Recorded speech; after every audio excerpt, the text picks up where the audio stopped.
Good evening. We're ready to begin. This Planning Commission meeting is called to order. This meeting has been properly noticed and posted in compliance with the open meeting law. We are live on KCLV Channel 2, and this meeting will be rebroadcast Saturday at 10 a.m., the following Monday at midnight, and Tuesday at 5 a.m. and 6 p.m. Ms. Margot Wheeler, I believe you're visiting with us, the former planning director. Would you please come forward and lead us in the Pledge of Allegiance? Certainly, Mr. Chairman. Will everybody please rise, place your hand on your heart, and repeat after me. I pledge allegiance to the flag of the United States of America and to the republic for which it stands, one nation, under God, indivisible, with liberty and justice for all.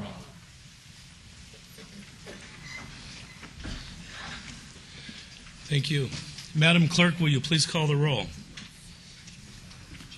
Chair Evans. Present. Vice Chair Trowbridge. Present. Commissioner Flangus.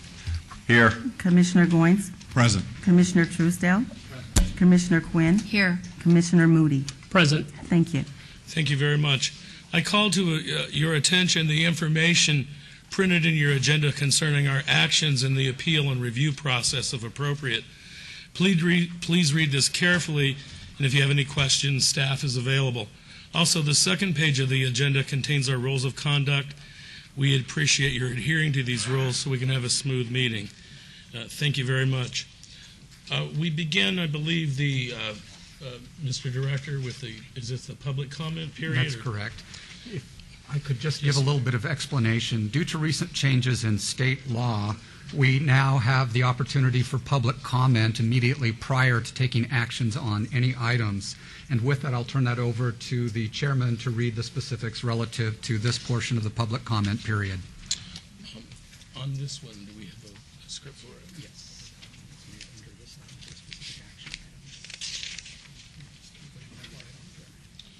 Thank you.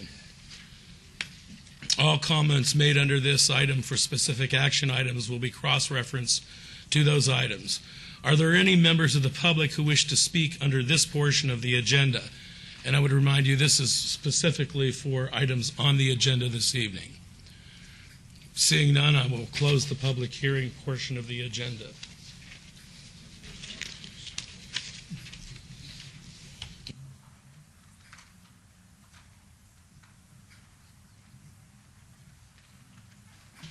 Thank you very much. For those of you who will be with us throughout the course of the evening, we have a public comment period at the end of the meeting as well.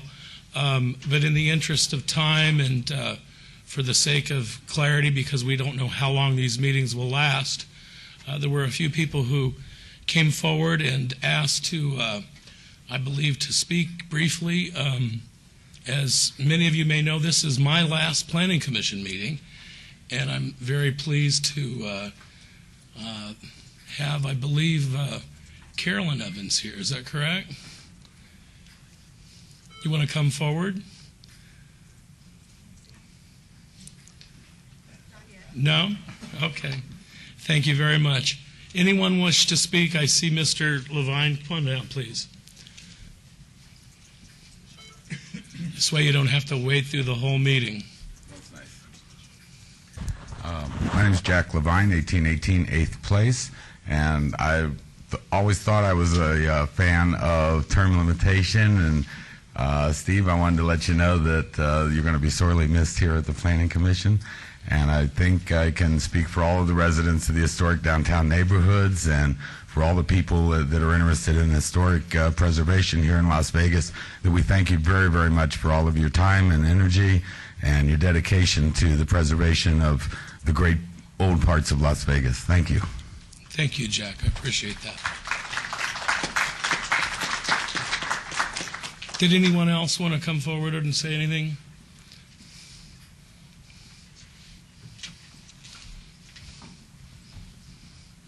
Mr. McDonald. Mr. Chairman, always a pleasure.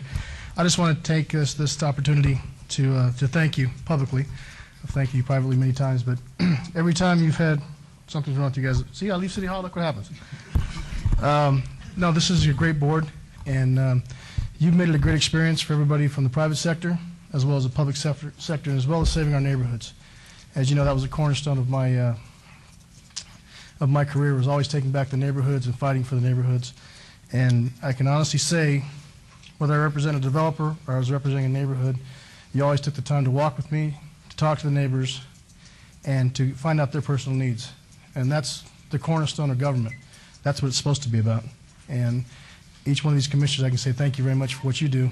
But personally speaking, on a personal level, having done it many, many years with you, you will be sorely missed. I've never been a fan of term limits. Obviously, term limits to me, if you're not doing the job, they vote you out. That's term limits. I think when you have a great official that's doing his job, putting his heart and soul, his and her job, putting their heart and soul into it, and every day fighting for the neighbors, you want to keep that. And it's an injustice what happened today. It's been injustice what's happened across the state, losing one of our elected officials. But selfishly speaking, losing you will hurt our community.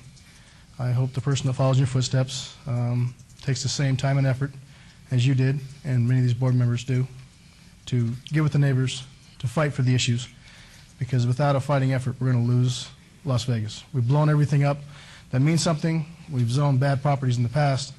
I can honestly say over the last several years, you guys have taken and done what's right, and it's refreshing that that's been done. But it's sorely going to be missed when you leave. So, best of luck to you. We'll obviously see you at Starbucks and around the corner, but that's not enough to take an effort. But keep fighting for the neighborhoods. I encourage you. I know you will, but publicly I encourage you to always stay on the ground and keep fighting. That's what I did, and we can make a difference together, even sitting on the other side of the dais. So, thank you God very bless. much. Thank you very much. I appreciate that. And I'm not going anywhere. Thank you. I did want to take this opportunity to introduce my mother, Carolyn Evans. Can you stand?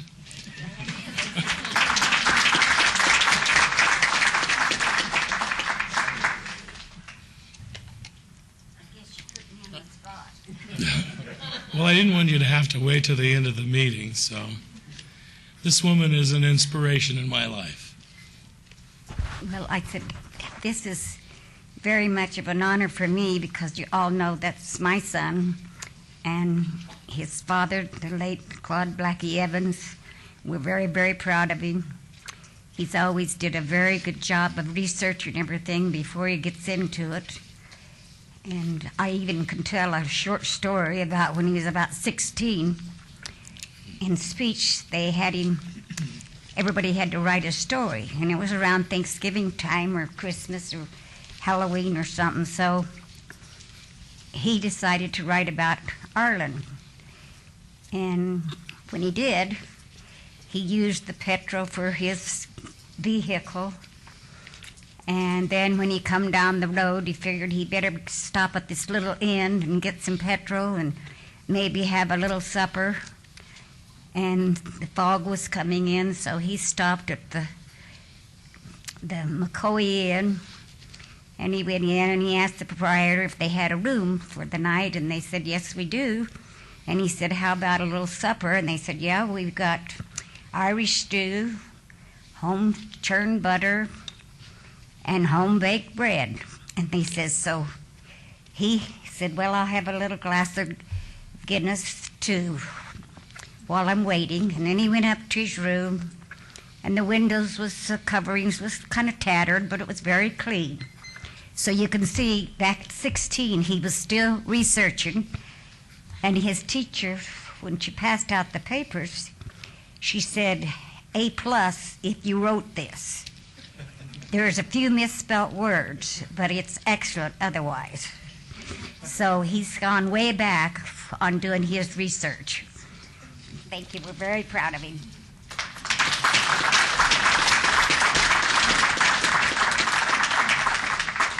Thank you. And with Carolyn and my late father that she referenced, who is with us in spirit, is my sister Sienna. Thank you. Thank you for coming down. All right, thank you. Why don't we go ahead and go forward with the meeting? And once again, I thank you all. And if anyone happens to be around toward the end of the meeting, Miss Margot Wheeler, you're certainly welcome to pontificate. So, where are we, Mr. Director? Okay, do we have a motion to approve the minutes of the Planning Commission meeting of June 14th of 2011? Before I make the motion for approval, I would like to ask the obvious question, though. Did you research the glass of Guinness when you were 16 years old? You betcha. Okay. Having said that, make a motion for the approval of the Planning Commission meetings of June 14th. We have a motion for approval of the minutes of January 14th. Would everyone please cast your vote?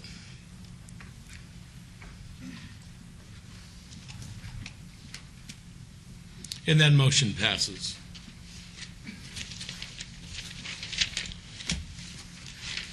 I believe we move on to Housekeeping.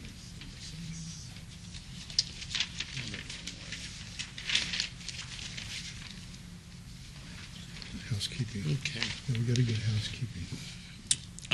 We're moving on to the housekeeping portion of the agenda.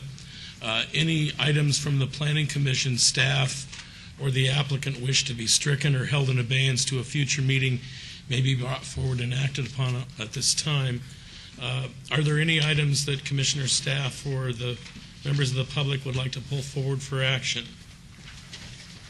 Mr. Chairman, items 27 and 28, the applicant has requested these items be obeyed to the August 9th Planning Commission meeting. Item 29, the applicant has requested this item be obeyed to the August 9th Planning Commission meeting. And items 30, 31, and 32, the applicant has requested these items also be obeyed to the August 9th Planning Commission meeting. Thank you very much. Does anyone wish to speak on these items with regard to being held to the August 9th Planning Commission meeting? Okay, seeing none. Commissioner Trowbridge? Make a motion to approve the agenda as modified by the staff recommendations. We have a motion for action. Please cast your vote.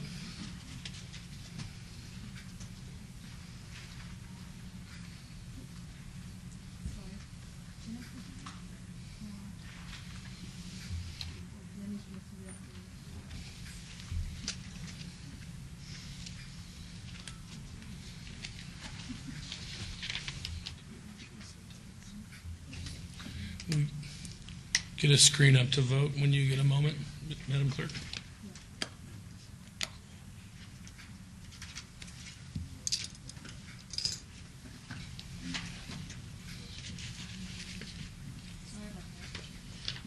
Okay, the screen is up. Please cast your vote.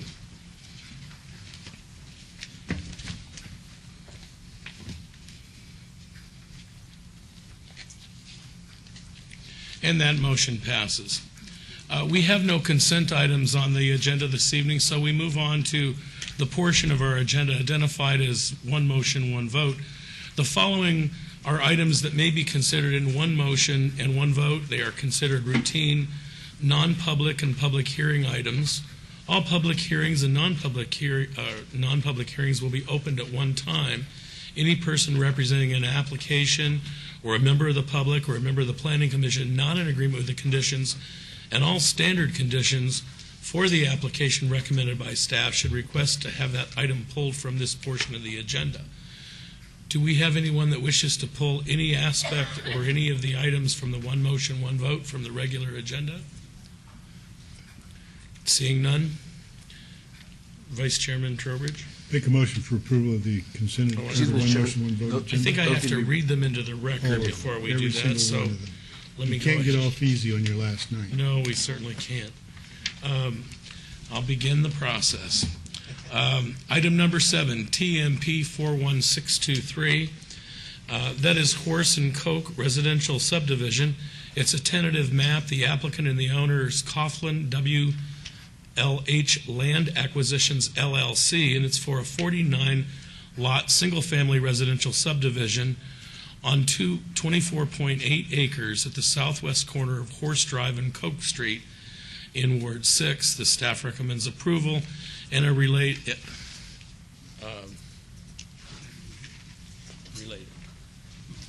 Okay, so item number 8 would be the special use permit SUP 41866. The applicant is Wells Bail Bonds, the owner 228 South 4th LLC for a 217 square foot bail bond service use at 228 South 4th Street in Ward 3. Staff recommends approval. Agenda item number 9, SUP 41893. The applicant is O'Reilly Auto Parts, the owner LS Las Vegas NV Returns LLC for proposed 14,152 square foot auto parts new and rebuilt accessory sales and service use at 1611 South Decatur Boulevard in Ward 1. Staff's recommending approval. A related agenda item number 12, the Site Development Review SDR 41892 for proposed 14,152 square foot retail building. Agenda item number 11, SUP 41908. The applicant, Luna Fremont LLC, the owner, FAEC Holdings, WIRRU LLA LLC for proposed 7,694 square foot liquor establishment tavern with waivers to allow no distance separation from another liquor establishment tavern, a 1,200 square foot distance separation from a religious facility, and a 1,340 foot distance separation from a school where 1,500 feet is required at 450 Fremont Street, Suite 101 in Ward 5. Staff's recommending approval. Agenda item number 12, SUP 41918. The applicant is Habitat for Humanity Las Vegas, the owner WRI Charleston Commons LLC for proposed 2,400 square foot secondhand dealer home improvement goods at 27 North Nellis Boulevard in Ward 3. Staff's recommending approval. And finally, agenda item number 13, SUP 41932. The applicant, Culture Connections International, the owner, Town Building Corporation, for proposed 1,200 square foot secondhand dealer apparel at 4211 West Sahara Avenue, Unit B in Ward 1. And the staff is recommending approval. So those have been read into the record. And Mr. Vice Chair? Before you make a motion, Mr. Chairman, I would like the record to reflect that I would be abstaining on item number 8. I do represent the applicant. Thank you very much. Madam Clerk, if you can make the reference, and I believe these are all listed as public hearing items, so did anyone wish to speak on any of these? We can open the public hearing. Seeing none, we'll close the public hearing. Mr. Chairman, I have an abstention also on item 12, SUP 41918.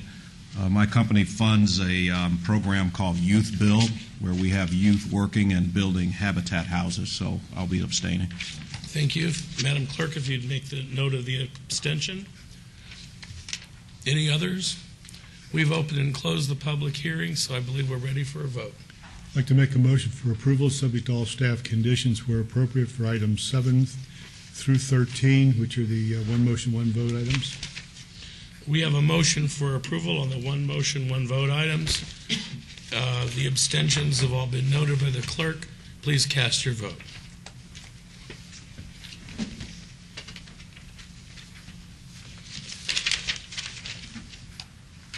And those have passed. Mr. Chairman, items number 7, 8, and 12 are final action in the absence of an appeal within 10 days. Items number 9, 10, 11, and 13 will go forward to the August 17th City Council meeting. Thank you very much. Thank you. I believe we now move forward to the regular portion of our agenda. And is that items 14 through 17, Mr. Director? Thank you. I'll read those into the record. Item number 14 is variance VAR 41385. The applicant and owner is United Brothers Enterprises, Inc., to allow 16 parking spaces where 25 spaces are required for a proposed 2,600 square foot commercial building at 2320 Fremont Street in Ward 3. The staff recommends denial. We have related items 15. Agenda item number 15 is variance VAR 41386. And that's to allow an 8-foot corner side yard setback where 15 feet is required and a 7-foot rear yard setback where 20 feet is required for a proposed 2,600 square foot commercial development. Item number 16, SUP 41384, for proposed auto smog check use. And item number 17 is Site Development Review 41235 for proposed 2,600 square foot commercial development and a 2,324 square foot fuel canopy with a waiver to allow a 0-foot landscape buffer along portions of the north and south perimeters and a 2-foot landscape buffer along a portion of the east perimeter where 15 feet is required. Staff, can we get a report, please? Mr. Chairman, the proposed changes to the subject site include a new fuel canopy and an auto smog check facility. The site plan has been revised to reduce the new building footprint to the minimum floor area required for an auto smog check use and to shift the proposed fuel canopy slightly to the northeast. These changes have resulted in improved site circulation around the canopies while reducing the circulation of vehicles through the canopy areas. A special use permit is required for the auto smog use as the required stacking for 3 vehicles is not provided. Parking for the site is adequate, and the requested parking variance, VAR 41385, is no longer necessary. Although the site is odd-shaped, the addition of the canopy and building, combined with the lack of required stacking space for the auto smog use, will result in a site that is overbuilt, as is evidenced by the required variance for building setback, as well as a number of waivers and exceptions. Staff is recommending denial of all the requests. If denied, the site will remain as it is. Thank you very much. Applicant? Good evening. Good afternoon. Laura Drea, 520 South 4th Street. I'm here on behalf of the applicant and the owner of the subject property. A variation of this application came before you in May, you may remember, at which time this commission advised Mr. Bodhi, the applicant, to reduce the intensity of the site and realign the canopy. Today this application comes before you with the changes that include the removal of 2,000 square feet of office space, which was located at the south end of the site, removal of a parking variance, and realignment of this proposed canopy. Previously, staff was concerned that the canopy was askew to landmarks on the site and would cause confusion to motorists. This site plan shows that the proposed canopy has been adjusted to be in line with the northern property line and is more intuitive to the motorists on the site. There's 24 feet now from one canopy to the next, and the revised staff report has removed comments intimating that on-site congestion will spill onto surrounding roadways. In terms of logistics, the proposed smog store will be open from 8 a.m. to 6 p.m. There are 6 parking spaces adjacent to the smog in lieu of 1 space and 3 stacking spaces as outlined by code. Fuel delivery will continue to follow the current schedule, which is between 9 p.m. and 7 a.m., and the fuel delivery route will continue to take a right onto the site from Charleston, past the fuel drop tanks, and egress via a right out on Eastern. We believe this version of the plan represents an improvement from what was more previously submitted, and more importantly, will relieve the on-site congestion that the site currently endures due to the long wait times. With that, I hope I've addressed all of your concerns. Ms. Dre, thank you very much, and I appreciate the opportunity to talk with you about this. But before we go forward, I've asked the director, if I'm not mistaken, because it now meets the parking requirements, wouldn't item number 14 not be necessary any longer, and would there be a consideration to withdraw this without prejudice? Correct. The parking variance we are no longer requesting. Thank you. So, Mr. Attorney, would we just wait for the vote and then? When we get to that item, Chairman, we'll just strike that item. Okay, thank you very much. Does that conclude your presentation? Yes. Okay, thank you very much. This was a public hearing. Did anybody wish to speak? And my friend, Mr. Farlow, please come forward. Thank you. Todd Farlow, 240 North 19th Street. It is an improvement from what they have, but it's still a mess. This thing was a mess from the day one. I don't think that there's any way that you can correct this without just tearing the whole thing down, bulldoze it, and start from scratch. Thank you. Thank you. Anyone else wish to speak on this? Seeing none, I will close the public hearing, Commissioners. If there's no discussion, then I'm in recognition of, we discussed this at length a couple of meetings ago, I believe, and I think that the applicant has gone back and reworked the project and made some fairly significant changes to the proposal, which included the deletion of a building that would have really congested the parcel. So what we're left with is what I think, while I certainly give a lot of acknowledgement to Mr. Fargo's comments regarding this parcel being a real problem area, I think the changes and the improvements that are being made at this time, or being recommended at this time, will make this parcel a rather attractive entrance to the Fremont Street East experience.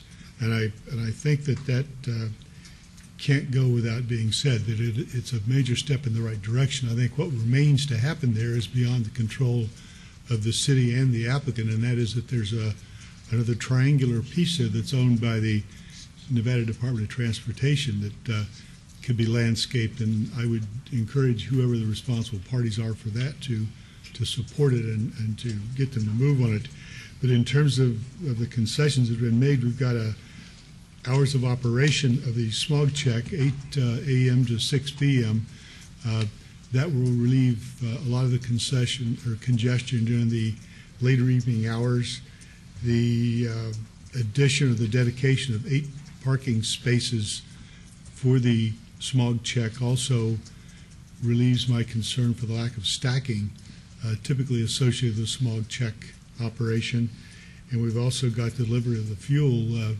While it can't be a condition, it was a commitment made on the record by the applicant that the fuel delivery would only occur in the late evening, early morning hours. So that again is a real concern. So having made those observations, I'll make a motion regarding item number 14 that it be stricken. We do it now or later, boss? If that's the item that needs to be stricken, then we'll do it. We need to do them in order. So if that's the main... Okay, item number 14 is to be stricken. Motion to strike item number 14.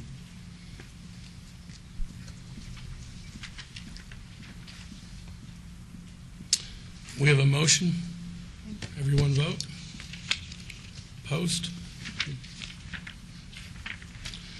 And that has been stricken.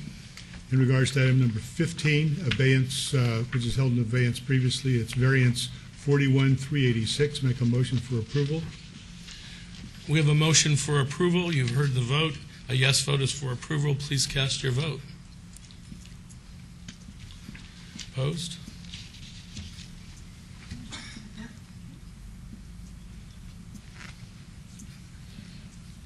And I believe that passes. Agenda item number... And item number 16, special use permit 41-384. Make a motion for approval, subject to all staff conditions. There are none. So motion for approval. We have a motion for approval. A yes vote is for approval. Cast your vote.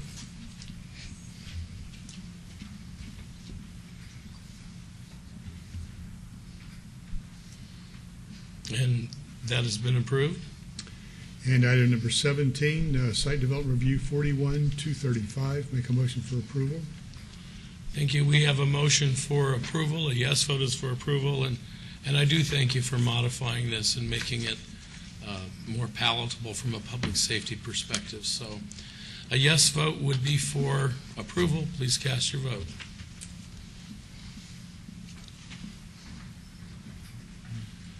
And that too passes. Mr. Director?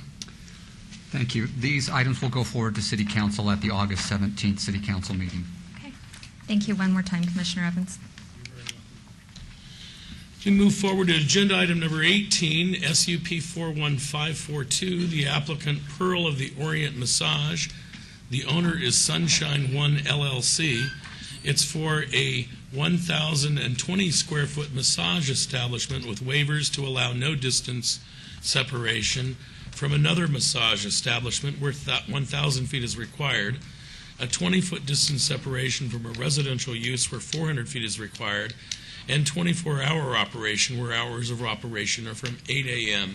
to 9 p.m. are allowed at 3909 West Sahara Avenue, suite number 6 in Ward 1, and the staff is recommending denial.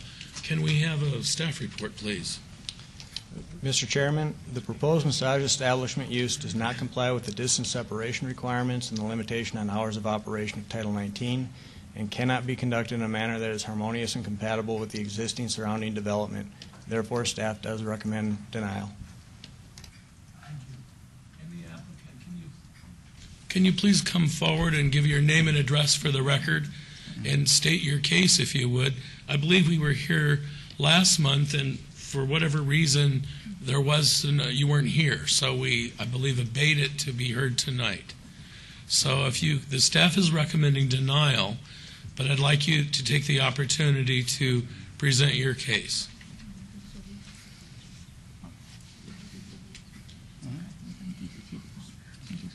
Okay. 我叫王哲平。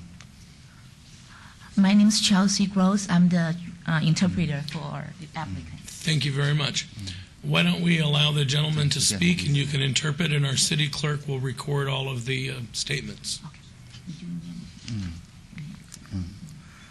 我是在上个月接到这通知，我不能申请开这个店，因为06年有一个规定，1000尺之内不能开2家店。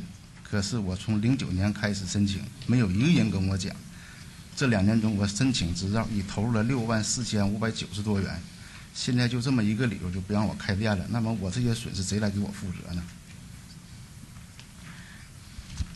Good evening, commissioners. My name is Zheping Wan. I'm the applicant for Pro of the Oriental Massage. My question is, I got a letter from the from the city, saying I could not open a store because has to be 2 stores has to be within 1,000 apart. And this rule is being set back in 2006. But I applied twice. The first time is 2009, and the second time 2010. That's all after 2006. If the rules exist, why when I applied, you don't tell me that? Because I've been go through 2 years for the license, and a lot of fees, a lot of expense involved. I almost spent $64,590, including rent and utilities, application fees, attorney fees, and that's my all these expenses. Who's going to be responsible? Because I don't know this rules until until last month. I received a letter from the city. Okay. Thank you very much. Anyone else? Did you want to say anything else? Anyone else with the applicant? Are you with the applicant? Yes. I'm sorry? I'm sorry, is this working? Yeah, I'm Paul Robards. I'm the landlord there at that location. Are you here with this gentleman to speak in support? Yes. Okay, go Well, ahead. they asked me to accompany them, and I told them... We'll get your name and address again. Paul for the record. Robards, 6450 Spring Mountain Road. And the location's been there for quite a long time. They've paid a lot of money during this time period of the applications, and I suggested to them possibly asking for approval for 2 years, and they're just simply going to have to find another location, for all these different reasons. And they asked me today to come by and give you that information. Thank you very much. Which I think would be, they've been there a long time, they've put a lot of money into it, but they obviously are going to have to find another spot. Okay, thank you. Anyone else? Good evening, all the commissioners. I did all the paperwork We need as a your friend. name and address I'm for the sorry, record. my name is Lin San, 5816 Running Horse Drive, North Las Vegas. I did their paperwork as a friend. As what I know is this was a massage establishment a long time ago. So this business got closed down. So they reapply for this special use permit. I don't get it why this has to be denied. So this is my question. Thank you. All right, let's open this up for a public hearing. If I could get you to step back just a little bit. This is a public hearing. Would anyone like to speak? Mr. Farlow? 240 North 19th Street. I've got a question for staff here. Was this a grandfathered in, and when it was changed, when it changed hands, they have to reapply? Is that how this works? Well, I'll ask the staff in just a moment. The other thing is, if not, why didn't they get legal counsel on this? I don't understand. That's what lawyers are for. Anyone else wish to speak on this? Seeing none, I will close the public hearing. Staff, can you answer Mr. Farlow's question? Yes, Mr. Chairman. There was a business license for a massage establishment issued at the site in November of 2001. Subsequently, in June of 2003, City Council approved Ordinance 5606, which did require a special use permit for massage establishments in the C1, C2, CPB, and CM zoning districts, and allowed the use as a conditional use in the M zoning district. In 2009, August of 2009, the license that was valid at that location went out of business, and as it's been out of business for more than a year, it now has to meet the current requirements of Title 19 for separation. So in other words, had they been in continuous business, they would have been a legal, non-conforming use, but since they shut down or the business no longer ceased to exist for a period of time, it was expunged, and now they have to come back and meet the new standard. That's correct, Mr. Chairman. Thank you. Mr. Farlow, I hope that answers your question. We'll open this up for the commissioners. Mr. Chair, through you, I have a follow-up question for staff, and that is, wouldn't this distance requirement have been explained to the applicant during the pre-application meeting? No. Twice. During the pre-application meeting, yes.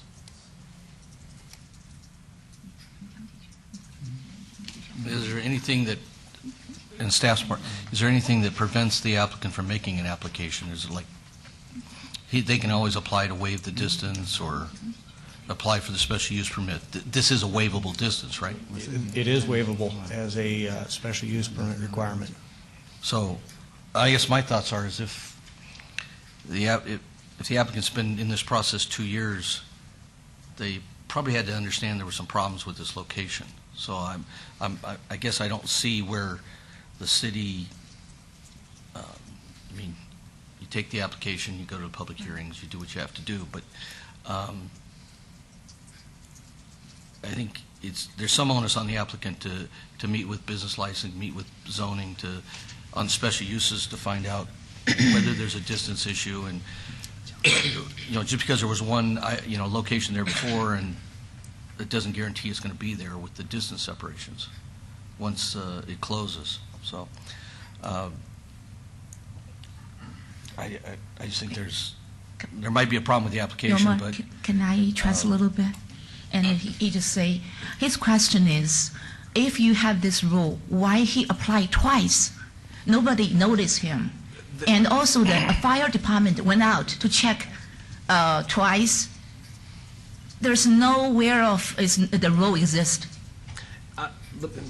Mr. City Attorney. I'm sorry, Mr. Chairman. They're currently asking for a waiver of the distance separation requirement. It's at this commission's discretion whether or not to grant that waiver. There's a certain distance separation that exists between these type of uses. You're now asking them to vary from our code or to waive that requirement, and it's up to them to determine whether or not they're willing to waive the requirement. If they waive it, then you'll be in business. If not, then it won't. Okay, thank you. Commissioners? Yeah. Go ahead. When this license was previously in place, was it the same operators? Is that for staff? Through you, Mr. Chairman, that information is not available to me at this time. Why don't we ask the applicant? Okay, what's questions? Previous. There was a massage establishment that operated this site until August of 2009. Was that this gentleman or somebody else? Is he the prior owner from the business before? Oh, no.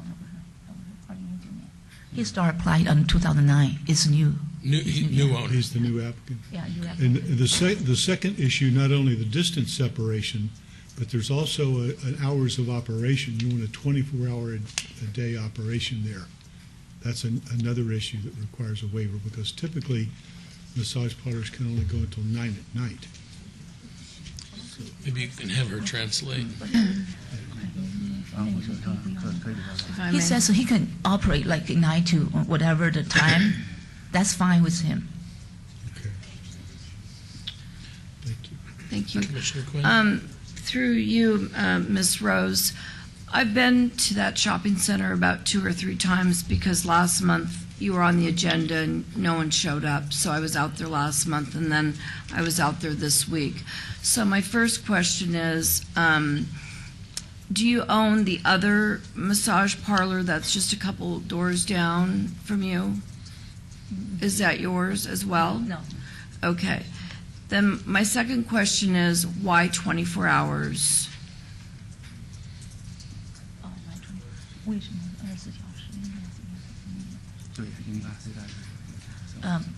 Because the Sahara location is close to Las Vegas Boulevard, and he was told before, a lot of tourists and also some local people. Right. Yeah, they get off at night. They come to do massage like midnight, 2 o'clock, Okay. 3 o'clock. And then my other question is, you've got bars on the door and you have to ring this bell, and I did all that. Nobody answered. It was, midday or whatever. So I got in my car and I called you, and the phone just rang and rang and rang and rang. So how do people even get a hold of you? Oh, right now there's nobody because the business is not open. Okay. Yeah, it's not open. He cannot stay there just for waiting of, he cannot do the business. No Okay. license right now. Well, let me explain to you that it's my job as the keeper of this ward to set very high standards for that area. And if we grant you a no separation variance, and if we grant you a 24-hour operation, the next person that comes along that way, we're going to have to do the same thing for. And so, unfortunately, this doesn't work for me in this location at this time. We're trying to, we're trying very hard to make sure that, like, the whole shopping center wouldn't be lovely massage parlors that you're trying to put in. And I will say for the record that I have known Mr. Robarts for over 30 years. I do not do business with him. I do not socialize with him. And I know he's a very upstanding businessman. But you are not going to see my support on this project tonight. So there you have it. Does anybody else have anything to say? Any further comment? I just want to know, how many people you anticipate employing there?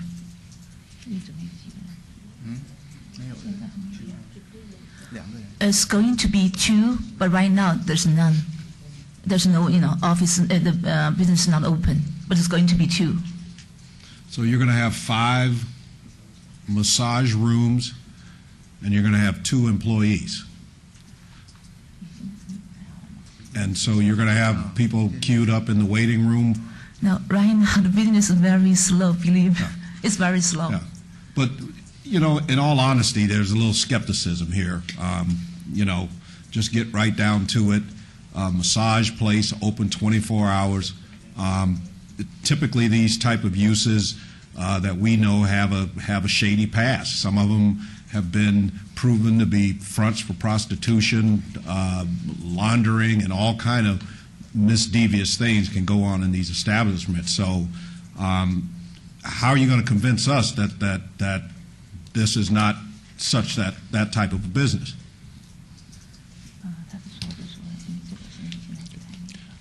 I'm going to allow and you can translate and then answer it, and I think we're probably going to call for a vote. Go ahead and translate. Okay. I'll go ahead. I think the commissioner has some concerns. Oh, okay. If you don't trust him, how do you know he will have problem or not? Well, but he's a very good person, and there is no records in the police report. Yeah, At least you give him a chance to do it. So what is because I see 5 massage rooms, I see a shower room, I see a storage room, and then up in the back corner I see 66 or 68 square foot. It's called a recess room. What is a recess room? Recess room. You mean the one? Okay. So, I went there in their place. your recess room probably is for the like storage room. They have a one But bedroom. you have a 45 square foot storage room right across from the 51 square foot restroom, and then you have a recess room with a refrigerator in it. Are your masseuse going to be living in there overnight?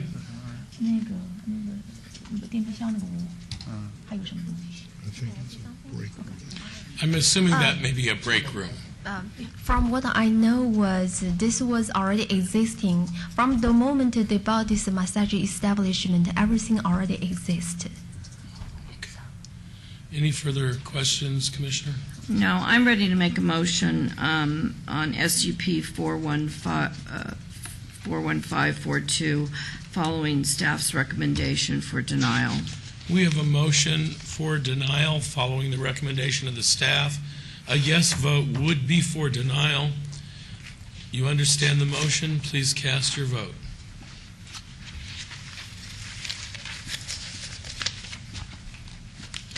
And that has been denied. Thank Mr. you. Director? This item will go forward to City Council on August the 17th. Thank you.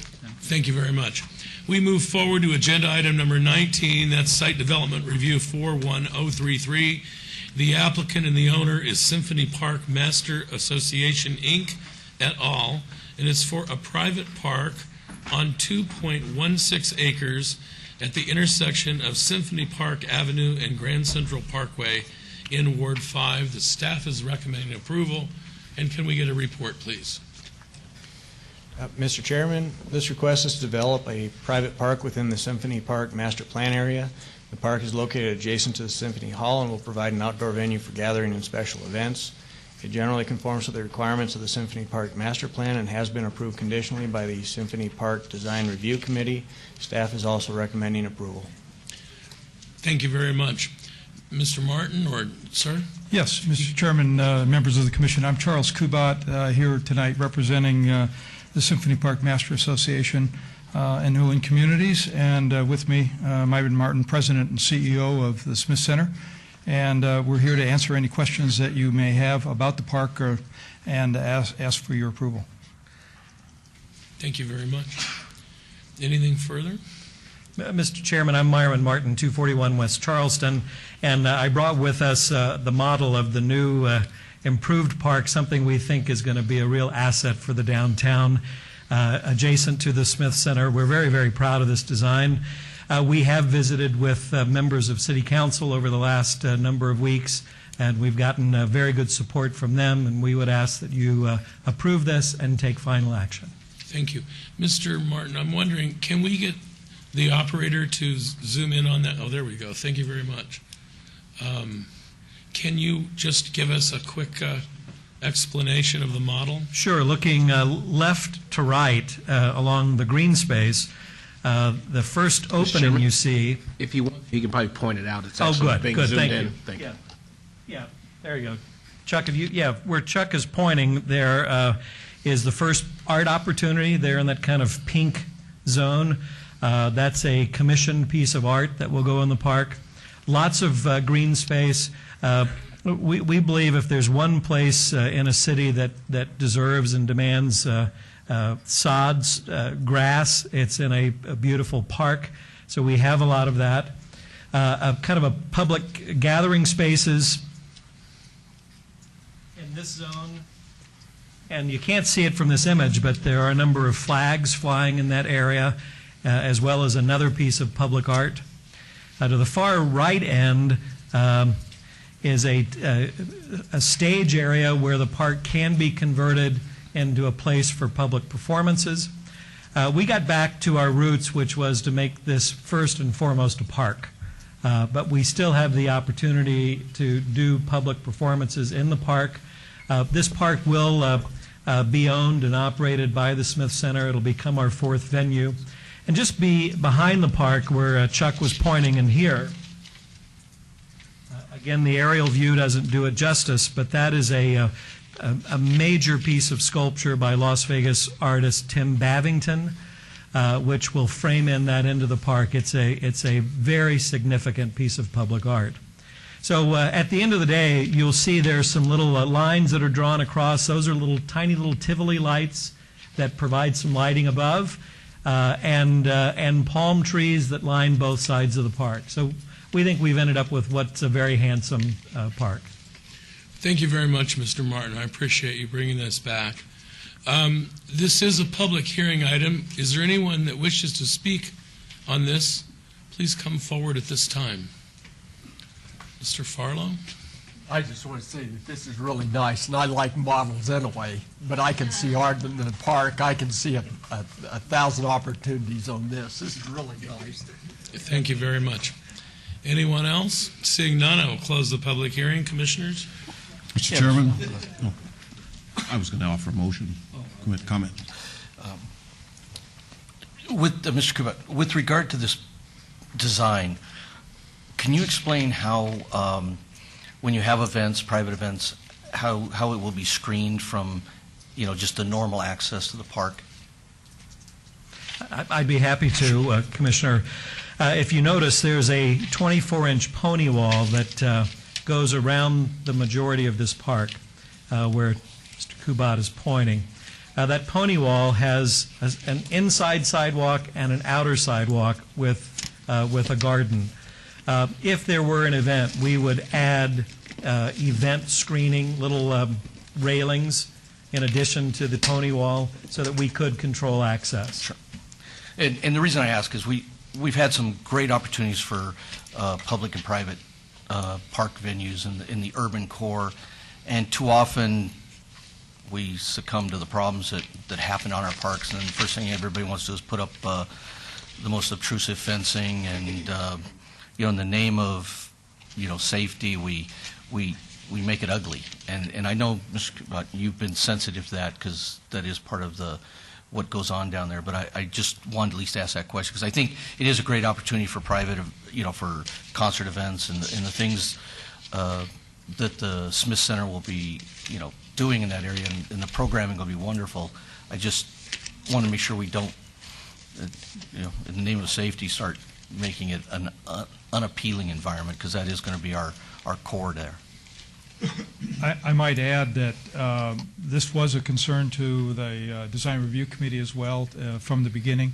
And so in all of our conversations with the Smith Center, and as they work to develop this new design and revised design, that we wanted it to be open and accessible. And so the ability to control crowds during specific venue events is important to them as well, but we want it to feel open and public as well during the rest of the time. So I think that this design does exactly that and provides that opportunity for that flexibility that Mr. Martin just talked about. It's great looking and should be an incredible asset for that area. Thank you. If I may, sorry, are there any public general fund monies going to be involved in the development of the ongoing maintenance of this facility? No. Thank you. And I think I'll let Mr. Martin add to that, but there will be, this is all privately developed with private funds and with an ongoing maintenance budget as well as a part of the endowment. Thank you very much. I'd like to publicly thank the Donald W. Reynolds Foundation for providing the funding not only for the design and the construction of the park, but the maintenance as well. I just think that that's an important element that needed to be brought out, that no public dollars are going to be involved in the construction or the ongoing maintenance of this public facility. And that's a very important point for most public parks. That's one of the issues where we always have issues in public parks and those maintenance dollars. And here you'll have a great venue, I think, with that contribution by the Reynolds Foundation. Thank you very much. Are we ready for a motion? Yes. When I looked at that and saw the striping on the lawn, I thought that was Oscar Stadium downtown for a moment there. Mr. Martin, great project. I'm proud to make a motion to approve item 19 SDR 41033, subject to all staff's recommendations and condition. Thank you. We have a motion for approval following the recommendation of the staff. Please cast your vote. A yes vote is for approval.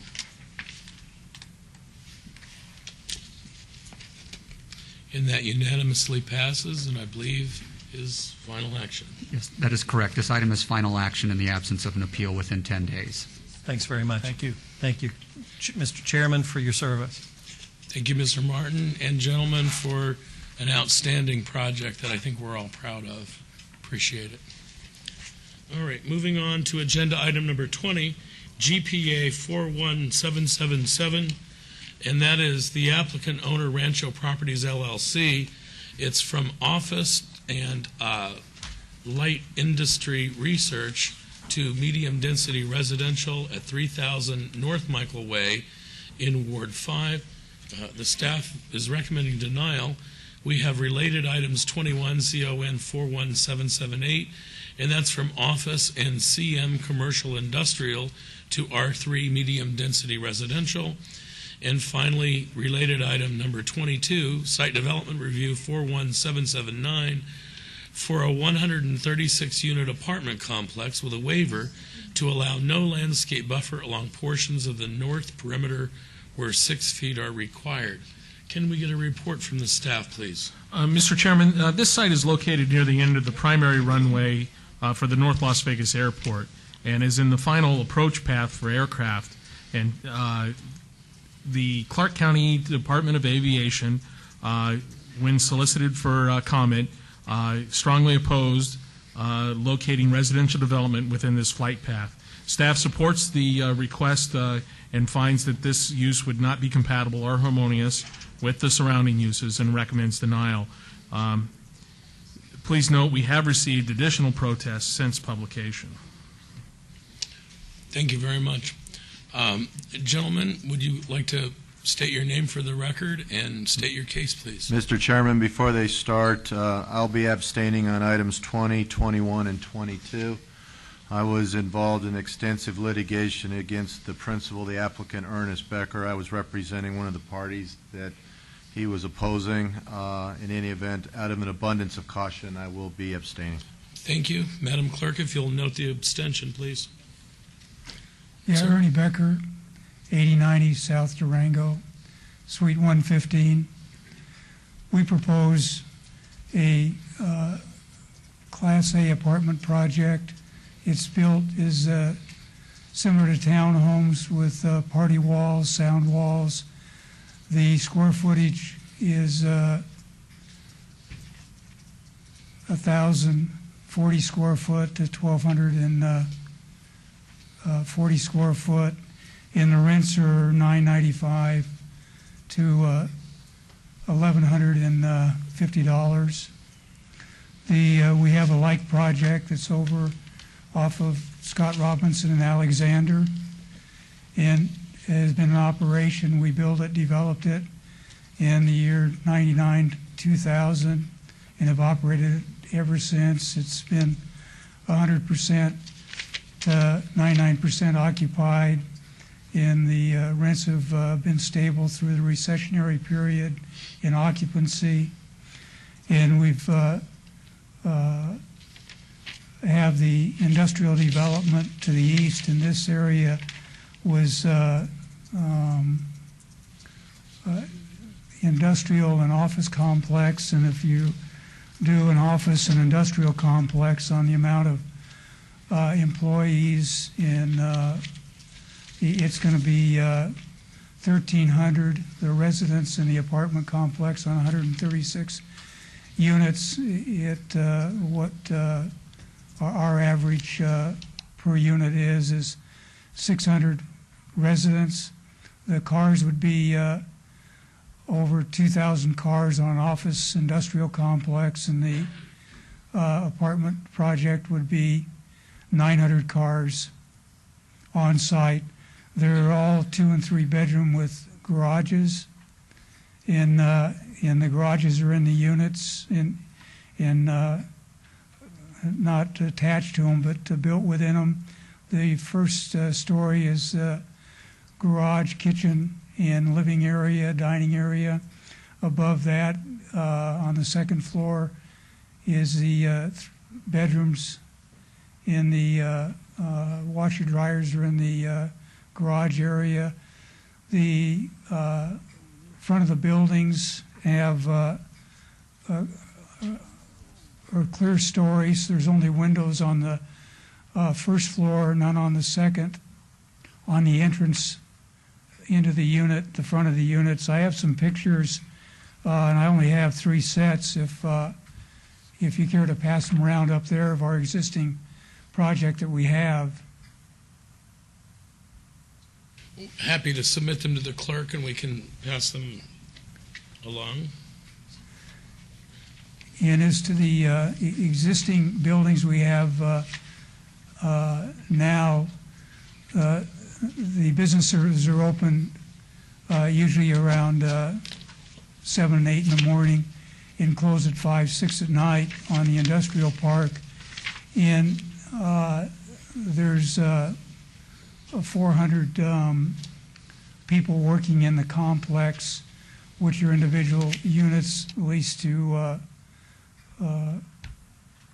manufacturers and office personnel existing now. We're on the south west side of the approach pattern. The approach pattern to the airport's more along the Rancho Road alignment, and to the north of this site in the apartment are located 40 feet away from the residence on the south. And the gating system is electronic gate system to get in, and on the north end of the project is the entrance and exit gate, and on the south end is just the exit only gate, and all of them are electronic, and it'd be completely walled in. And we're all in agreement with staff's recommendation for approval on the approval items. Okay, thank you very much. This was advertised as a public hearing. Anyone wish to speak, please come forward. Thank you. Todd Farlow, 240 North 19th Street. Usually, I'm for all the rooftops we can get, but not here. In the last few years, we've had a rash of planes falling out of the sky around this thing like an Oklahoma hailstorm. And one of the consensus was that why were all these deaths around is because they built the houses too close to the airport. The FAA has came out with a statement that said that this is not the right place. It's time that we started to agree with these people. This is not the right place for residential. Thank you. Thank you. Anyone else wish to speak? Seeing none, I'll close the public hearing. Commissioners? Mr. Becker, what's the height on those on the overall apartments? The highest point's 24 foot. And you say that is not directly in the flight path. It's the north of the actual path. In the cloud area that they portray to be the overall area to come in takes in the northern area, like when you sign a variance for the flight path or within the flight area of the airport, it covers the whole area. My issue is that, usually the FAA sometimes gives us opinions and we look at them, but in this instance, it seems like they came out with a strong opposition to this, as well as Clark County Aviation Department. So when they take strong opposition versus just an opposition, to me that means there's a grave concern. And I know even as I believe maybe 2 years ago, right off of Jones and Cheyenne, although not in the flight path, we had an airplane that landed right in a house. And I can tell you now, it's been 2 to 3 years later, and that house still hasn't been rebuilt. And so I don't know how to ask you how you can, I know you're probably not the one to ask, how can you guarantee a plane's not going to hit your building?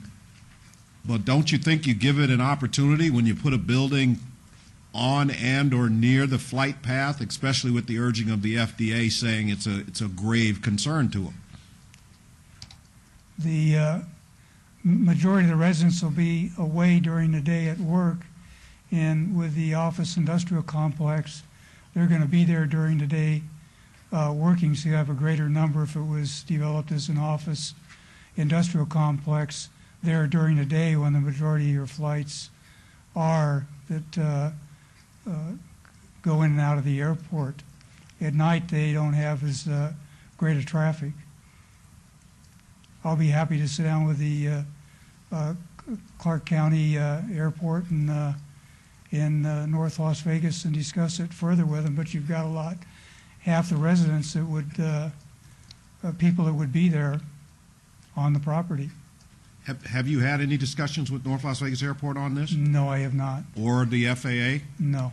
Or the Clark County Aviation Department? No. Thank you. Thank you. Any further comments from the board? Mr. Moody, no? I guess I just have to join my fellow commissioner in saying that it's really difficult for me to substitute my judgment on an issue that is just staring us in the face, Mr. Chairman. We have safety concerns coming in front of us all the time. Rarely do we have something, where we have been recommended that we not build a structure that's in the flight path of something because of aviation concerns, and so I can't support this item. Thank you very much. Anyone else? Yes, if I could, I would humbly suggest that you might want to request this item to be withdrawn at this point and go have conversations with the appropriate Air Force authorities and come back another day with some kind of a letter of support for the project from them. I think for us to go forward in the face of their recommendation for opposition would be foolhardy on our part. And that's my thought on the matter. If you can show them where it doesn't create an attractive nuisance or a safety hazard, you're going to have a different position from me, because I think that your project that you propose is an attractive, needed amenity. And the question regarding its location is one that kind of falls in the hands of the Department of Aviation and the FAA. I don't know the definition between abeyance and withdrawn, but can we hold it in abeyance and I can go talk to the aviation? Whichever saves you the expense of having to re-notify everybody is the one I'd suggest you use. And that would be in abeyance. I just soon hold it in abeyance, and we just do 1 month and come back the first part of August to the Planning Commission again, and I'll go talk to the Clark County in regards to it. Very good. Then if there's no other discussion, I'm ready to make a motion. Before you do the motion, I'm certainly going to support that, but how do we let everybody know? I guess there's nobody here to speak, but I suppose the record here tonight would put everyone on notice if they have concerns that the meeting would be at the next regular meeting. So, all right, I'll support. With those thoughts being made, I'd make a motion that we obey items 20, 21, and 22 for 30 days. We have a motion for abeyance of agenda items number 20, 21, and 22 to the next regular scheduled Planning Commission meeting of August the 9th, I believe. So if you'll please cast your vote. A yes vote would be for the abeyance.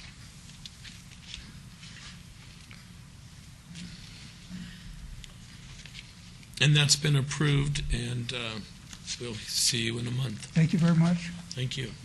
We move on to agenda items numbers 23 through 26 that I believe are all related. GPA 41883, the applicant and the owner is Kirshrow Rouhani Family Trust.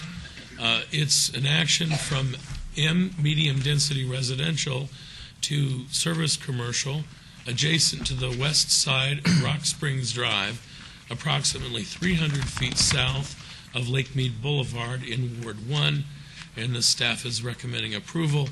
And we have related items 24 ZON 41884, and that's from U, undeveloped, M, medium density residential, general plan designation, to C1 Limited Commercial. Agenda item number 25 is SUP 41885. It's for an 8,500 square foot auto repair garage minor. And agenda item number 26 is Site Development Review 41886 for a 37,243 square foot shopping center with a waiver to allow a 3-foot wide landscape buffer along a portion of the south perimeter where 8 feet is required, and an 11-foot wide landscape buffer along a portion of the east perimeter where 15 feet is required. Staff, can we get a report, please? Mr. Chairman, this request is to add 3 restaurants, one with a drive-through service, a 2-story office building, and an auto repair garage minor. For the total square footage is read into the record. Staff supports the requested waivers as they are minor in nature and are only for a small portion of the landscaping. Staff recommends approval of this proposal. It is an appropriate use for the area and will allow for an infill development. Please note we have received an additional protest and letter of support since publication. Thank you very much. Thank you, Mr. Chairman, Commissioners. I'm Bob Gronauer, 8345 West Sunset Road. I'm here representing the applicant, which is Firestone. As staff has mentioned, this is a general plan amendment to change the designation from medium density to commercial. Staff is recommending approval, and I'm here to answer any questions that you have on these applications. Thank you very much. This was advertised as a public hearing. Anyone wish to speak? Seeing none, I'll close the public hearing. I'm assuming you indicated you agree with it all, so I think we're ready for a motion or discussion. If you're ready for, go ahead. Yeah. I was going to make a motion. So. I'll go ahead and make the motion for approval, and I just want to say on the record that we did meet today, and I looked at it, and it's a great project, and it's the perfect fill for that area. So with that said, I'm making a motion for approval for GPA 41883, following all staff's recommendations. We have a motion for approval of the general plan amendment. A yes vote is for approval. Please cast your vote.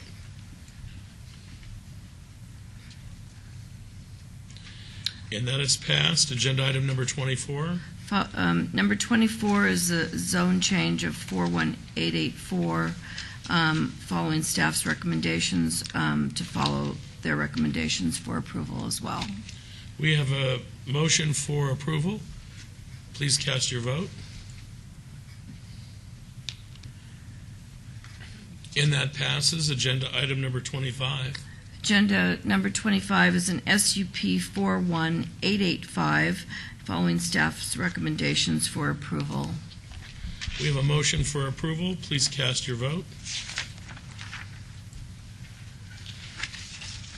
And then last but not least is SDR 41886, following staff's recommendations for approval. Agenda item number 26, we have a motion for approval. Please cast your vote. Thank you, Mr. Gronauer. Thank you very much. And before I leave, Mr. Chairman, on behalf of our firm, Kemper Kroll, as you know, we've appeared before you over the years on hundreds of items and thousands with all my partners. And one thing that we've always said, although we've never there's sometimes we've agreed to agree and other times we've agreed to disagree. The one thing, though, that always came out of our conversations with you, you always were very candid with us, and we always knew what position you took, and we've always respected it. And that's probably the best compliment that anybody can give an individual who's sitting up there in your seat or in any other jurisdictions that we appear before, because it's not easy, the job that you do. The most important thing is the respect that you have from the people who represent items on the other side. So on behalf of the firm, I'm the only spokesperson here tonight with Chris Kemper et al. They wanted me to give that message to you, that we're going to be saddened to see you leave here tonight, but more importantly, we know you're not going to be really gone. We're going to see you around in the neighborhood, and we'll see you around. So with that being said, thank you very much for your service and your time. You're a terrific individual, and we're going to miss you.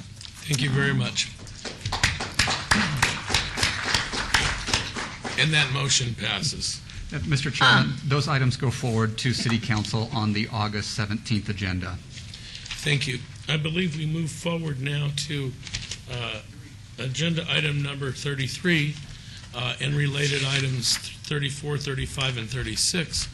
33 is zoning 41798. Excuse me, Mr. Chairman, I'm going to have to abstain on these items due to my husband's Okay, consulting. let me read them into the record, and then you could abstain. Agenda item 33 is zoning 41798. The applicant and owner, Continental Bead Suppliers, LLC, from R1 low-density residential to professional office at 612 North Jones Boulevard in Ward 1. Staff's recommending approval of that. And then agenda item number 34 is the variance 41800, and it's related to zoning 41798. Public hearing, the applicant owner, Continental Bead Suppliers, LLC. It's for possible action on a request for a variance to allow 5 parking spaces where 9 parking spaces are required on 0.19 acres at 612 North Jones Boulevard in R1 low-density residential proposed professional office, Ward 1. Staff's recommending denial. Agenda item number 35 is variance 41801 to allow a front yard setback of 6 feet where 20 feet is required. The staff is recommending denial. And agenda item number 36 is the site development review 41799 for the conversion of a single-family residential into a 2,576 square foot office building with waivers to allow perimeter landscape buffers widths of 6 feet along the west perimeter where 15 feet is required and 0 feet along the north and a portion of the south perimeters where 8 feet is required, and staff is recommending denial. Can we get a staff report on those, please? Mr. Chairman, these requests are for the conversion of a single-family residence to an office building. The rezoning to PO professional office is appropriate for and compatible with the surrounding area and will conform to the existing O office land use designation. Therefore, staff is recommending approval of the rezoning. However, the proposed 420 square foot addition to the rear of the existing structure will result in a greater parking deficiency than will otherwise exist, and the waivers and exceptions requested could be mitigated with the addition of landscaping along the north or south perimeters, along with screening for the roof-mounted mechanical equipment. The carport structure in the front yard could also be removed, thereby making the second variance unnecessary. The applicant has provided no evidence of unique or extraordinary circumstances pursuant to Title 1916 that would substantiate the requested variances. The requested variances, therefore, staff recommends denial of the 2 variances and the site review. If denied, the single-family residence will remain as it is. Please note that there are additional letters of protest and support since publication. Thank you. And Commissioner, do you want to make your statement? At this time, I'll be abstaining from these items due to the fact that my husband has consulted Mr. Ginzer on this project. Thank you. Thank you very much. Mr. Ginzer? Thank you, Mr. Chairman. Bob Genzer, Genzer Consulting, Las Vegas, Nevada. On behalf of the applicant who is with me this evening, to my left, Mr. Greg Aaron, who is both the property owner and the business owner at this location, 612 North Jones. First of all, I want to thank staff for working with us on this application. This has not been easy, and in fact, it's probably been the most frustrating application I've worked on from either side of the counter in the time I've been doing this. I was here last month when you had the discussion on the property on South Jones, and you raised a number of issues there. So I listened to that discussion quite intently, and in my mind at the time was trying to compare it to this, and there really is no comparison. Our main issue, of course, as staff has indicated, is with parking. The item that you had last month had the benefit of having an alley to the rear of that property, which provided access to the rear and allowed for convenience for parking. We do not have that benefit. When we initially met with staff, we talked about putting at least 2 parking spaces in the rear of the property. They discouraged us from doing that because along the north side of the site, we only have, and we'll go to the overhead here, we have 10 feet between the wall of the building and the perimeter wall. As you're aware, the code requires 12 feet for one-way drives and 24 feet for two-way drives. I think that's part of the frustration that I'm feeling with this particular application, and something that I'm learning as I've worked through this. There is a very distinct lack of flexibility in the code, as we all know. Staff has to make their recommendations based on what the code says can and cannot be done. When you look at a project like this on the ground and you're talking about a conversion, sometimes the code just does not work.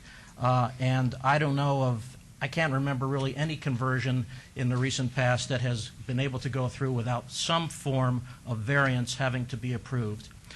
We still feel that 2 parking spaces would work in the rear of this property, but we did not submit it that way because staff suggested that was not supportable. There are a number of things in the staff report that I'd like to discuss. First of all, I want to indicate that Mr. Aaron has owned this property since 2006 and has actually been operating his business at this property since that time. He initially began his business as a home occupation use permit at another location, and when he purchased this property, he sent in a green card to the City of Las Vegas licensing department and notified them that he was changing his business address. Nothing occurred after that. He has paid his business license fees every year, and he did not realize until earlier this year when he went to the license department to change the entity of his business from an LLC to an INC that he did not have proper zoning for this property. So as a result of that, that's when this process began. I think one of the big issues tonight is the fact that this is the first property in this block of North Jones that I'm aware of that is requesting to be converted. There are any number of issues that I think you're going to face as these properties come forward. As I indicated, we initially felt that we would like to see a joint access driveway with the property to the north. That is really not possible. And in fact, that property, which is owned by an out-of-state owner, has been abandoned, is completely trashed, and I actually believe that code enforcement has recently been there because of some of the issues with that property. We also looked at the property to the south. There is no way to do any type of joint access with that property, and in fact, based on the location of that particular house on that site, I don't know how that property without access to the rear would ever be able to be converted because there is simply no room to put parking in the front whatsoever. The front of that building is actually in line with the front of what was the garage on this property. Another one of the things I want to mention is the discussion of the existing carport cover or shade structure. That too was on the site when Mr. Aaron purchased it. I think that's a key fact because I want the record to reflect that he did not illegally put that on the property. And in fact, that is quite a sturdy structure. The poles that hold it up are firmly embedded in concrete in the ground, and it is not going anywhere. The only thing that he has done to it in the time that he's owned the property is a couple of years ago, he actually changed the cover. Some other points that I think need to be made. In reviewing the staff report, one of the suggestions was that rather than put an addition on the rear of the building, that a shed be placed in the rear yard area to provide the additional storage. That is being requested. That simply does not work. Mr. Aaron's business is an internet seller of beads and chains. He needs to be able to secure the product, and I hate to say this way, but the fact is that this area is not the best, and security is a major issue in this area. If you have been able to drive by the property, I think it can be said quite readily that this is one of the cleanest properties in the entire area, whether it be residential or commercial. 2 years ago, he put a new roof on the property. He put a new air conditioner on the building. So he has spent quite a few dollars to upgrade this property since he has owned it. One of the things that the staff report does not mention is the requirements of the building code and the additional money that is going to have to be spent to upgrade the site as a result of the fact that the building is in excess of 1,500 square feet. Because of that, he is going to have to remove all of the existing wiring, or at least disconnect all of the existing wiring, and put new wiring in conduit. That is a significant expense. In addition, he is going to have to take the 2 existing bathrooms that fortunately are back-to-back within the structure and convert those into 1 handicap bath, even though at the present time at least no one working for him is handicapped. However, we understand the requirements. It has to be done, but again, it's a significant expenditure. Another issue that brings up is that he has to put in the handicap space in the front. He certainly understands and is why that is required and is willing to do it, but in fact, it takes up additional space that could otherwise be utilized for parking by the very requirement that the city has, which is a 5-foot free space on one side and an 8-foot on the other. All the other entities that I know of in this jurisdiction, in this valley, only require a free space on one side. So the 8-foot side would otherwise not be required. That area could otherwise be utilized for parking. On top of that, because no one in this working at this facility at the present time is handicapped, technically that handicap space can't be used. And if they do park there without a handicap sticker, again, technically, they could be ticketed on their own private property. So there are issues here that I believe are not totally self-imposed.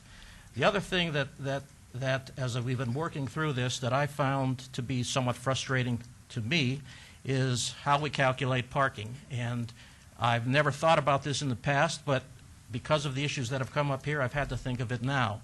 I'm going to use a little analogy. When we determine what an RPD is, we break the point between solid numbers at 0.49. If it's 3.49, it's an RPD 3. If it's 3.5, it becomes an RPD 4. We don't do that for parking. We break the number as soon as it goes to 0.01. In this particular case, if we look at the total square footage that's proposed, which is the 2146, and we divide that by the 300, which is the calculation in the code, it comes to 7.15. That translates, because we round up, to the need for 8 parking spaces. If we were to calculate it in the same way that we did RPD, it would only be 7. That's just an aside, I think, that I wanted to bring up.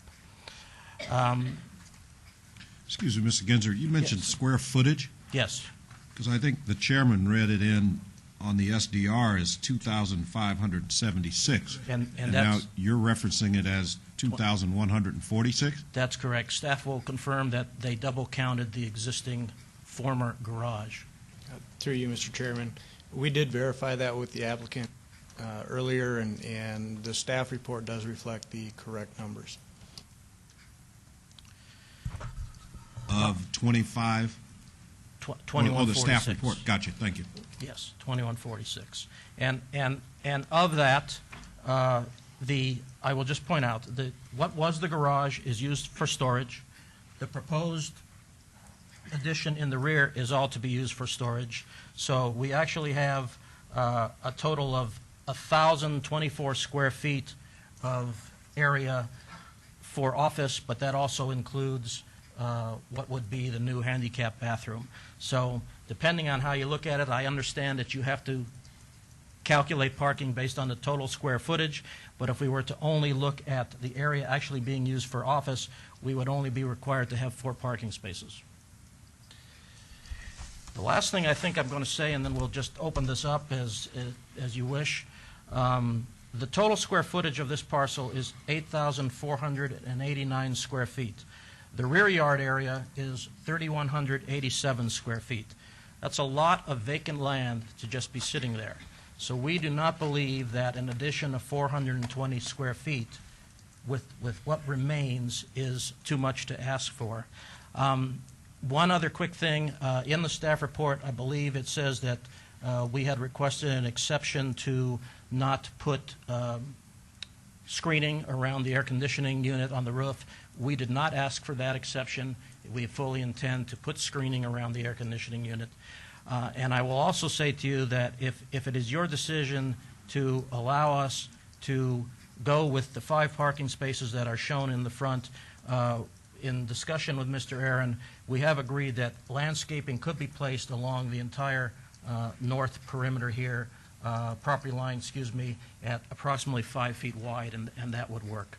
So I do have some additional photos in case you want to see them, but with that, I'll be happy to answer any questions that you may have. Thank you. I believe this is a public hearing. Anybody wish to speak on this matter?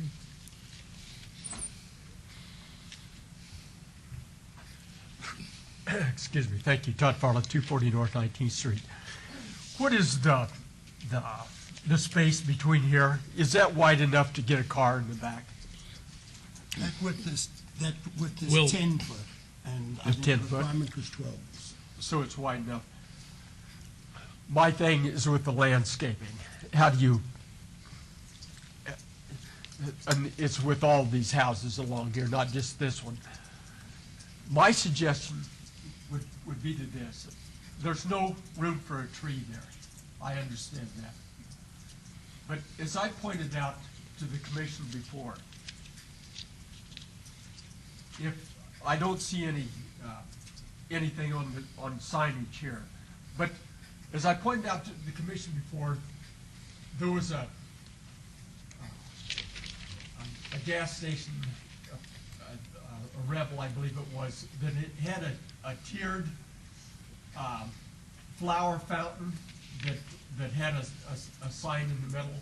And I think that something like that would just be perfect for something around here. Because you could squeeze something in and you get the vines that trail off. It's a beautiful thing, and it doesn't take a lot of room. Good luck with that. Thanks. Thank you. Anyone else wish to comment on these items? Seeing none, I'll close the public hearing. Commissioners? Mr. Chairman, I had the opportunity to go out and visit Mr. Aaron on Saturday. This past Saturday, I spent about an hour and 10 minutes or so out there and walking the property. And I can certainly say with confidence, if I told you to ride on Washington or on Jones, between Washington and the freeway, you'd know where 612 is. It's the prettiest thing on the block, no matter which way you cut it. The house is immaculate. The property is very, very clean and well kept. Mr. Aaron, I told you I'd probably go into this, although here's my issue with it. We have a small business owner who's trying to make an improvement. But the improvements that he want to make is almost going to cost him more than what the houses are in the area. And it's amazing this gentleman pays upwards of $300,000 for a property, and then the property to his north listed for $35,000. Property to the south sold for $69,000. And now we're telling him to make all these improvements, and he's got a mortgage to pay. He's in business. And I almost looked at him Saturday and said, you know, if it was me, I'd almost think about walking away from it and just leave it there because of the cost that we're incurring for him to bring this up to code. Now, on the other side of that coin, as I explained to Mr. Aaron, we're trying to set a standard on Jones so that we don't have these eyesore type of houses. But he clearly has a business that does not have foot traffic. He has an established amount of employees. His deliveries are by UPS or FedEx, which actually pull up in front of his house in a permitted parking zone. They don't come into the house, so the truck drops, runs up to the door, and goes back out. He can clearly get a car in the backyard, and he could clearly make that workable when he adds that 420 square feet onto the house, because he needs the storage to put his inventory in there. I understand the issue of the restrooms, but I guess from a code perspective, why does this all have to hit him at one time? And is there any flexibility in that code to allow him to maybe put something in 2 years from now, put something in, because I think it's a burden on the owner. But I did explain to him my concern about the standards of making Jones look presentable. And in terms of landscaping, instead of jackhammering out existing concrete that's there and it's in tip-top shape, is to utilize some decorative planters, some clay pots, some vines and decorative landscape such as that. That's what I'd like to see if somehow we can work with this owner, because I think he has set the standard on this portion of Jones by not letting his property go down since he's owned it since 2006. Those are a couple of my comments. Thank you. Any further comments from the commissioners, or did the staff want to, there were a number of questions in Commissioner Goins' comments. Either the staff or the commission, did anyone want to respond? I have a couple comments. I give you all the credit. You've done an excellent job of maintaining your property, and but as you know, Mr. Ginzer knows, this gets into that area along here where every decision we've made has been a bad decision, only by the outcome of them. We endeavored north of here to require homes to come in if they're going to convert into multiple property owners so they could have agreements, and you know, everybody ran up the prices. The world got to be a great place, then the world got to be a bad place, and real estate prices dropped back to unsustainable, or you know, we're at unsustainable numbers, and now they're back to even below reality. And we've had problems there with trying to get property owners just so they can utilize a building, because when you go to this PR, this transitional zoning, there's not a lot of financing for these things. So we're going to have problems on the properties north and south of you, no matter how successful you are. There are going to be problems in that area. And I agree to some extent with Commissioner Goins. There should be a vehicle to deal with some of these existing structures that don't require you to rebuild the thing from the inside out, because it is unrealistic. You have a building that functions very well, is not a fire trap, but yet suddenly everybody wants you to put conduits all through it. Hell, they'd like you to sprinkle it if they could get away with it, but that's, it's some of this is some undue burden on the property owners. We have very stringent or adopted very supportive codes for ADA, which require the bathrooms, but yet older businesses and older locations, I can give you several examples downtown that have bathrooms you can't turn around in, but because they're continuous business, they fall outside of that. But yet we take the ball to a new extreme when we're trying to correct something in a situation where I think it'll be unbelievable all the costs that you'll go into on this.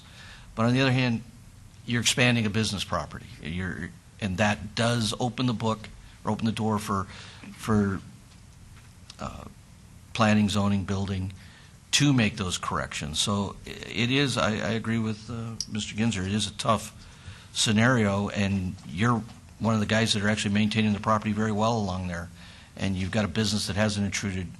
There's been no comments of how bad it is, but I know that to the extent that we allow waivers to the code in this transition area, it'll set a standard for the guy that isn't doing such a good job, or has got the house next to you, buys it for $35,000, and suddenly will come in and tell us all the same things. Well, I'm going to do all this, and we'll get nothing for it, and the community will be lesser for the wear. So I'm not sure how the rest of the commissioners are going to vote, but this is a very tough issue for me because I do understand your issue as a business person, but I also understand the potential we get in along that corridor and making it worse than what we've got right now. And if I may, Commissioner, you've hit the nail on the head. That's the real issue here, is that this is the first one in. And when you look at the various structures on the various lots in this block, there's no two that are the same or in the same location on the lot, and someone has to make a decision on the future of this entire block, and that's the Planning Commission and the City Council. Thank you. Any further comments from the commissioners? Yes, I'd comment that, when you drive up and down Jones there, if you look at the southern portion of Jones, you can see some pretty attractive jobs that have been done in converting those homes into businesses. You can also see some pretty pathetic jobs that have occurred. I think when you look at the differences in the two, the controlling factor seems to be the size of the lot and access to the rear. You've got an unusual situation here where you've only got a 10-foot wide access to the rear where 12 is required. Even if we'd waive it and say use it as a 10-foot driveway, you're going to be taken off the corner of that building a couple of times a year, and in the long run you haven't gained a whole heck of a lot. You need to spend a certain amount of money to build 400 square foot of additional storage space in the back, eating up more of what could be potential parking space. I think what might be available to you in a much less expensive alternative would be if you can buy that property to the north for $35,000, that would be the direction to jump. Thereby you could have a full 20 feet between the two buildings, and you'd have plenty of access to not only your backyard, but the new parcel that you could have acquired. The 400 square foot of storage space that you need to build into your backyard can be simply replaced by using some of the square footage that's available in the new home that you bought. There's a totally different landscape scheme, front yard approach, where you could have two entrances where the delivery trucks could pull onto your property, do the delivery, drive across to the adjoining property, and leave without creating a safety hazard of having to back out onto Jones or to park on Jones. In order to park on Jones, you have to block your own driveway, and it just compounds. And for $35,000, I'd buy that parcel next door and deal with it as one large lot, one double-sized lot than what you've got going now. People have complimented you on the condition of that particular home. I'll give you that it is the nicest looking home on the block, but you're the leader of a slow pack. And all the barred windows that you've got, if we'd say, well, that's the standard we want to set, and so the rest of the buildings are going to be built along there, we're going to expect them to pave the entire front yard, have minimal landscaping, and have bars on the windows. I don't think that's the kind of contribution to the community that we really want. And I just afford you the opportunity to respond to my thoughts. Thank you. Is it something that would modify this particular application, or is it just a rhetorical question? That's an indication of my vote. My name I'm is going to Greg let you Aaron. respond, and then I'm going to ask the commissioners to maybe move this to a motion. My name is Greg Aaron, 612 North Jones. We actually tried to contact the owner of that property to the north of us, and apparently they're in New Jersey. So we wrote to them via a real estate agent, and we got no response. Out of the blue, I saw a sign outside saying the place was for sale. I called up, this was a couple of weeks later, I called up the real estate agent, and he said to me that it already had an offer in on it. So it never ever really got to the market. We have no idea who put in the offer on it, but the place had been trashed. Someone had broken in, ripped out all the copper piping and all the wiring. So there's nothing in there. You pretty much have to pull it down. My idea was, if we could have got to the owner, to get that and then try and do that dual access driveway, but we didn't have a choice. We couldn't get to it.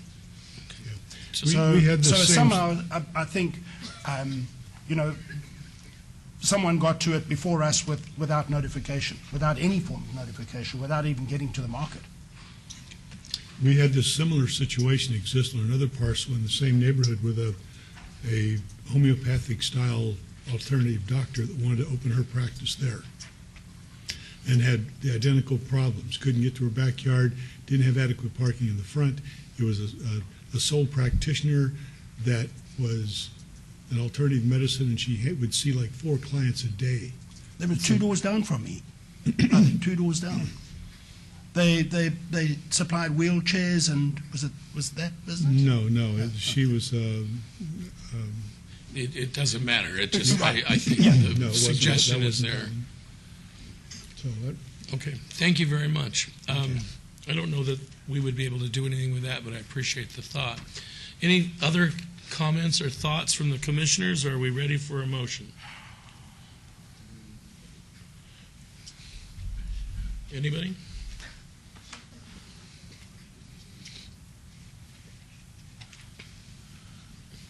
Commissioner Chairman, I wanna Goins, would you give it a care to shot on- perhaps make a motion?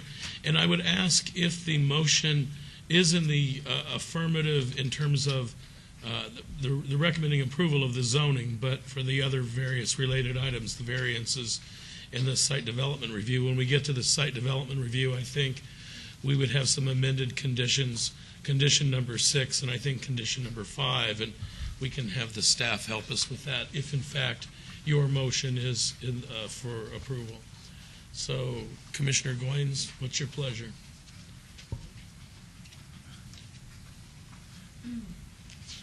Well, you sure going out with a bang, huh? I'm just trying to move the meeting along. This is going to be quite a memorable occasion, Chairman Evans. Item 33, move for approval of the zoning 41798, subject to all staff's recommendations and conditions.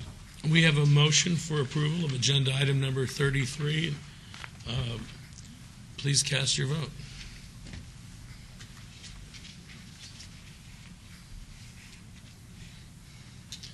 And that motion has been approved. The clerk is showing Commissioner Quinn's abstention. Agenda item number 34. Number 34, I'm going to go ahead and I'm going to make a motion for approval, and the reason being is that I've been out to the site.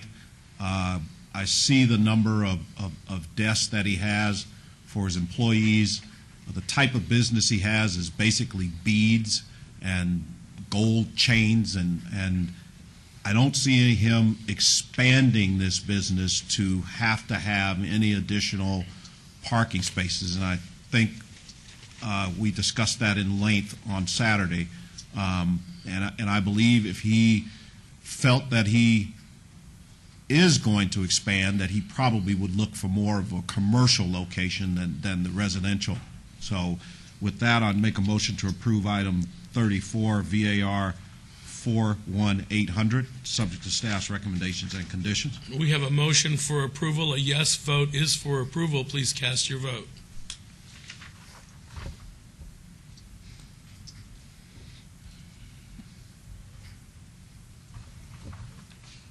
Opposed? And that has been approved. Agenda item number 35. I'm going to move for approval with the front yard. It's intact, and I'll save some more comments for the SDR. So I'll move for approval of VAR 41801. We have a motion for approval of agenda item number 35, the variance. A yes vote is for approval. Please cast your vote.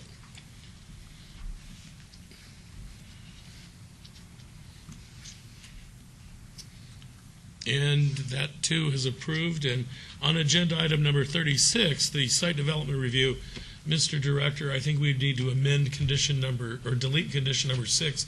And if you could perhaps have the staff revise condition 5 and some language if in fact the motion for is for approval on 36. Yes, just to clarify, the representative for the applicant made testimony to the fact that condition number 6 was no longer necessary, that they weren't requesting the waiver. So consequently, if the commission chooses to do so, that condition could be deleted. And then there was also a reference to additional landscaping. I don't know what the pleasure of the commission was in terms of requesting additional landscaping along the north side of the property, I believe starting at the corner of the existing structure and moving eastward. If so, we would need to amend our conditions to address that. Commissioner Goins? I concur. So on item, are you ready for a motion? Yes, but I think I may have misread where the condition perhaps is number 5 and not 6. Is that correct? No, condition number 6 refers to the mechanical equipment screening, which the applicant has indicated. Yeah, he has no problem doing that. Correct. Right. And then item number 5 is relative to the waiver from the landscaping requirements. Right. And perhaps we could have Mr. Gebeke speak to that if that is the pleasure of the commission. Through you, Mr. Chairman. I think we would have to add a condition that a revised landscape plan shall be submitted to and approved by the Department of Planning to depict a 5-foot landscape buffer along the north perimeter. Landscaping within that perimeter buffer shall comply with Title 19 requirements. Number 5 should be revised to say a waiver from Title 19-08050 is hereby approved to allow perimeter landscape buffer widths of 6 feet along the west perimeter where 15 feet is required and 0 feet along a portion of the south perimeters where 5 feet is required. And number 7 would be amended to say an exception from Title 19-08040 is hereby approved to allow 0 trees where 7 trees are required along the south perimeter.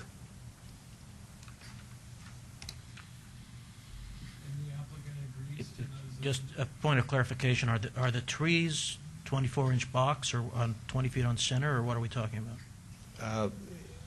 Along the north on side? the addition, that's what I would suggest. I don't know if there was any discussion on that, but I suggested just the landscape materials in conformance with Title 19. Okay, we will accept it, and we'll have to figure out exactly how many that is, but we have a month to do that before it goes to council, but we will certainly accept that condition. And if staff would like, we can have a revised site plan submitted to you prior to this item going to city council that shows the landscape planner. So we have a motion. Yeah, I also wanted to just mention, as I mentioned out there Saturday, I know we're talking about the north on the landscape, but in the front, I had mentioned the It's not on the screen. I can't see it on the screen. I had mentioned in the front of the house, you've got to get some landscaping in the front. I can't see where you're If we could go to the overhead. We go to the overhead? You're talking about here? Yeah, where's your canopy? Canopy's here. Okay, where's the front? This area is going to be landscaped in front of the canopy. That's shown on the landscape plan. Oh, okay, perfect. Back where you were pointing? Here? Right in front of the house? Yeah, right in. There is a tree there. Yeah, but he wants more. Okay, so we're good on that. Well, there's one mature palm there now. We can certainly look at putting some additional landscaping there. I'd like to put, as long as it doesn't conflict with the handicapped parking area. Exactly, but I'd like to see as much filled in there as possible, just to complement the palm tree. Okay. All right. There is water there now, so that should be possible. We all on the same page? We got the motion, language? So, motion on item 36, SDR 41799. I make motion for approval of subject to staff's recommendations and conditions, as well as the amended conditions that were read into the record by staff. And I think that would satisfy the requirements of that motion. Very good. We have a motion. Everybody understand the motion? Vote on the motion. Yes vote is for approval with all the amended conditions.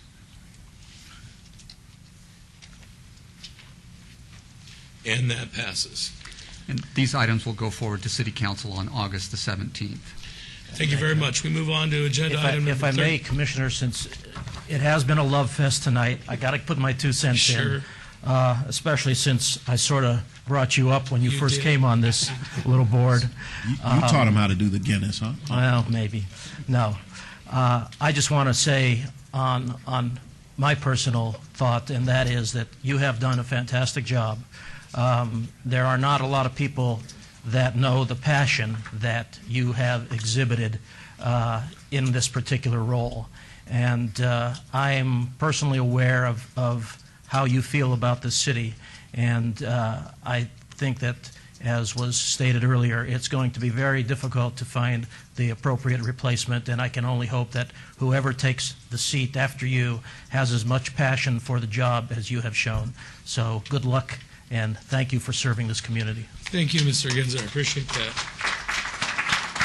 Just a side note, I remember meeting in your office and you inundating me with dozens and hundreds of documents. And you took the job anyway, so. Yeah. Thank you, Mr. Ginzer. Good luck. Following item number 37, variance 41303. The applicant and the owner is Raymond Pistol. It's to allow a 48-foot tall freestanding sign where 40 feet is allowed, 3 freestanding signs along a 293-foot long street frontage where only 2 are allowed, a 0-foot setback where 5 feet is required, and an 85-foot separation from one freestanding sign to another where 100 feet is required at 1232 South Las Vegas Boulevard in Ward 3. The staff's recommending denial. Can we get a report from the staff, Mr. Chairman, before we go forward, I'm going to abstain on this item as much as I do own property within the notice area. Thank you. If the clerk could note the abstention. And Mr. Chairman. Truesdale, I need you. And Mr. Chairman, I'll have to abstain on this as well. Excuse me. I'll have to abstain on this as well because I used to represent Diamond Head Sign Company at one point in time. So if the record could reflect the abstention Commissioner Flangus, come on. I don't know these people on this side very well. I know All right, all of these be guys. quiet and we'll hear the item and hopefully you'll get some relief out of it. All right. Any other abstentions? No? Staff, can we get the report, please? Mr. Chairman, this request is for 3 existing signs, 2 of which are legally nonconforming. A nonconforming sign cannot be moved, replaced, or substantially altered without first bringing the sign into compliance with the current provisions of Title 19. If approved, the requested variance will result in 3 existing freestanding signs becoming conforming for setback, separation, and height, pending approval of required building permits and inspections. The signs were considered by the Downtown Design Review Committee on 6/21/11 and have been approved by that committee subject to conditions. The applicant has provided no evidence of unique or extraordinary circumstances pursuant to Title 1916 that would substantiate the requested variance. Therefore, staff is recommending denial. If denied, the nonconforming signs would remain as they are, but the 3rd sign would have to be removed. Please note that there are additional letters of protest and support for this item since publication. Thank you very much. And who's speaking on this item? Are you, sir? John Urich, 3870 Dowser Court. I'm with Diamond Head Sign Company, representing the applicant. There are 3 businesses on this parcel, and they're all trying to work to revitalize the area. There are 3 existing poles that the businesses want to utilize to minimize spending more money to put in new poles.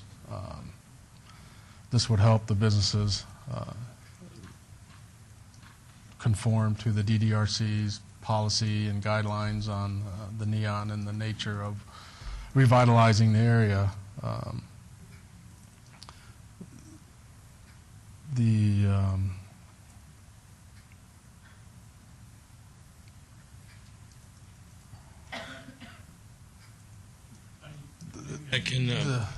They're not substantial in nature, the requests for the variances, and they're not harming the general public. There's 3 businesses, they need 3 signs. There's 3 existing poles. There is an encroachment permit in with the city now. The staff has said if approval is, if you do approve it, that there will be conditions, and we could meet all those conditions as well. Thank you very much. This is advertised as a public hearing. Did anyone wish to speak on these matters? Please come forward. Mr. Farlow. Thank you, Todd Farlow, 240 North 19th Street, and I think it's too intense. The other thing, I don't see any neon, and that one sign looks like it's about ready to fall down. Thank you. Thank you. Anyone else from the public wish to speak on this matter? Seeing none, I'll close the public hearing and make a quick comment, or a disclosure rather. I also chair the Downtown Design Review Committee, and I believe all 3 of these gentlemen came before that city-sponsored committee, which is charged with the scenic byway and all the parameters, including neon and percentage of mechanical and that sort of thing. And if I'm not mistaken, it was unanimously approved by that body, of course, subject to approval from the Planning Commission from the other aspects of setbacks and things of that nature. But if I'm not mistaken, the committee, which is a fairly broad base of the community, thought that this was basically a good addition and a step in the right direction. So that having been said, any comment from the members of the commission? Seeking a motion? I just want to comment. I think if you've got 2 that are non-conforming, correct? Yeah. And so I'm kind of like Mr. Farlow would say. I think it's a perfect opportunity to get some neon up. I also think it's a perfect opportunity, since you have 3 separate businesses. To me, that looks like 3 funding sources to put an immaculate sign up that could be conforming and that could sit in that scenic byway, and that could be a everlasting impression from here on out as you drive through that portion of the boulevard. Director, Mr. Chairman, through you, just to respond to Mr. Goins' questions in terms of the neon. The 2 of the signs that are before you this evening went before the Downtown Design Review Committee, and they will have neon that conforms to the requirements of the scenic byway. And so 2 of those signs are being upgraded and have been approved by the Downtown Design Review Committee. Thank you. Sounds like Mr. Evans is in charge again. Any other comments? Yes, that leaves us the discussion. Which of the 2 signs meet the neon requirement? The hostile cat and the absolute tattoos? That is correct. Okay, and that leaves us with the 3rd sign, which appears to be the oldest and the furthest from conforming. Now, how can we encourage or take action that would require that sign to be more of the 48-foot height and also comply with the neon signage to make it a more attractive, more contemporary presentation? That's not an attractive sign. It's the 1950s and hasn't put a nickel into it since then. So are these are on 3 separate parcels? No, they're on 1 parcel. And so can we approve the 2, the hostile cat and the absolute tattoos? Are nice looking signs. I don't have problems with them. And if we don't take the appropriate action, that would require one of them to be taken down, and that would leave another business with no advertising opportunity. That doesn't seem fair. Mr. Chairman, through you. Where do we? Yes, sir. The sign that we're looking at the overhead is a non-conforming sign, legally non-conforming, so it would be allowed to stay there if this variance is denied. If the variance is approved, it would become a conforming sign and would become easier for the applicant to upgrade, requiring just a DDRD or a DDRC review in the future, as long as it conforms to the requirements of this variance and Title 19. Commissioner Trowbridge. Please. Wait. Mr. Pistol, you want to comment to Commissioner Trowbridge? Okay, you need to put your name and address on the record and then certainly allow it. You mean by saying it again? Yeah. Raymond Pistol, 631 Las Vegas Boulevard. Been before you and even crossed swords with you a few years ago, but you want us to put money in. This man and I have put over $750,000 into this block in the last year or two. That sign hasn't been changed because I kind of was taking an attitude of I want to fix that sign, but there are difficulties with fixing it, and I thought if I looked ugly enough, maybe I would get some cooperation. But I see you guys are cooperating now, and I have every intention of, after this conformance happens, to come in with a design for this sign. That's in my game plan, and it's part of, it will improve my business. I agree, and I find that very attractive that you're willing to do that. But you reminded me, you put the $750,000 into improving the exterior of the motel that's right back there. How much did you put in the property? I mean, it's been spent, and those are the improvements that you got? About $400,000, and it wasn't just the exterior. It was, somebody mentioned earlier, you open yourself up to every member of every department coming through and kind of having their way with you, and that happened. So we complied with everything all along the way. Confirm that. We still have to worry with putting sprinklers in all the units there, so we're still spending money even now to get the property to where building and safety is happy, and we're trying to also upgrade and improve. Yeah, I completely refacaded my building as well, put columns up, I put plexiglass up, re-roofed, so we're spending the money. And it's tough out there, as you well know. Everybody in this city knows how tough it is. So it's coming out of my back pocket. It's not coming out of profits. When would the next opportunity that the city would have to take action if the sign is not improved? He's got to sign something, he's got to come forward and have the sign approved again at some point in time. Maybe I'm mistaken, but my thought was that the sign that they're talking about is a legal conforming sign. There's no requirement to do anything to it at this point. Is that correct? Mr. Chairman, that is correct. That is the legal sign on the property. Okay. It's the improvements to the other two signs that necessitates the variance. Thank you for clarifying that. So that means that there's nothing in place now that would stop Mr. Pistol from improving these signs currently. Well, it's a legal non-conforming sign. It doesn't conform currently to the established code. But if he wanted to come forward and upgrade the sign, he could do it. He could make minor changes to the sign. He couldn't increase the square footage or the height. He could make changes to the current panels that exist on that sign as a legal non-conforming sign. To do additional stuff would require this variance brings all the signs into conformance and would make it easier for him to do that through an over-the-counter permit. Currently, if he wanted to change the sign and increase the square footage or move stuff around, he would be prohibited from doing that. He could change his copy on the signs. He could paint them. He could add electrical work. I understand that doesn't really wind up with anything except a more attractive 1950s style sign, right? I mean, he could repaint it, but he's not going to make any significant changes to it. What I'm trying to do is make it easier for him to make that a more attractive sign. And I think that... If I can just jump in here very quickly. Please. I think approval of this variance will allow him to do that.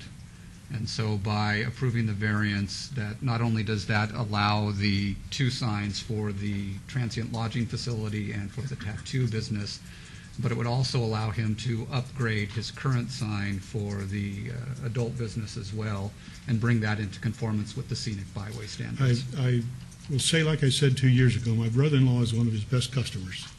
And so I have no problem with your business. I would simply like it to be more attractive. I don't like the signs of some of the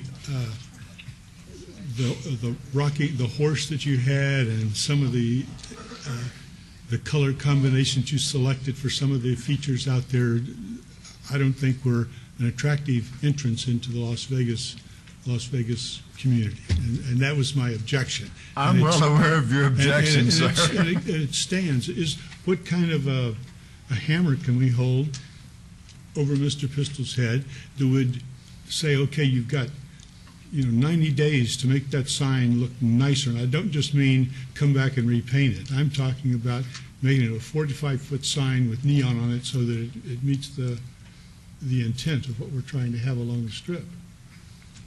And yes, it's expensive, and yes, it's coming out of your pocket. I thank you for realizing that. Where are we at? I think we're Can we ready. do anything that would encourage this actually to happen, not just be permissible? Permissible is not a That's very the whole strong point thing of to this. enforce. I think we can, Commissioner Trowbridge, through a motion for approval on this item. I think we can get there. And that gives him how many months to get it done? Mr. Director, you need to clarify this, please. Really, the only way to get it done is that with the approval of this variance, there is a condition that all improvements to the sign need to conform to the codes that are in place and go before the Downtown Design Review Committee, which is the group that's responsible for reviewing signage in the scenic byway. There is no specific time frame for that, but if the property owner were to make improvements to the signage, it would need to conform to the scenic byway standards, which does require the neon or animation. And that's got to happen anyway. And So that's it's a got to happen meaningless anyway. convention. So, but there, unless the city attorney corrects me, there really isn't a time frame that we place on that. I agree. Looks like you win. I'm not, you're going to win. Would you invite You're me going down to when get you what renew you your want. sign? All right. Are we ready for a motion, or are we? I'll make the motion. I'll make the motion to show you I'm not really being antagonistic. I just want to see it fixed up. I want to, too. I mean, I've got a huge investment there. Not near as huge as it used to be, Okay, in regards to item number 37, variance 41303, make a recommendation for approval, subject to all staff conditions. We have a motion for approval. Please cast your vote.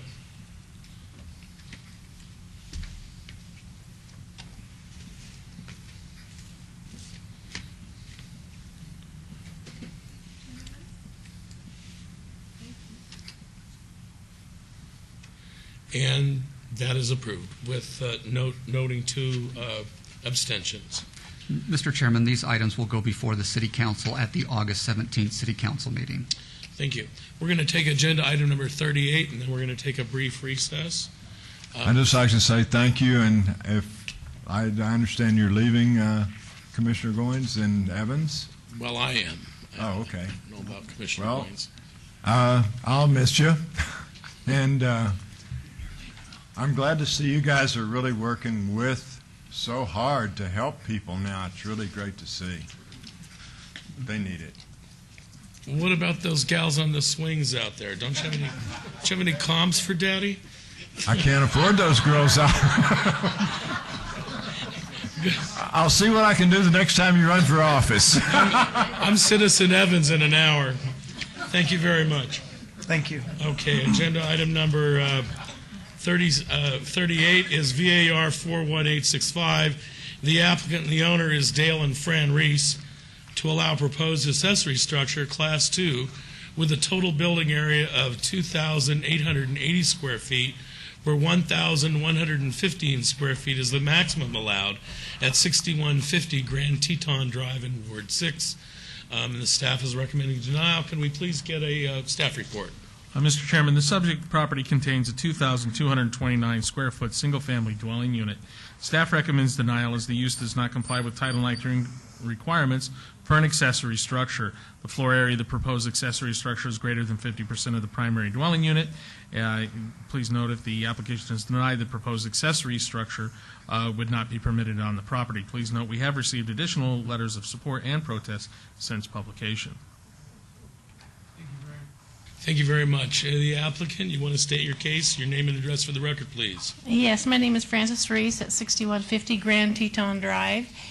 And the reason that we have requested this, actually, we requested it once already and it was approved, but unfortunately, it expired before we could have all of our building papers ready to go, and that was in 2009. We are just basically reapplying for it. It's going to look just like the house. It's not going to be an unattractive building. Where it's situated on the property, it's going to be, as you can see, all the way in the back, and with the vegetation that is around right now, it would be even hardly seen from the street. The person that would actually be impacted the most is the resident behind me, and she was in full agreement of having it built. She didn't have any problem with it at all. I just think we need the area. we have a lot of toys, unfortunately, unfortunately or fortunately, right now. And also, I know it doesn't make any difference, but right now we're about the only house on the block that has residents on that side of the street. Everybody else is gone. It's unfortunate, but where we own the property outright, it's lucky or unlucky. I don't know how you look at it nowadays. Thank you very much. Did anyone wish to speak on this? This is a public hearing item. If you do so, please step up. Seeing none, we'll close the public hearing. Commissioners? Commissioner Moody? Mr. Chair, through you, Mrs. Reese, good evening. I would agree that this is aesthetically compatible with both the surrounding area and your home, and looks like it would be a nice addition for you and your husband. I didn't see any protest letters, just 3 in support of your project. Are you aware of any neighbors, anyone who has said we don't like this? No. Okay. Like I said, I went around, the first time I went around to just about everybody, and a lot of those people are gone now. And no, I haven't. There were some banks and things like that own the properties around us now, and I didn't get to them. But not as far as anyone, they didn't tell me that they objected to it. Okay. Mr. Chairman, if I could, let me correct my staff report. I misspoke. We did receive 3 additional letters of support since publication, and we haven't received no protests. Thank you. Commissioner Moody, do you want to say anything further? If there's no further discussion, I'm ready to make a motion. Motion would be with regard to item 38, variance 41865, for approval, subject to the conditions. And Commissioner, I'm assuming that's based on her presentation and that there's letters of support and no objections. That's the part that I heard in the comments. That's correct, Mr. Chair. Very good, thank you. We have a motion for approval. A yes vote would be for approval. Please cast your vote. Mr. Chairman, if it'll help, I pass by that house every day, and it's immaculate. Oh, thank you. Great. Thank you very much. That is passed. Thank you very much. Mr. Chairman, that item is final action in the absence of an appeal within 10 days. Thank you. We're going to take a short recess, allow our camera crew to regroup, and we'll be back here in just a few minutes. Thank you.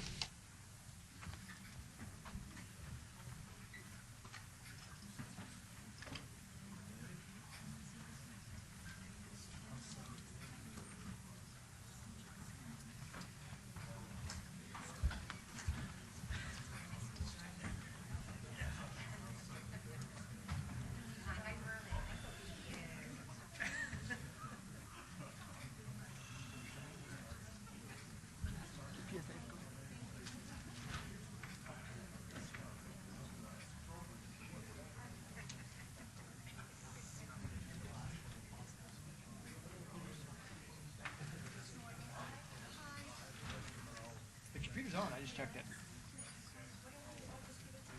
Yeah, I guess so, yeah, and they'll get finally here, but I'm gonna stay through the citizen comments so I can address some of the stuff that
she was, she ran the store. And then she was like, she got, really mentally transport. She was doing crazy things, so I didn't really get out and start. She's someone that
That's when it's made more.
Thank you. We're about ready to begin. If everybody could take their seats.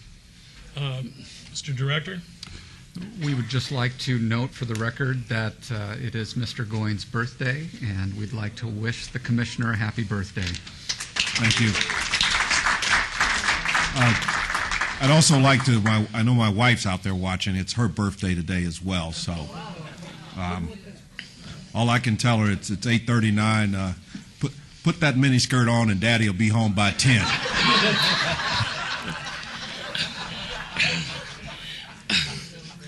Agenda item number 39, and we concluded 11. Variance 41882.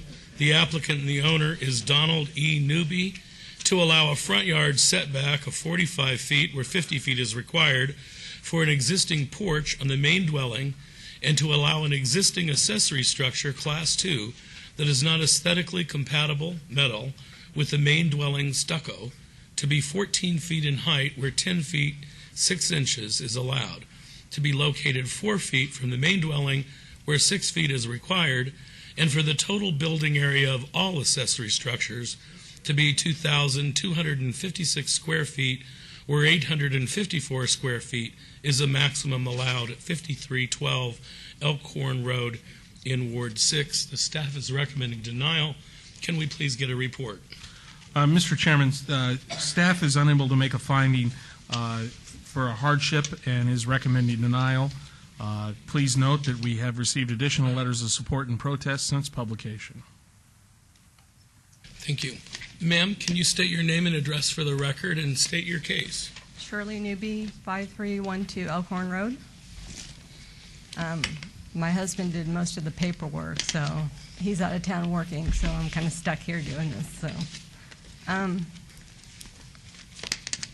the front porch is used for family gatherings, and it provides shade for the grandkids to play out there in the front yard.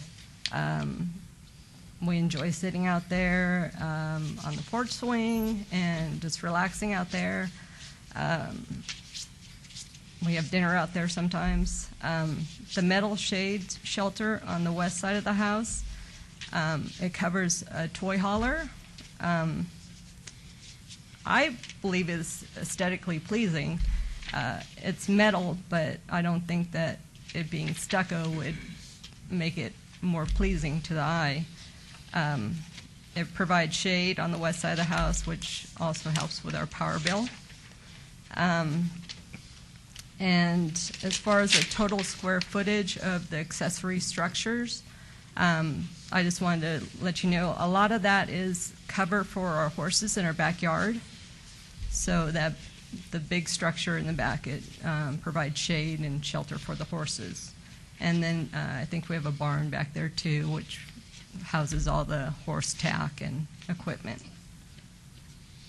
So. Thank you very much. This was advertised as a public hearing. Does anyone wish to speak on this matter? Ms. Clark, please come forward. Thank you. And I'm sorry that you won't be with us. It's goodness gracious. I don't want to be the only old one around here, but yes, we're you got to put your name and address for the record. We know who you are, but do it for the clerk if you would. Yes, Juanita Clark on behalf of Charleston Neighborhood Preservation, and these types of things where somehow the city has gotten involved with people's property and their residence where they live and what they have there that is of minimal concern as far as we concerned as a neighborhood group.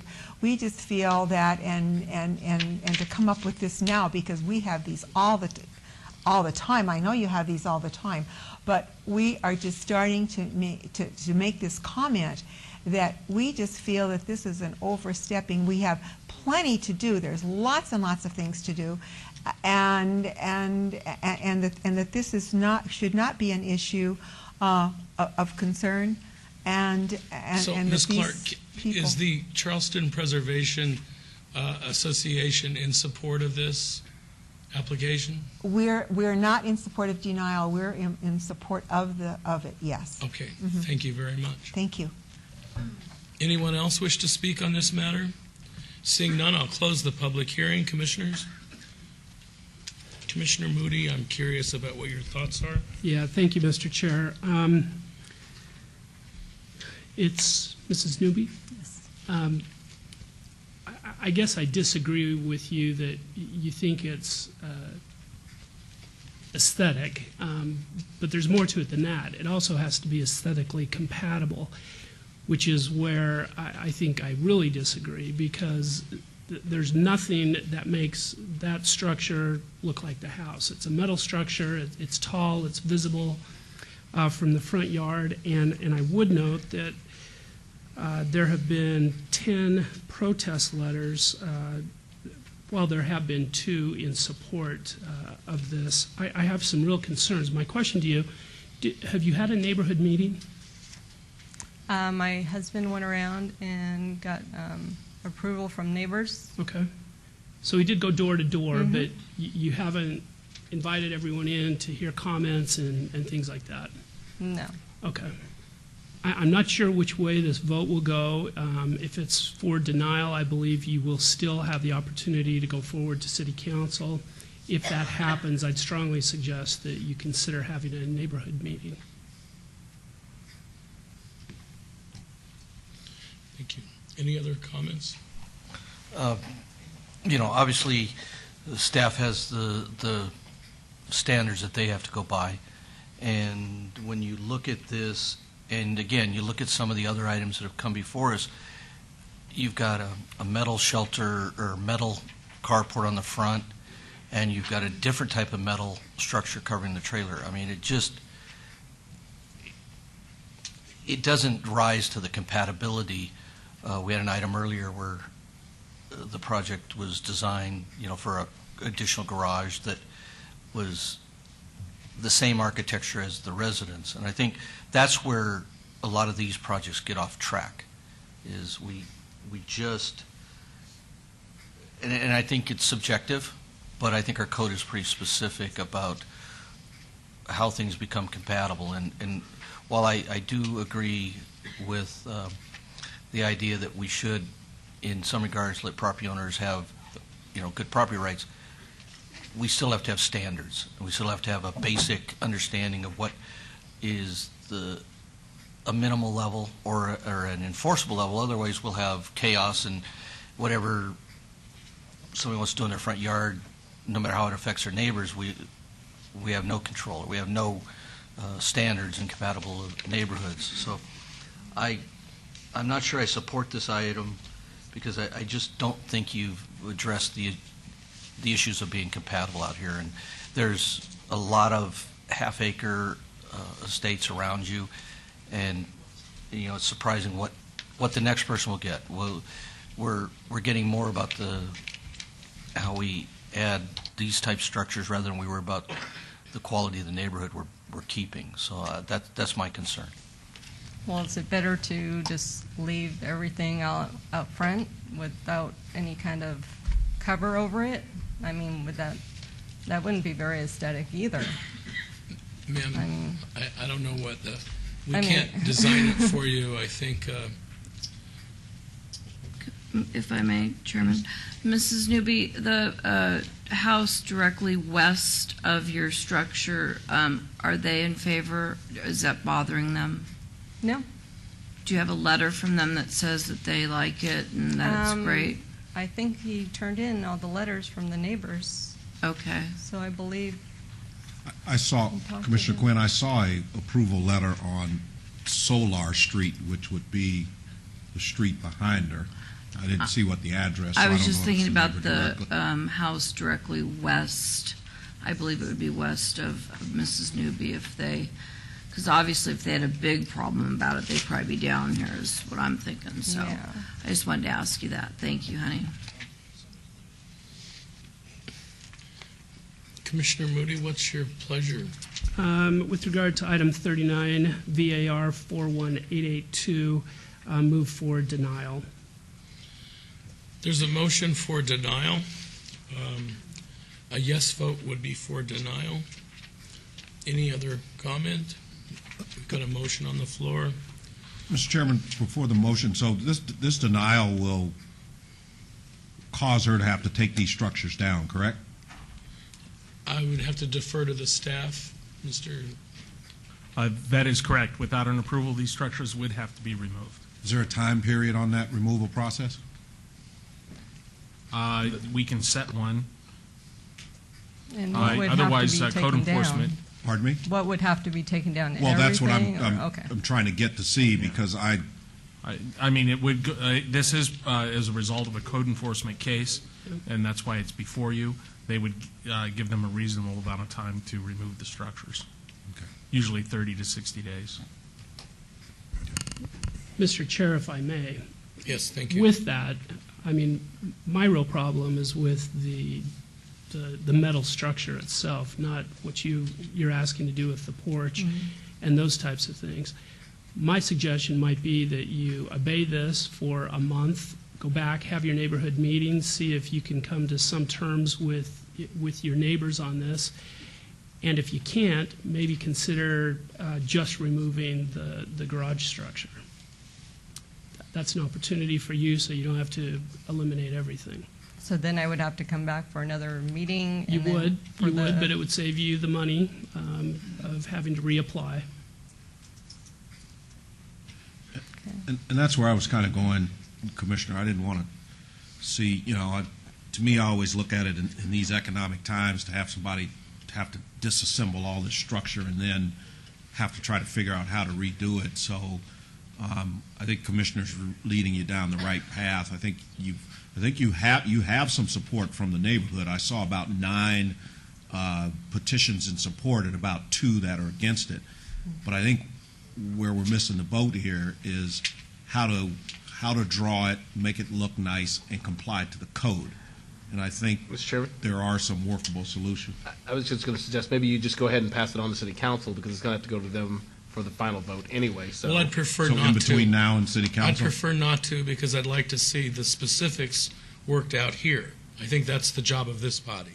but you're not going to. But it's not to redesign the particular building. But you can make suggestions to the City Council as to how to make it better, and then they could actually make the final decision there. Well, I wouldn't support a motion to move it directly to City Council without having had the opportunity to modify it at this level. But there's still a motion on the floor. I think Commissioner Moody offered up for denial, so that's where we're at now. Commissioner, I think can your rescind. intention was to withdraw that motion. I'd be happy to withdraw it and allow the applicant to consider obeying this for a month. Could I comment? Sure. I noticed that the address of this property is 5312 Elkhorn. There's letter of support from 5300 Elkhorn, 5324 Elkhorn, and 5336 Elkhorn, which looks like they're the neighboring parcels.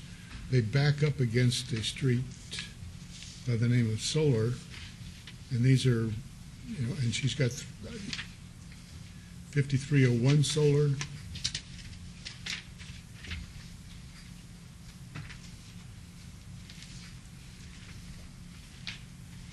and there's another one from Solar. Where the heck is it? 5325 Solar. And so those are letters of support from the primary neighboring parcels. And then she's got some from people across the street that's all very well and good, but they're not really. I think there's only impacted. like 8-acre lots Yes. in our neighborhood, so, and then there's across the So street. that's just so. an observation. Or you might be 75% of the way there already in regards to the commissioner's thoughts about the neighborhood meeting. Right. Commissioner Moody, I think you were going to offer up another motion. I guess my motion now is to obey the item for 30 days to give the applicant that opportunity to go back. Again, noting we have received additional protest letters in addition to those that we have in front of us, 10 versus 2 in support. So I would like to see you go back to the neighborhood, see what you can do there, and then bring this back in front of us in a month. Okay. You'd be willing to do that? Yes. Thank you. So Thank you. my motion is for an abeyance of 1 month. Good, and I think that's a good step for dialogue. So motion would be to obey this to the August 9th Planning Commission. In the interim, I believe you requested that she meet with the neighbors and actually host some sort of a meeting, and perhaps whatever protests are out there you might be able to mitigate, and then you would come back to this body for redeliberation and a vote. That's the gist of it, is it correct? Exactly, and will you please let me know when that meeting is? I'd really like to come to that. Okay. Thank you. Thank you very much. We have a motion to obey. Please cast your vote. A yes vote would be for the abeyance. And that has been approved. See you next month. Agenda item number 40, VAR 41899. The applicant and the owner is Sanchez Family Trust et al. To allow a 3-foot side yard setback where 5 feet is required for a proposed 1,150 square foot one-story addition at 8129 Moonstone Circle in Ward 4. The staff is recommending denial. Can we get a staff report, Mr. Rankin? Mr. Chairman, staff finds no hardship has been presented to justify the requested variance. A redesign of the project could be done to meet the required setback, and as such, staff is recommending denial. Please note we have received additional letters of protest since publication. Thank you very much. The applicant, can you state your name and address for the record? I'm Margaret Sanchez, 8129 Moonstone Circle. And Amy Fincham, 6315 Dan Blocker, Henderson, on behalf of the applicant. Okay, and whoever would like to present your case, please do so. Okay, this application is for an addition for approximately 1,150 square feet, where 565 square feet is a first level and 585 square feet is below ground. This property is located at the end of a cul-de-sac where no rear neighbor exists, as the backyard is butts the lake there. The south neighbor is the only neighbor impacted by this addition. And our side yard here is adjacent to their backyard. The grade has an elevation difference between 3 and 5 feet as it varies. And there is existing landscape buffer that provides a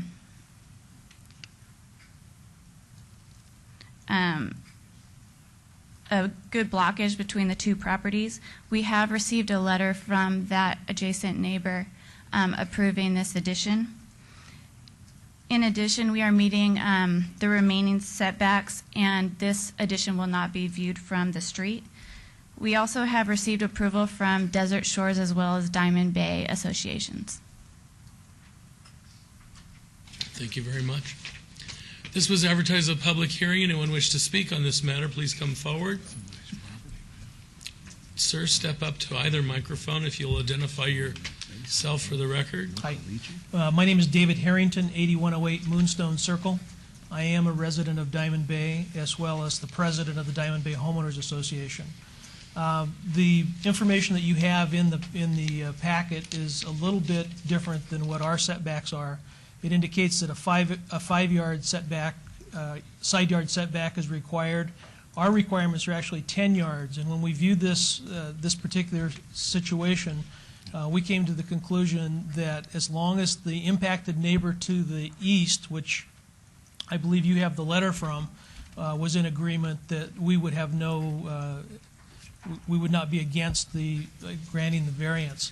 We have granted very few variances over a period of time, and the way this particular property is situated, we do not have any complaints with it whatsoever. Thank you very much. Yep. We'll close the public hearing.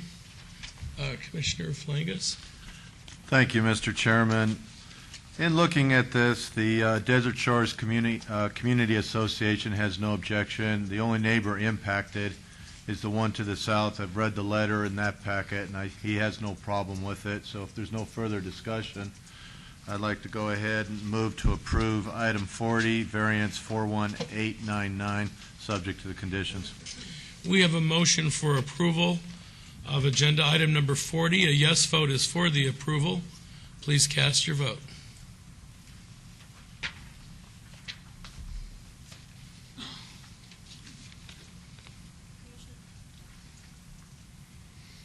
And that motion has been approved. Thank you. This item is final action in the absence of an appeal within 10 days. Thank you. Agenda item number 41 is variance 41903. The applicant and the owner is JJM Properties LLC to allow a 2-foot side yard setback where proposed 500 square foot attached carport where 15 feet is required at 815 Shetland Road in Ward 1. The staff is recommending denial. Can we please have a staff report? Mr. Chairman, an existing ranch-style single-family dwelling currently exists on-site, and the carport is proposed to be attached to the north side of the dwelling.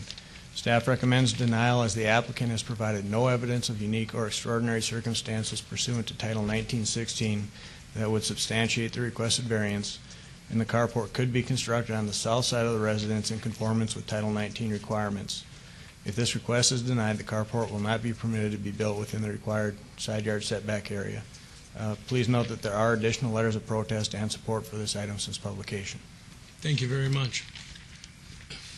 Representative for the applicant? Hi, I'm Joe Mamet, 815 Shetland, and this is my father, John. Basically, you know, what Mr. McDonald said at the beginning of the meeting kind of hit me as a historical preservation. And that's what we attempted to do here with this house. We bought it, I think in 2006 or 2007, and it was an original ranch house from the 50s, and it was run down, dilapidated, and most people probably would have torn it down. We decided to resurrect it and preserve it, so we brought it back to life, and what I think we did was a beautiful job. And the way that the house is designed and set up on this piece of property makes it kind of awkward for a carport to be on the south side of it, as where the entry doors are currently located.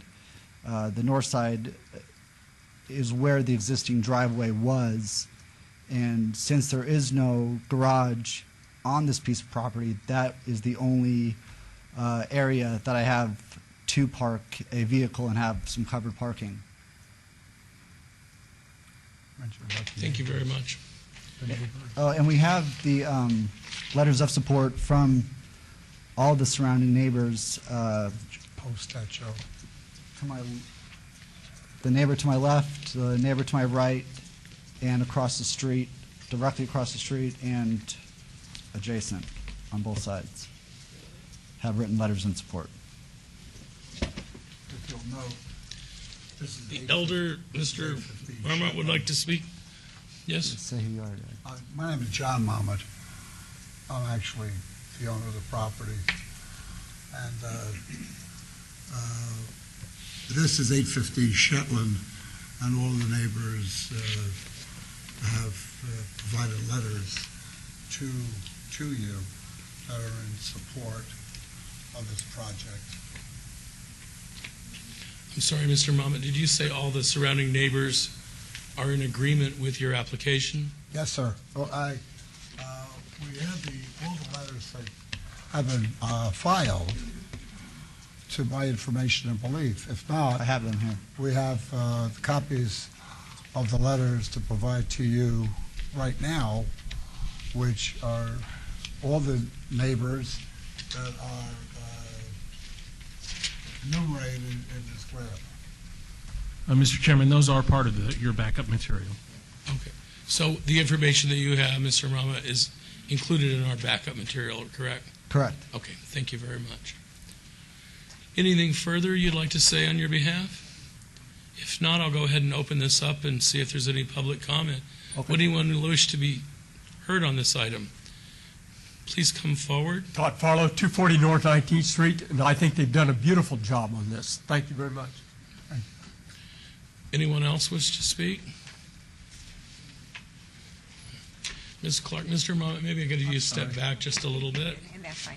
Yes, Juanita Clark on behalf of Charleston Neighborhood Preservation. The same comments that we made for the previous one, when that we are in favor of this the way they have it, especially when the neighbors have certainly, since I guess they were had to respond to city concerns about whether or not that this was appropriate, but we feel that when someone has property, that they certainly within some reason, and it seems like to us that the city has gone in sometimes some unreasonable lengths to make the code, but we are the in Charleston favor of it Neighborhood as is. Preservation Association is not objecting to this application? Correct, sir. Okay. Thank you very much, Ms. Clark. Anyone else wish to speak? Ms. Nilsson? Yes. Good evening, Chairman Evans and Commissioners. My name is Alita Nelson. I live at 811 Shetland Road, and my property is contiguous with the applicant's property to the north. I've lived in that house, my house, for quite some time, since 1985, and there have been a number of neighbors who have come and gone. In recent years, there have been multiple neighbors, and the property has been in a state of decline to the degree that I ended up building my fence up to the highest that I could in order to not have to look at that house. So I was very grateful that the property has been brought up to the standard that it is at this point. However, I do want to say for the record that the property is basically, the posts are about 16 or 20 inches from the wall, and my concern is a fire concern since they are wooden posts. So I have talked to Joey and John and asked them, or just expressed my concern about the fire and if they might consider metal posts that might be consistent with the design of their home, or some other plan that would be more fire safe, I think. When Joey approached me with this plan, it seemed, under the circumstances, since they had done so much, reasonable to sign the request for approval. But I do, upon thinking this through, do have that concern that I would like to have on the record. Thank you very much. And just as a matter of disclosure, Ms. Nilsson, Alita Nilsson, is an old friend of mine, an acquaintance who I see all too rarely, but I think I've known you 38 years or something of that like nature, that, and it's at very good to least. see you. But my friendship or acquaintance will not affect any judgment in my vote. Well, I too would like to say I'm happy to be here on this last evening, coincidentally, of your tenure, and I'm really happy to hear all the accolades that you've received, and would like to add mine too, so thank you. Thank you very much. Anyone else wish to speak on this matter? My name's Bonnie Fogel. I live at 2425 Palomino Lane.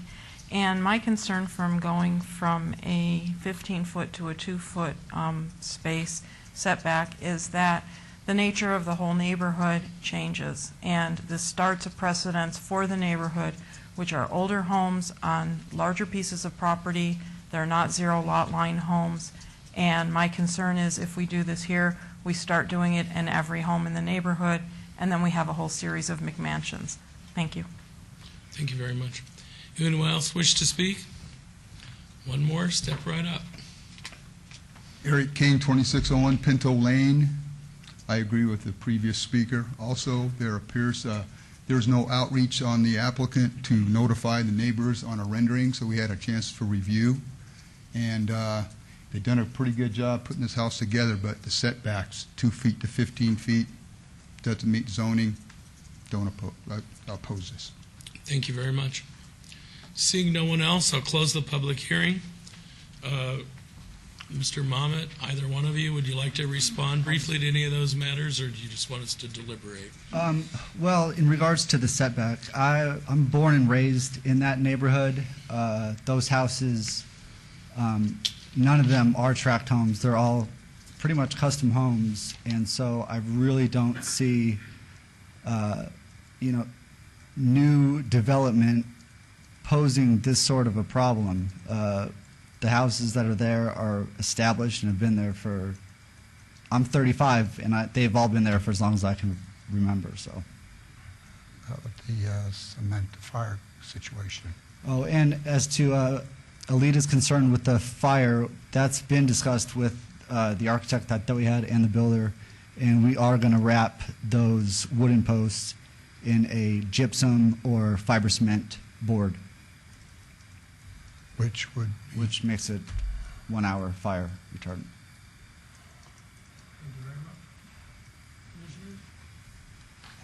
Commissioners? Mr. Chairman? Yes. Obviously, the applicant's gone to great length to reach out to his neighbors. Now, maybe it's not been all over that area, but the immediate neighbors did sign a petition. Ms. Nelson had some legitimate concerns, which I believe the applicant addressed. And I think you've done a great job, because I've watched that property over the years and has kind of changed, and now it's back to a pretty exciting deal. And I will make a motion for approval if there are no other comments. Thank you. Ready for a motion? Yes. Motion for approval, some staff's conditions. We have a motion for approval. A yes vote would be for the approval. Please cast your vote.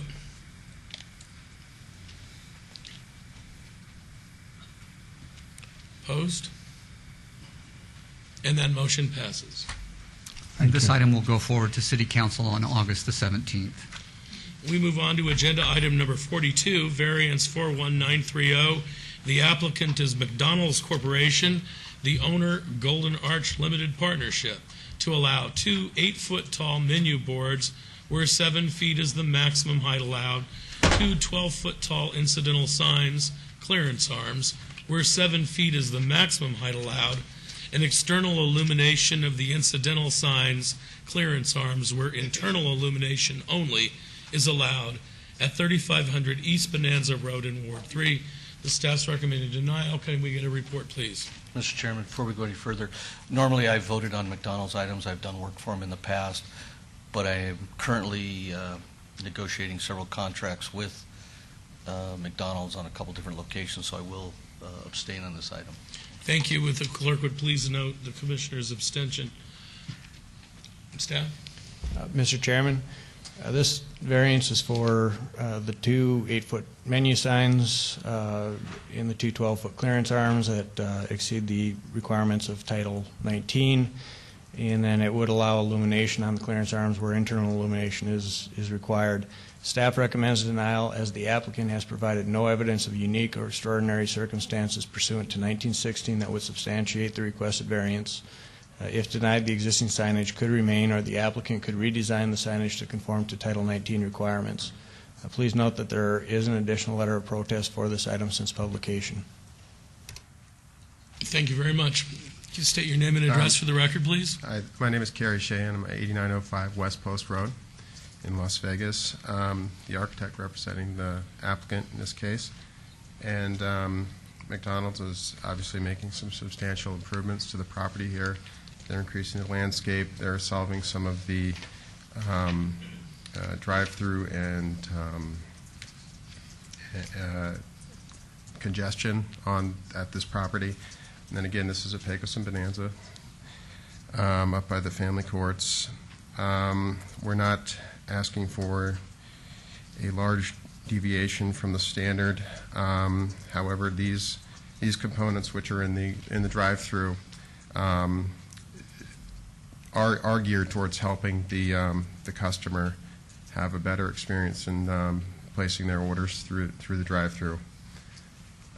So we kindly ask your approval with this variance.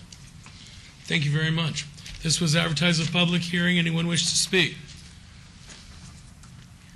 Thank you, Todd Farlow, 240 North 19th Street. We had about the same thing on this on a Carl's Jr. thing, too. So I'm just wondering, maybe we ought to look at our rules and regulations again if all of the major restaurants are going to this stuff. Thank you. Thank you. Anyone else wants to speak? Seeing none, close the public hearing. Commissioners. Just a question. Is this the new standard for McDonald's, from all future McDonald's? Is this going to be the signage? Yeah, it is the standard. And we've used it on a lot of the remodels you're seeing in town. So it's going, on the clearance arms, going from 7 feet to 12 feet? That's what the request is. That just seems like a fairly significant change. Well, the clearance arm's actually at 8'6". It provides that much room. 2 12-foot haul. And the vertical column is at 11 feet. So even though it says 12 feet, these are actually about 11 feet tall.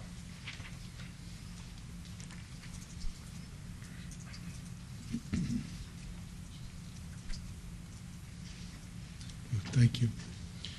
Any further comments? Are we ready for a motion? Anyone? So you said that arm's going to 12 feet? No. The arm is at it's 8'6", and it's the vertical column that supports that arm is at 11 feet. So you say that's to make it a better experience for the customer, or is that to get a larger vehicle through on that one part? That's actually so that when you drive through your car through there, the vehicle, it establishes the clearance. So if you hit the bar, you don't end up hitting the building or anything sticking out of the building. Gotcha. Thank you. Sure. Anyone else? I'm looking for a motion. What's your,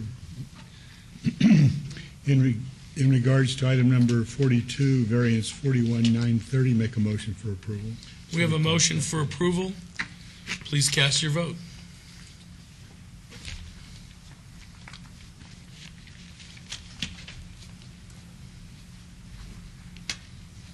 And that motion has been approved with the clerk noting Commissioner Truesdale's abstention. Mr. Chairman, that item is final action in the absence of an appeal within 10 days. Okay, thank you very much. Appreciate it. Thank you. We move on to agenda item number 43, VAR 41935. The applicant and the owner is O&A Properties, LLC, to allow a 10-foot setback where residential adjacency standards require 84 feet, and a 10-foot corner side yard setback where 15 feet is required for a proposed 4,264 square foot office building at 1141 and 1149 South Maryland Parkway in Ward 3. The staff is recommending approval. May we have a report, please? Mr. Chairman, this proposal is for a major amendment to an approved site development plan review that originally allowed a 2,672 square foot, two-story office building at 1141 South Maryland Parkway. This request would remove the previously approved office building while retaining the parking lot and add a proposed 2,177 square foot addition to an existing 2,151 square foot office building at 1149 South Maryland Parkway. The two lots will be combined into a single commercial lot and will be accessed primarily from Maryland Parkway. A variance to the residential adjacency standards accompanies the requested site development plan review and can be supported as evidence of unique or extraordinary circumstances pursuant to Title 1916 has been provided in that the unique shape of the combined lots has created a hardship by creating a narrow constriction at the center of the property. The design of this proposal is harmonious and compatible with the surrounding single-family residential neighborhood and the adjacent city park. Therefore, staff recommends approval of both the site development plan review and the associated variance with conditions. Please note that there are additional letters of protest for this item since publication. Thank you. And I'd like to just clarify this. There's a related item, Agenda 44, and let me just read that into the record as well. That's SDR 41936 for proposed 2,177 square foot, two-story addition to an existing 2,151 square foot office building. So, good evening, Chairman, Commissioners. David Ellerton, 103 East Charleston.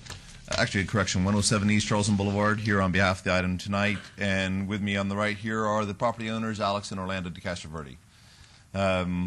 Staff has recommended approval this evening. We would seek the same from you. And as part of our presentation for you this evening, we have letters of support that have been secured from the neighbors, including neighbors directly adjacent to this property, that we'd like to provide to the clerk to enter into the record. thank you very much. We'll make sure those get into the record. Thank you. And they're recommending approval. Are there conditions? Yes, Mr. Chairman, there are conditions for And you approval. agreed to all the conditions? Is that what you said? We do, Chairman. Thank you very much. Thank you. This was advertised as a public hearing. Did anyone wish to speak on this matter? Mr. Farlow? Step on up. It's real pretty. Okay. That was Todd Farlow. Thank you. We'll close the public hearing, and I will say that that is in my hood, and I very much like the project. So that's all I'll say. Thank you, Chairman. There's no discussion. I'm ready for a motion. Item number 43, variance 41-935. Make a motion for approval, subject to all staff conditions. We have a motion for approval. A yes vote would be for approval. By the way, were you the architect on the other building? Yes. Great job there, too. Thank you very much. Yes vote is for approval. Cast your vote.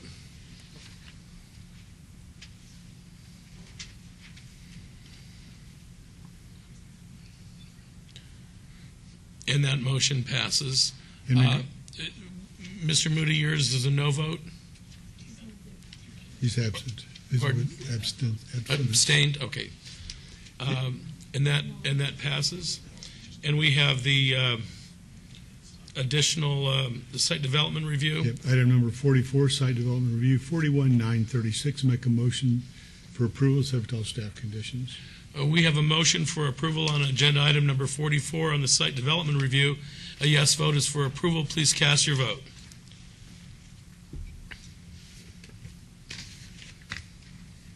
And that motion is approved too. Thank you very much, Chairman. Thank you, Commissioners, and thank you for your service. You're very welcome. Mr. Chairman, these items are final action in the absence of an appeal within 10 days. Thank you. Thank you. We move along to agenda item number 45, I believe. SUP 41880. The applicant is Danny. It's how do you say it? Danny Itzhaki. Itzhaki. The owner is Tomer Itzhaki, and it's for proposed 4,162 square foot motor scooter sales with waivers to allow outdoor display and sales, and for a building area of 4,162 square feet, where 7,000 square feet is the minimum area required, at 1820 South Rainbow Boulevard, Suite 100 in Ward 1. The staff is recommending denial. Can we get a report, please? Mr. Chairman, the land use for this site is service commercial, and the zoning is C1. Outside display is not consistent with the service commercial land use designation. Pursuant to the 2020 master plan, general commercial land use includes outdoor storage or display, where service commercial land use is characterized as medium intensity retail that does not include more intense general commercial characteristics. As such, staff finds that the proposed use cannot be conducted in a manner that is harmonious and compatible with the existing surrounding development and land uses, and recommends denial of the special use permit. If the application is denied, the proposed motor scooter sales cannot be conducted at this location, nor can a business license be issued for it. Please note we have received additional letters of protest and support since publication. Thank you. If you give your name and address for the record and state your case, please. Good evening, Commissioners and Chair. My name is Sigal Chada, and I'm here appearing as attorney for the property owners and the applicant.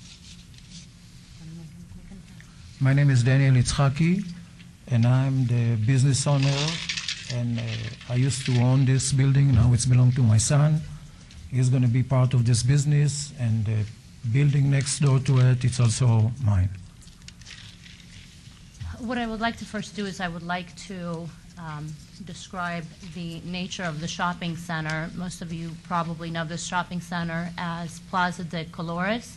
The shopping center is in foreclosure or has been purchased out of foreclosure, the areas that are not owned by the property owner. That being said, half of the shopping center is currently vacant. The only remaining businesses that are there are the adjacent business of the proposed scooter shop. There's Mr. D's across, which everybody knows, and there is a Midas Auto Repair Shop, which is also in the frontage of abutting Rainbow Boulevard. The proposed business is actually going to be behind Mr. D's and Midas Auto Shop, which as I said, the adjacent suite is currently occupied.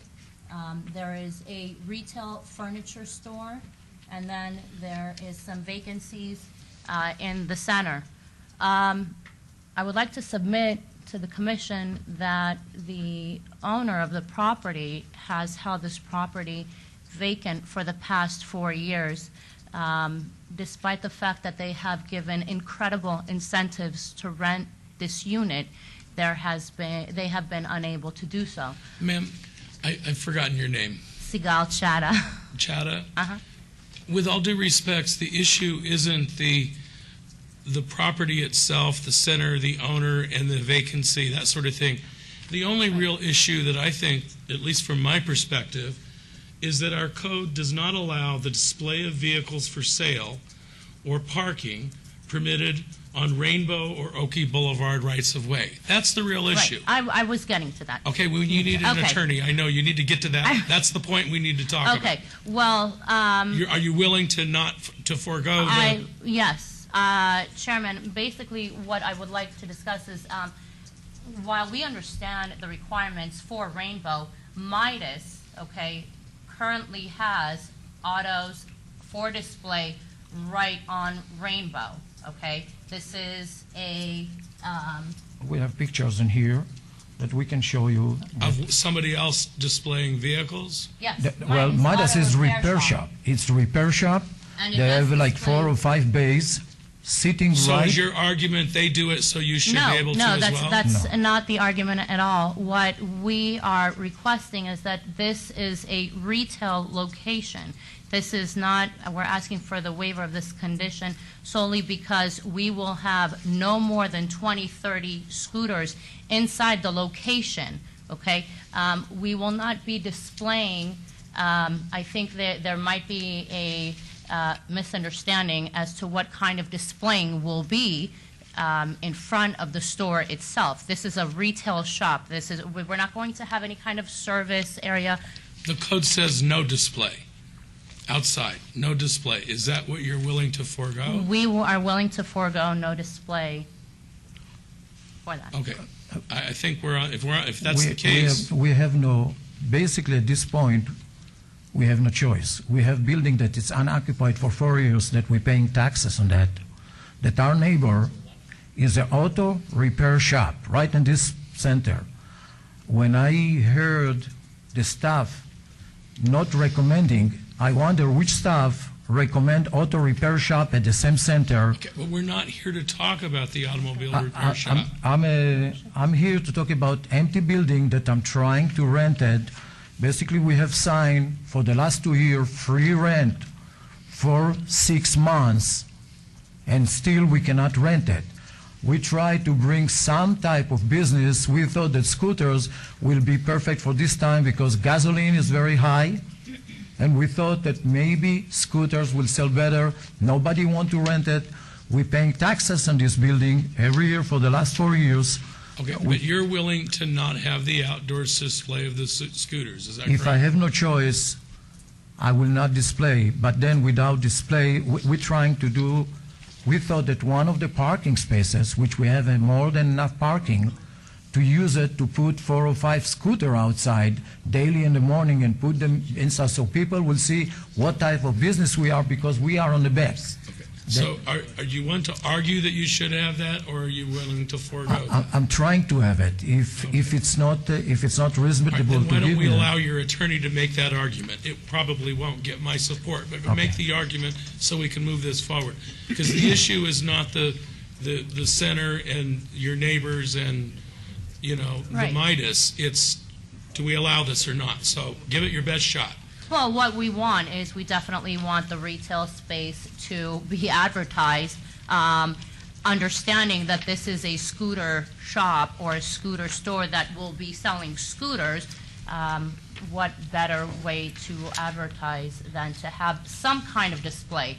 And with understanding the code, I think what we could do is, if the commission is inclined to grant this, is probably have some kind of condition where a certain amount of scooters will be able to be displayed for advertising purposes.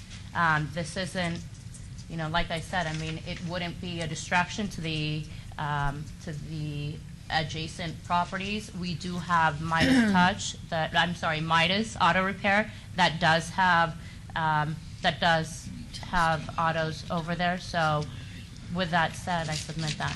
Thank you very much. This was advertised as a public hearing. Anyone wish to speak, please step forward. Thank you. Todd Farlow, 240 North 19th Street. Those things are upside down. That's the first thing. Number two, I was involved in a Yamaha dealership. When you sell a motorcycle, you have to have someplace to service them. Number two, when those motorcycles come in from overseas, whether it's Europe or whether it's from Japan, they have some assembly required. Where is the applicant going to assemble those cycles? Are they going to be out front? Is there a storage place or something in the back? The other thing is that these cycles, when they ship these cycles, they come in units of like 20, 30, 50 at a time, a truckload. They don't just send one scooter out. Where is the applicant going to store these? This is the thing that I'd like to have addressed. Thank you. Thank you. Can I answer Not that? yet.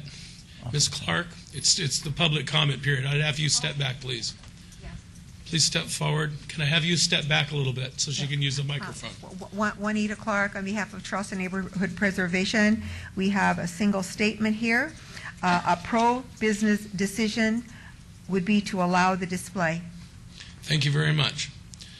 Okay, now did you want to rebut something that was said briefly, please? I would defer to the applicant in addressing where they would be assembled and where they would be. Can you just let us know briefly, please? We have another property that it's been rented to a auto shop in 5439 South Decatur, which we have with them understanding they are mechanics. These scooters is right. They coming in boxes. They're gonna be assembled over there and transferred to us. Our place, it's like 4,200 square foot. It's probably we need maybe 1,000 square foot to store 20 or 25 scooters. So, but there's not going to be a repair shop over there. We don't have mechanic. It's going to be pure sale only, and we are abide to that. I mean, we are not going to repair over there. There's not going to be a mechanic shop over there. Okay, thank you very much. Commissioners? Gwen? Hi, good evening. I was there today, and I sat in that parking lot for a good, 12 or 15 minutes or whatever. And first of all, even if you put scooters in one of the parking spaces, unless if somebody's driving by behind the Midas, no one's going to see them. So, unfortunately, you're spinning your wheels. They don't belong there. No one can see them. There's no room on the sidewalk for them. So regardless of the ordinance or not, it's not going to work. The second thing I noticed is that to advertise that what you're trying to sell is almost next to impossible because there's nowhere to put anything except on the sign, the thing above your door.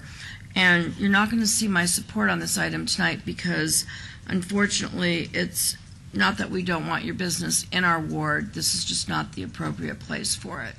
Thank you. Thank you. Additional comments from the commission? Yes, a couple of questions. There's a difference between motorcycles and motor scooters. That's correct.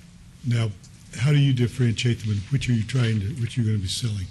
Well, motorcycles are what Harley Davidson is selling a block away, and motor scooters are what we are going to be selling. The cubic. How about the CC differentiation? The CC, yeah. There's a 50 and below. That's 50 cc where they come, or electrical, which. Okay, and that translates to noise.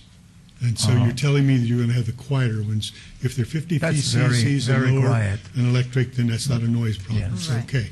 But we're trying, I'm sorry to cut you, but we're trying to do is to find type of business that we can survive. We cannot rent this place. And I understand there Let is. him ask the questions, I know, please. times are tough. I need you to go through B, if you would. You've got- And the application is for a motorcycle/motor scooter. So, Commissioner Trowbridge, maybe you can direct the question and we can get some answers.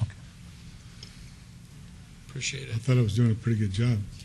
Anyway, my second question is, where do you intend on parking these motor scooters? On the flat area right outside the door, or are you going to be parking them to where they're going to be taking up parking spaces? No, they're going to be inside the store, inside the building. Exterior display is my question. It's going to be in one of the parking spaces, right One of the adjacent parking to Oki, spaces? so people can see them. One of the parking spaces would mean Yes. you could display perhaps 2 vehicles outside. 2 or 3 vehicles. For colors only, they're all the same. I think you need to go try to park 3 of them in one 8-foot wide parking space. You've got a challenge on your hands there. What are your hours of operation that the vehicles will be parked out in front, taking up parking spaces? It's going to be between 8 and 7, 8 and 6, whatever work hours, normal work hours. We're going to have 2 people over there try to sell them. Are you the landlord, or are you the business operator of the motor scooter sales store? I'm both. I'm the landlord, and I'll be the owner of the scooters. Okay, thank you. Further comments from members of the commission? No, I'm ready to make a motion. Okay. My motion is for a denial of SUP 41880. The motion is for denial of the special use permit. A yes vote would be for the denial. Please cast your vote.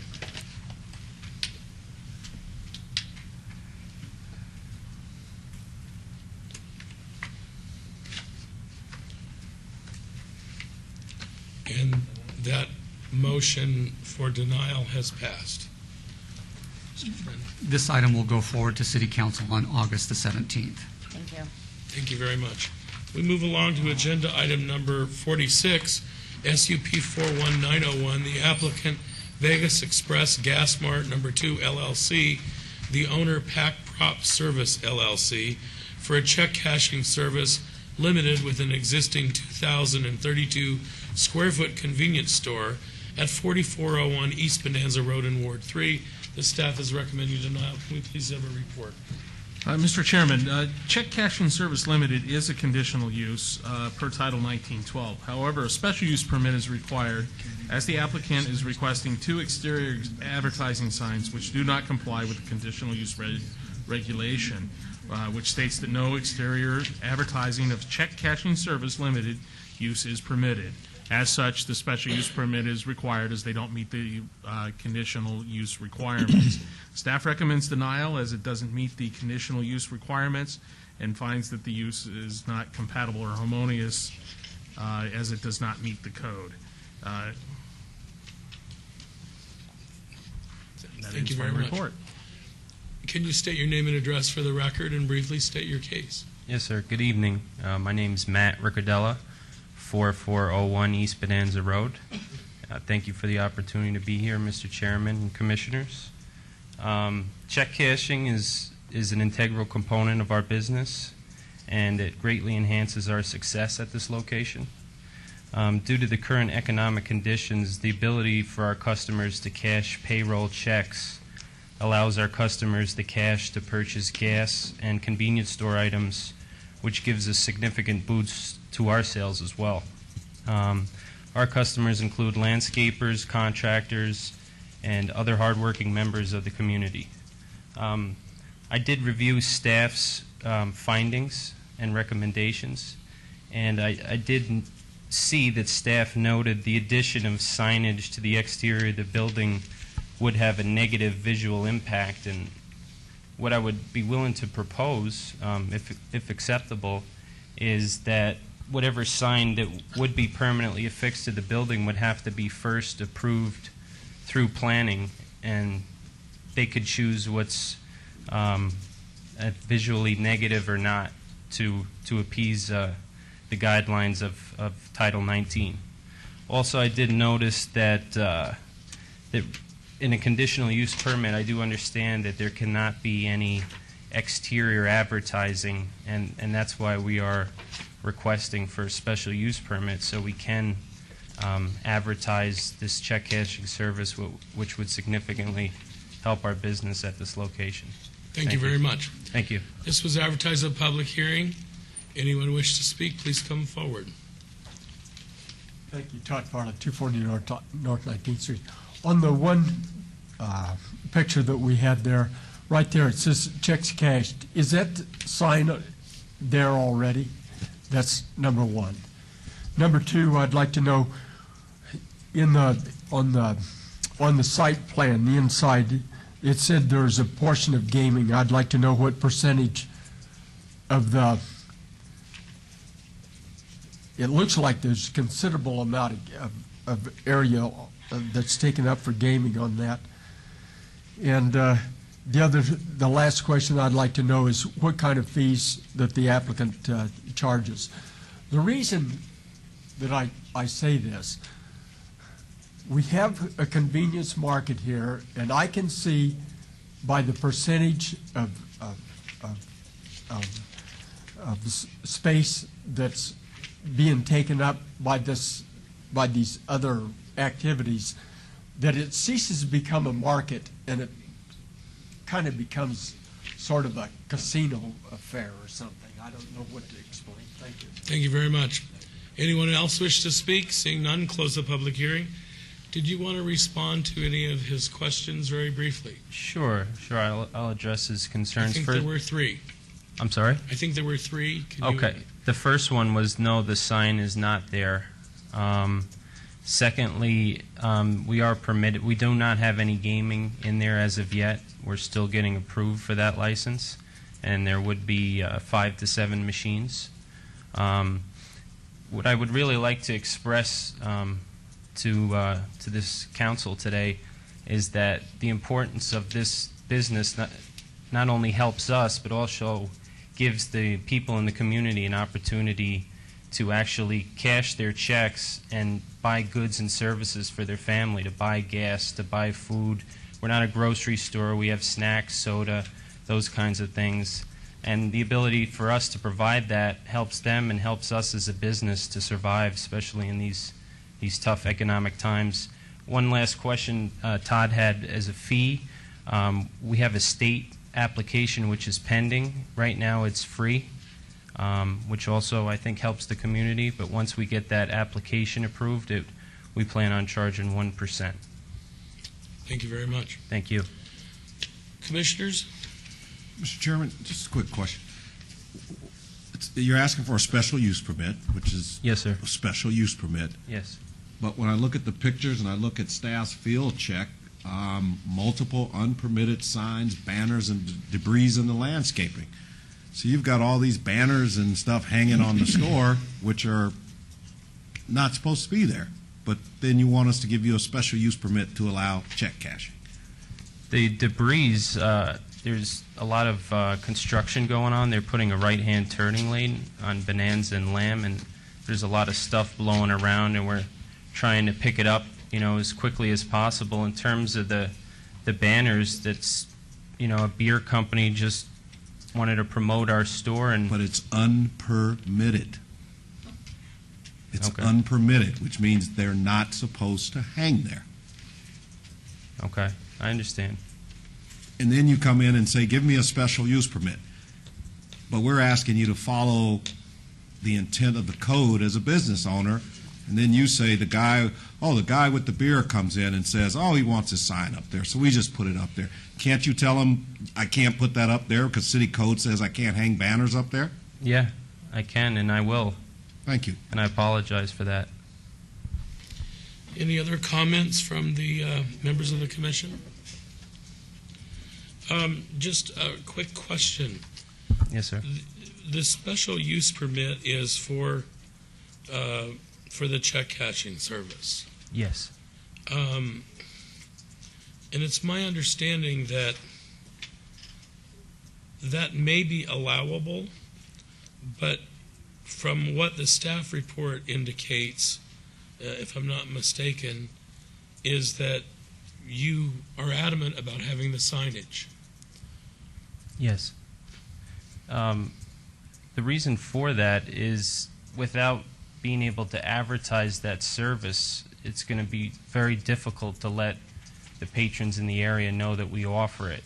A lot of the other stores do advertise it. I don't know if they permit it or not, but I know they do advertise it, and obviously they'll go to those locations before they would come to us, and we would just like an opportunity, to follow the guidelines and be able to put that sign up there so we could attract those customers and have them frequent our business. And I guess, again, it really is less about your application, but the application you have pending, you said that you would probably charge 1%. That's not within our purview. I think there's a a fair degree of flexibility that the state allows, but you made a number of comments in your presentation that you don't sell groceries, you sell snacks and gas and things of this nature. Why would someone not go to a bank and cash a paycheck when there's no fee and buy groceries from a grocery store to extend their, as you say, the tough economic times, their ability to properly feed their family, versus buy snacks and play video poker? I mean, my understanding is that I don't think the staff would have that much of an issue with it, but you're adamant about wanting to have the banners, the signs, check cashing. Yes. And for a fee. I don't get that. I don't get why people don't go to a place where it's provided for free versus a convenience store where you have to pay. I could answer that. I mean, it's a good point, and it's a logical point. I think probably 90% of our customers are unable to have a bank account or choose not to due to credit reasons. And because of that, they can't open bank accounts. Therefore, they can't go to a bank. And a bank does charge, maybe it's not a percentage of the check, though there are fees involved with, having a bank account. We do have small grocery items. Obviously, we're not a Cardinals, which is inside the shopping center. We have some small grocery items, snacks, soda. At this point, we don't have gaming. But the ability for us to advertise this is really key, especially in these times for our business. In this corner, we have a lot of competition. Gas is really cheap, and we don't make much on gas. So to be able to cash those checks, even though they're free right now, puts the money in our customers' hands. They're going to buy fuel from us because we offer that service.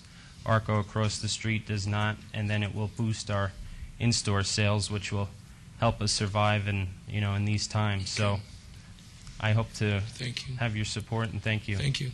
My only objection is you keep talking about these tough economic times and your ability to have a successful financial business. I look at the consumer, and I'm concerned about them having to pay a percentage of their check to buy snacks. So, I mean, it goes two ways. Commission, do we have thoughts or motion on the floor? Or motion contemplated? Anyone? Mr. Chairman, I make a motion for denial according to staff's conditions and recommendation. We have a motion for denial of the special use permit. A yes vote would be for the denial. Please cast your vote.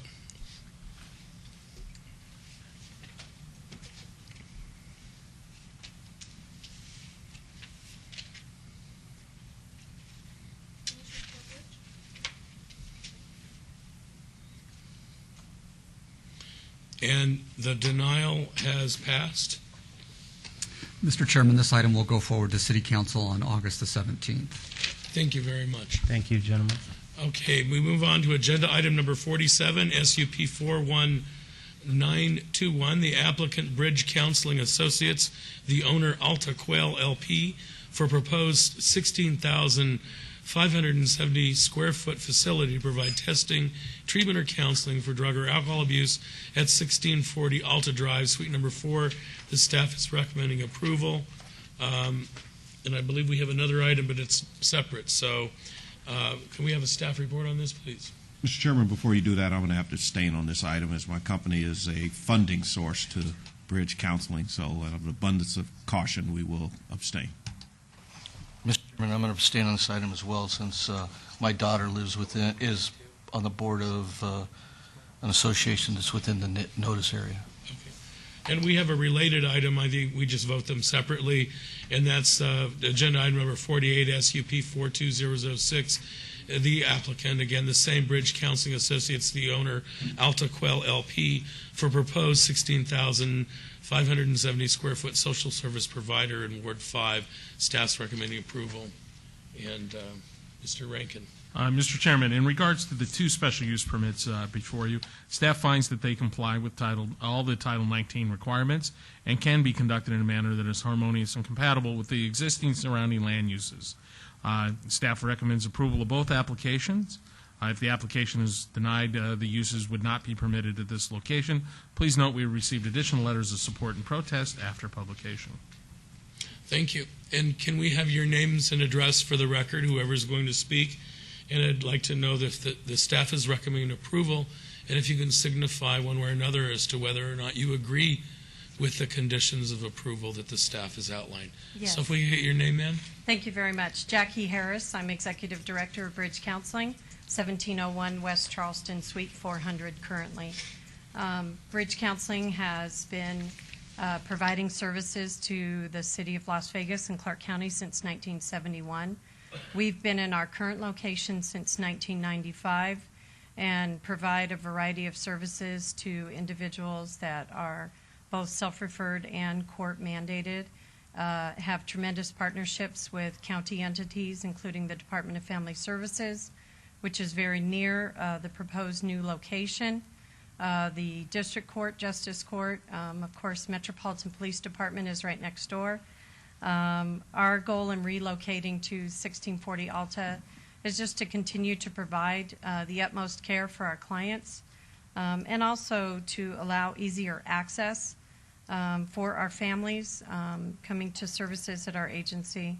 And this build-out would also create construction work to about $700,000. And we're recommending approval. Do you agree? Yes, I do. You agree with the approvals? I do. Did you want to say anything else about the application? I mean, I think we all agree it's a great organization. Just absolutely, thank you so much to the planning director and his staff who were extremely helpful. We have members of our board of directors as well as our architect and realtors here if there are any questions. Great. Thank you very much. Thank you. This is a public hearing. Did anyone wish to speak?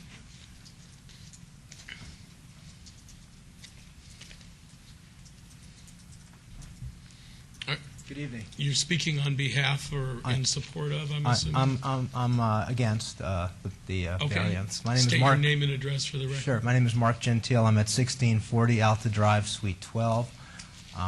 I've been operating Gentile Law Group for approximately 8 years in this complex. I'm very concerned about the variance, and I saw that there was supposed to be a public meeting about this that was held, and I certainly didn't have notice of that. I didn't go to the meeting, and it would have been nice to have been able to do that to at least kind of understand more about what's being proposed here and what the effects would be on my business. This has always been a very sedate, professional, legal complex. Before this proposal, the area where they're moving into was a court reporter office, but they had a very limited number of people coming in and out, and it was consistent with the remaining tenants in the premises. I'm very concerned about the size of the center being proposed. It's 16,000 square feet. There's going to be, I believe, 30 to 50 people working there. There's going to have, I believe they're going to have 30 to 50 clients visiting every day.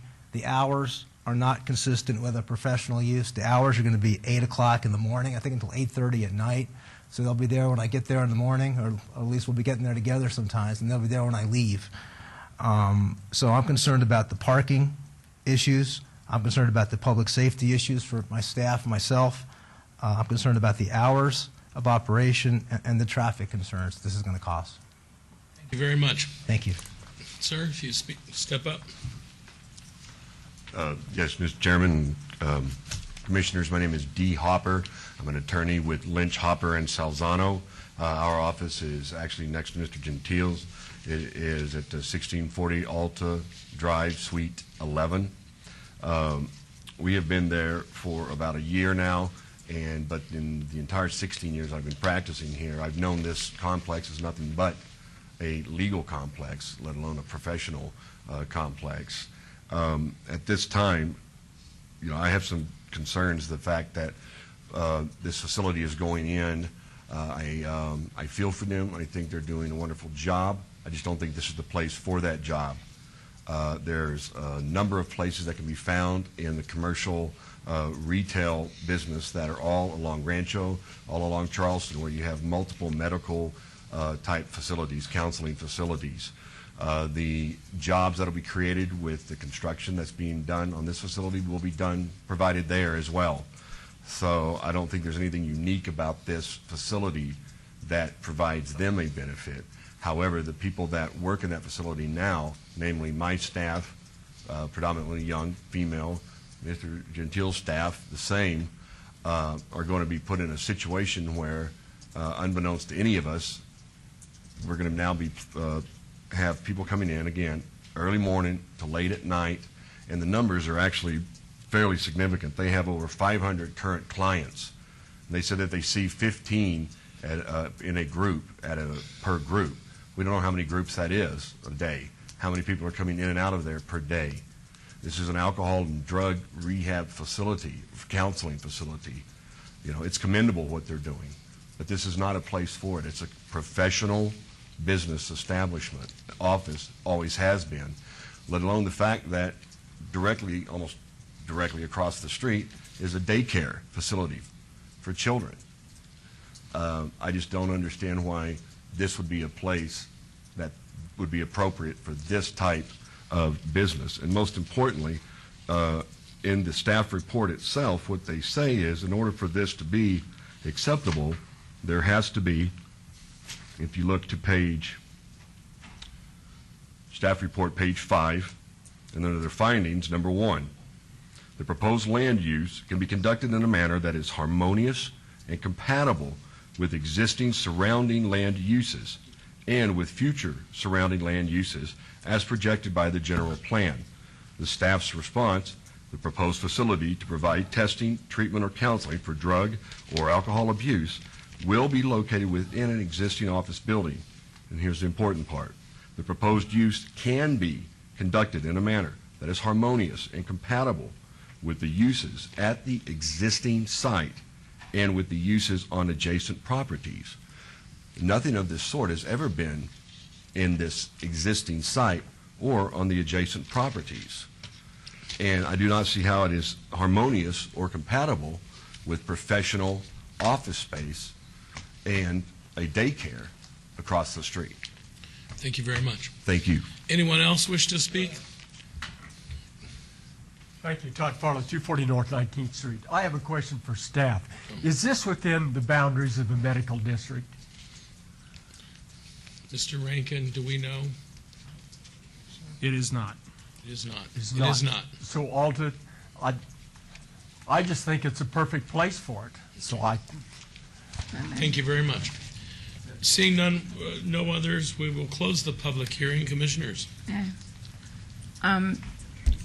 Was it Mr. Hubert? Is the man Hubbard? What was it? Hubbard? The man that did want it there,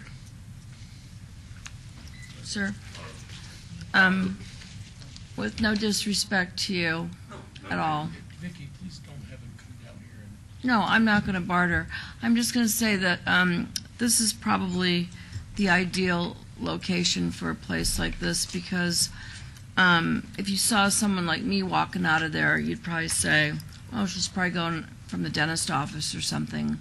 But there are professional people that need these services and that are, you know, just like you or me, because I am one of them. And this is As going am to I, see. ma'am. I understand exactly that position. And this is going to see my support because we don't have enough of them, and we don't have enough people that know what they're doing to run them and operate it so efficiently. And I'm sure they're getting a great deal on the rent right now and stuff. And I think what we should do for you then, in my opinion, is to just put a 1-year review on it. And if you see that there's been problems or things that are disrespectful to your office or your building, we'll go back to the drawing board. But this tonight will see my complete review, and I wish you a lot of luck. Thank you. And may I respond? I closed the public hearing, but since the commissioner invited you down, please, if you want to make a brief statement, please do so. Very brief. And Okay, what well, you misunderstood, so go ahead. And I do not take that as with any disrespect. And again, I think what they're doing is commendable.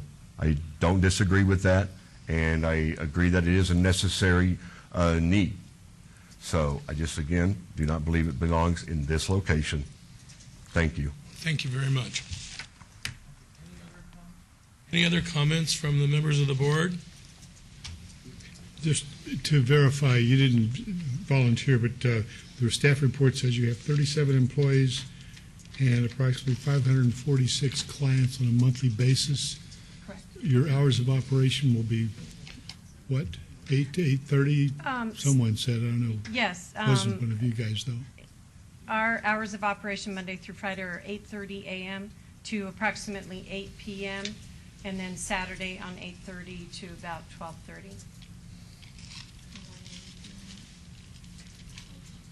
And how are the programs work? Is it like groups of 15?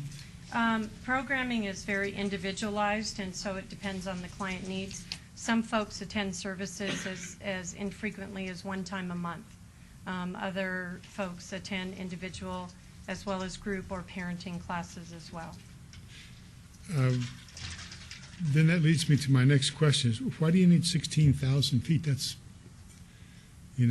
sounds like a lot. Because of the nature of our business, we do need to have individual offices for therapy. We have almost 14,000 square feet in our current location. So we are not expanding a whole lot more except for a classroom and enhanced waiting area. But we are approximately the same number of offices.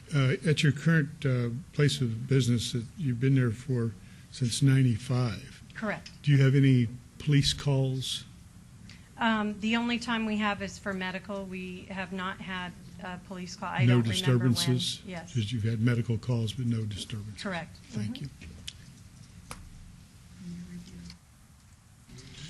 Okay, thank you very much. Any, Commissioner Flanagan? You have my support. If there's no further comment, With perhaps we that, could yeah. find a motion in this.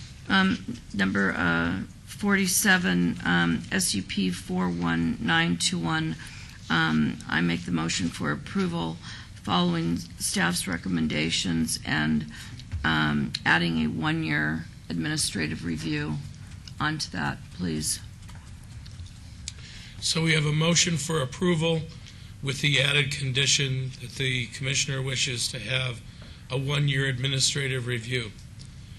That's the motion. A yes vote would be to follow the recommendation of the staff for approval. Cast your vote.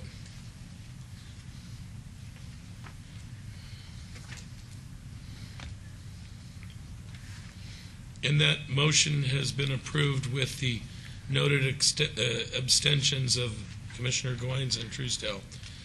The next item. Following SUP 42006, I ask for staff approval following staff's recommendations and also adding that one-year review. Okay, we have a motion for approval with the same condition of the one-year review. Yes vote for approval. Cast your vote.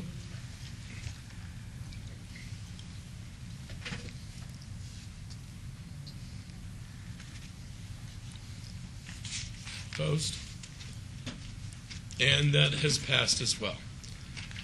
Mr. Chairman, these items will go forward to City Council on August the 17th. Thank you. We move on to agenda item number 49, SUP 41923. The applicant is Only Money Loans. The owner, Caroline's Court LLC. It's for proposed 1,501 square foot auto title loan use with waivers to allow no distance separation from a residential use where 200 feet is required and a 240-foot distance separation from an existing auto title loan use where 1,000 feet is required at 7703 North El Capitan Way, suite number 150 in Ward 6. Staff's recommendation is for denial. Can we get a report, please? Mr. Chairman, the proposed auto title loan use is to be located within an existing shopping center. It does not comply with the distance separation requirements of Title 19 and therefore cannot be conducted in a manner that is harmonious and compatible with the existing surrounding development. Staff recommends denial. Please note that there are additional letters of protest and support for this item since publication. Thank you very much. You want to state your name and address for the record and state your case. My name is Kevin Mattis, and our address is 6230 South Decatur Boulevard. We're here today to see if we could get a waiver on this. In the county, where we're at right now, county goes by 1,000 feet as a crow flies, building to building. The city is a little bit different with the 200 and some feet distance separation. The store that we're actually we'd like to be close to as the crow flies is actually 1,300 feet apart. We're separated by an 8-lane road, and we're in two completely different shopping centers. I think the way the law was written, which I can understand, was these places were leapfrogging one another, and when you drove down the street, you would see one, and then you would see another, and another, and another. Where we're talking here in this location, the only way these two stores could possibly be seen is from the air. They cannot be seen from the ground. No one would know that these two stores were there. And they're also very low-key. They don't bring in extra traffic. They keep normal business type hours. And that's why we would like to see if we could Thank you get this very way. much. So public hearing, anyone wish to speak, please come forward. Thank you. Todd Farley, 240 North 19th Street. As a planning issue, you have to look at the future. I've got file folders here that back up of the disaster that this country is headed for if this stuff keeps going. But I'm just going to read one thing. This is taken out of the American Prospect magazine, June 2010. And it's talking about the money that these outfits suck out of the economy. On average, for 100,000 residents, they suck some $15 million a year in check cashing fees alone.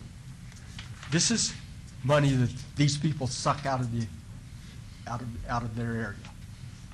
We've already got some check cashing fees there. This man wants another. At some point, whether it's 5, 10, 15 years down the road, this is going to be a disaster, an absolute disaster. I don't know where this country's headed, but as a planning commission, I think that you ought to think ahead about where we're going with this, and if we want all these check cashing places around. Again, I've got plenty of stuff to back this up. Thank you very much. Anyone else wish to speak? Seeing none, I'll close the hearing. Commissioners? Commissioner? Mr. Chair, through you. Mr. Mattis, it sounded to me, if I understood your comments correctly, that you disagree with the way the city requires the distance to be. But I really didn't hear a compelling reason as to why you shouldn't be required to comply with those distance requirements. And lacking that, I just think that distance separation is too little on both counts, and so you're not going to see my support on this tonight. Anyone else wish to speak on this matter? Motion? My motion is for denial of item 49, SUP 41923. The motion is to follow the recommendation of the staff for denial. A yes vote would be for denial. Please cast your vote.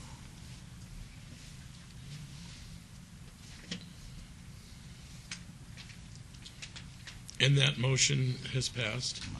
Mr. Chairman, that item is final action in the absence of an appeal within 10 days. Thank you. Thank you. And we move on to related items 50 and 51. We're getting close, folks. 50 is SUP 41927.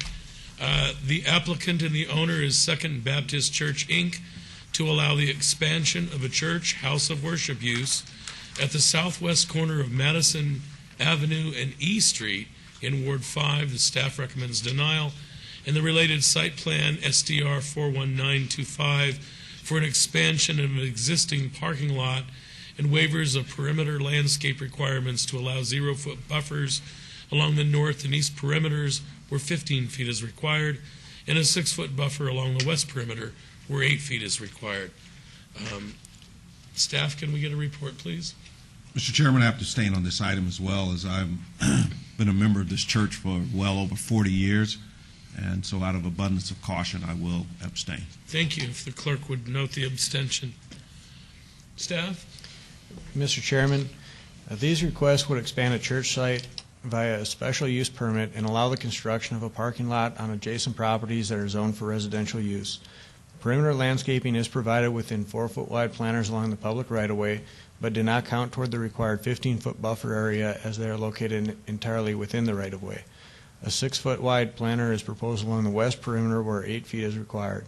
In addition to the reduced buffer widths, exceptions are required for a reduced number of trees and shrubs within the buffer areas, as well as within the parking lot area.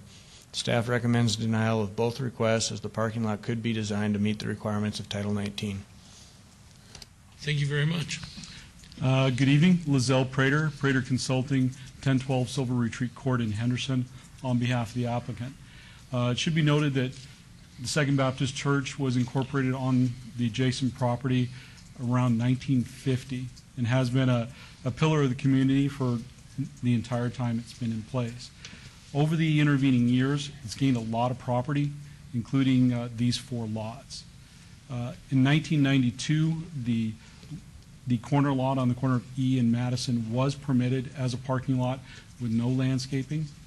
And at that time, all of these lots were already vacant. The church has acquired these and other lots over time and is now trying to bring them into a more harmonious and beautiful part of the community. They have been using these lots as parking for a number of years, but they have decided to improve the lots, make them look nice. One of the reasons for the requested denial is because of the sheer number of properties that is part of the Second Baptist Church as a whole.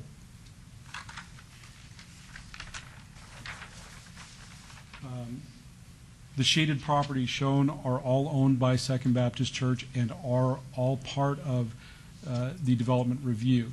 And as such, we do know that there are a number of properties within the development review that are currently not in compliance. They are being used for parking. Most of them were purchased as existing vacant lots. And so we understand that. We have read through the conditions as required as far as improving the sidewalks. We know that there are existing curb cuts that we would be removing, replacing the sidewalks. We would also be providing access from our parking lot across the street, a nice pedestrian path to the front of the church. We have gone through all the parking for the existing sanctuary located on the other side of Madison. There is enough handicap parking, so we are not proposing any more on this lot. But in looking at the area, we feel this will be the nicest parking lot in the area. The other churches in the area all have block walls that are half falling down. The intent of the church is to improve this lot, make it very nice, provide landscaping which will be on a sprinkling system, which will be timered. We are also providing lighting, which currently there is insufficient lighting in the area. We're also looking at providing a much better flow path and reducing the dust in the area by paving this lot. We do understand that there are conditions should you choose to approve it. We have read through those conditions and do agree to them should you choose to approve our application. Thank you. I'd like to declare the public hearing open now. Anyone wish to speak on behalf of this item, please approach the microphone, give your name and address for the record. Juanita Clark on behalf of Charleston Neighborhood Preservation. Charleston Neighborhood Preservation requests approval of this place of worship expansion. The beauty of what happens here precludes petunias, at least until,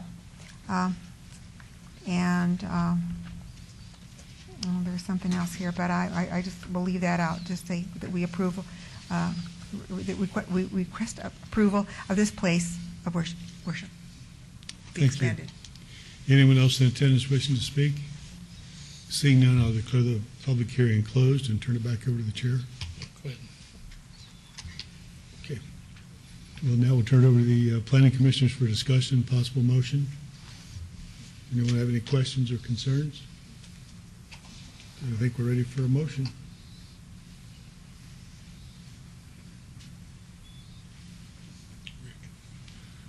I'll stick my neck out there and support the church. Yeah, item number 50, special use permit 41927, make a recommendation for approval subject to all staff conditions. Motion's been made. Please cast your votes.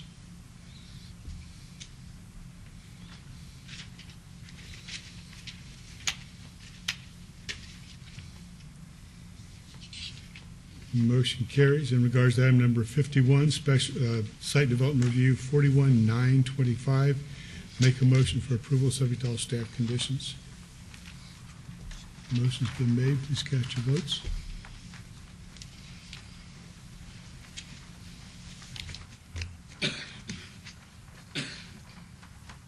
And that too carries. Mr. Chairman, these items will go forward to City Council on the August 17th agenda. It will go to City Council? Yes. Thank you. We move on to agenda item number 52, special use permit 42173, the applicant Catholic Charities of Southern Nevada, the owner Weingarten Nostat, Inc., for a thrift shop nonprofit at 915 South Rainbow Boulevard in Ward 1. The staff's recommending approval. Can we get a report, please? Mr. Chairman, the proposed thrift shop nonprofit is compatible for the location as it will be used in a similar fashion as the general retail store which it replaces. The applicant has indicated the hours of operation will be 10 a.m. to 6 p.m. Monday through Friday and 10 a.m. to 5 p.m. on Saturday and Sunday. Staff recommends approval. Please note we've received additional letters of protest and support since publication. Thank you. Chairman Evans? Yes. Todd Moody. I need to abstain on this one. I represent Catholic Charities of Southern Nevada through my adoption practice. I believe I have a conflict. Thank you very much. If you'll note the abstention. If you could identify yourself, the name and address for the record, and state your case. I'm assuming you agree with the recommendation for approval, and I would ask if you agree to the conditions. Thank you, Chairman. Patrick Raglow, 1501 Las Vegas Boulevard North, Vice President of Administration for Catholic Charities of Southern Nevada. And we do agree with and appreciate the Planning Commission's recommendation at this time. In the interest of the hour, I won't make any remarks other than to say thank you to the assembled commissioners for your attention this evening and to the support from the planning staff that helped us navigate the paperwork and all those things.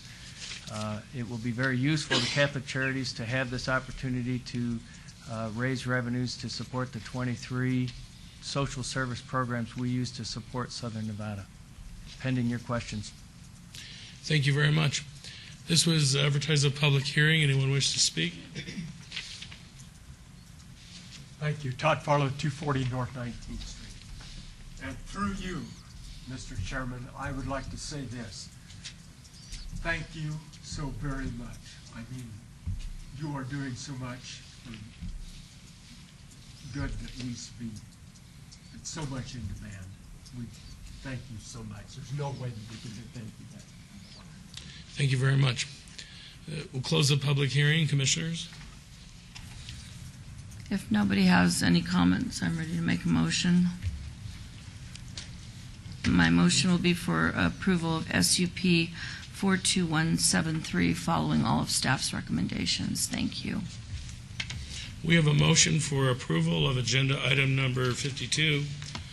Yes vote is for approval. Please cast your vote.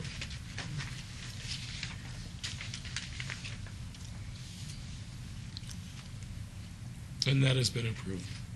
Mr. Chairman, that item is final action in the absence of an appeal within 10 days. Thank you all. We move forward to our director's business portion of the agenda. Agenda item number 53 is DIR 41864.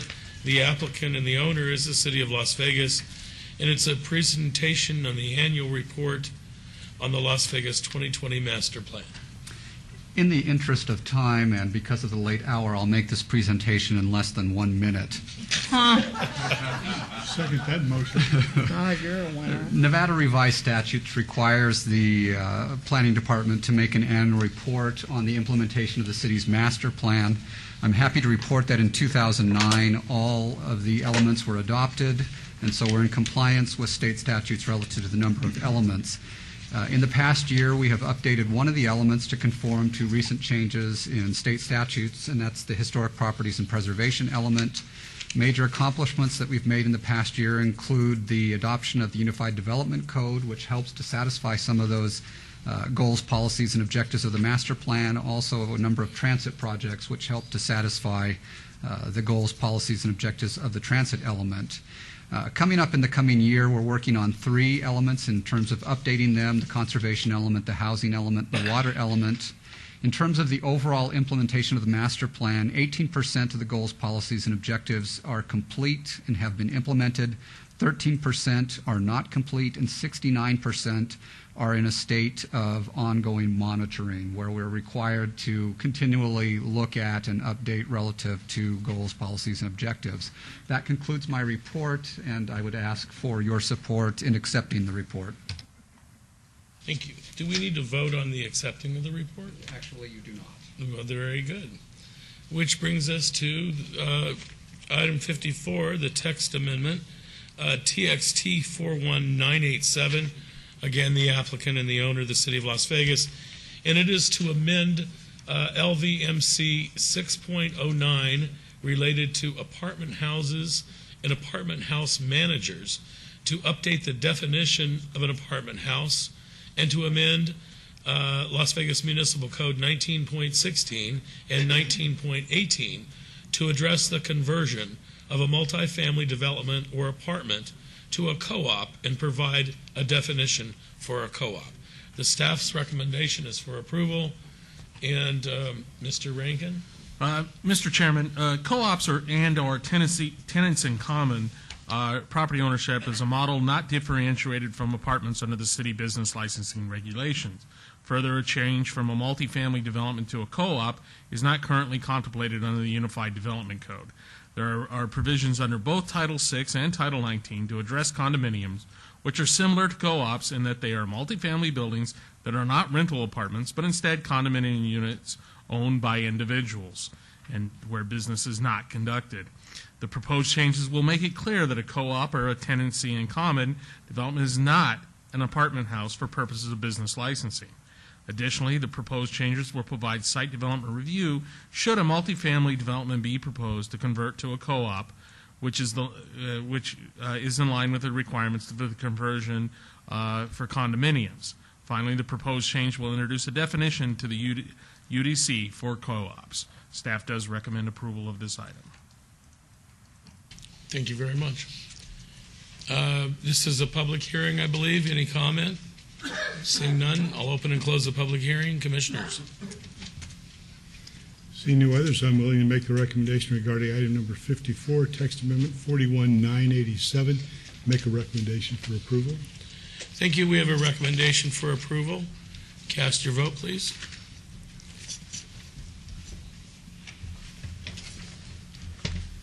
Opposed?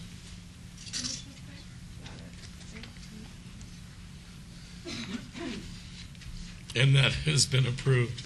Mr. Chairman, this item will go forward to City Council in ordinance form. Thank you very much. We come now to the citizens' participation portion of the agenda. Citizen participation, public comment during this portion of the agenda must be limited to matters within the jurisdiction of the Planning Commission. No subject may be acted upon by the Planning Commission unless that subject is on the agenda and scheduled for action. If you wish to be heard, come to the podium and give your name for the record. The amount of discussion of any single subject, as well as the amount of time of any single speaker, may be limited. I saw Miss Wheeler out there. No? Mr. Farlow? Thank you. Todd Farlow, 240 North 19th Street. Commissioner Goins, happy birthday to you and the missus. Thank you very much. And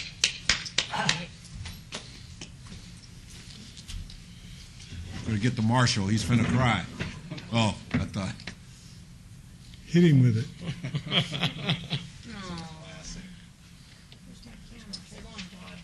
Chairman Evans, what can I say?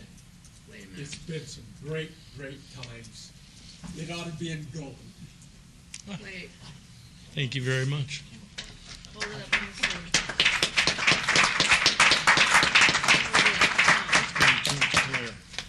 there's no words.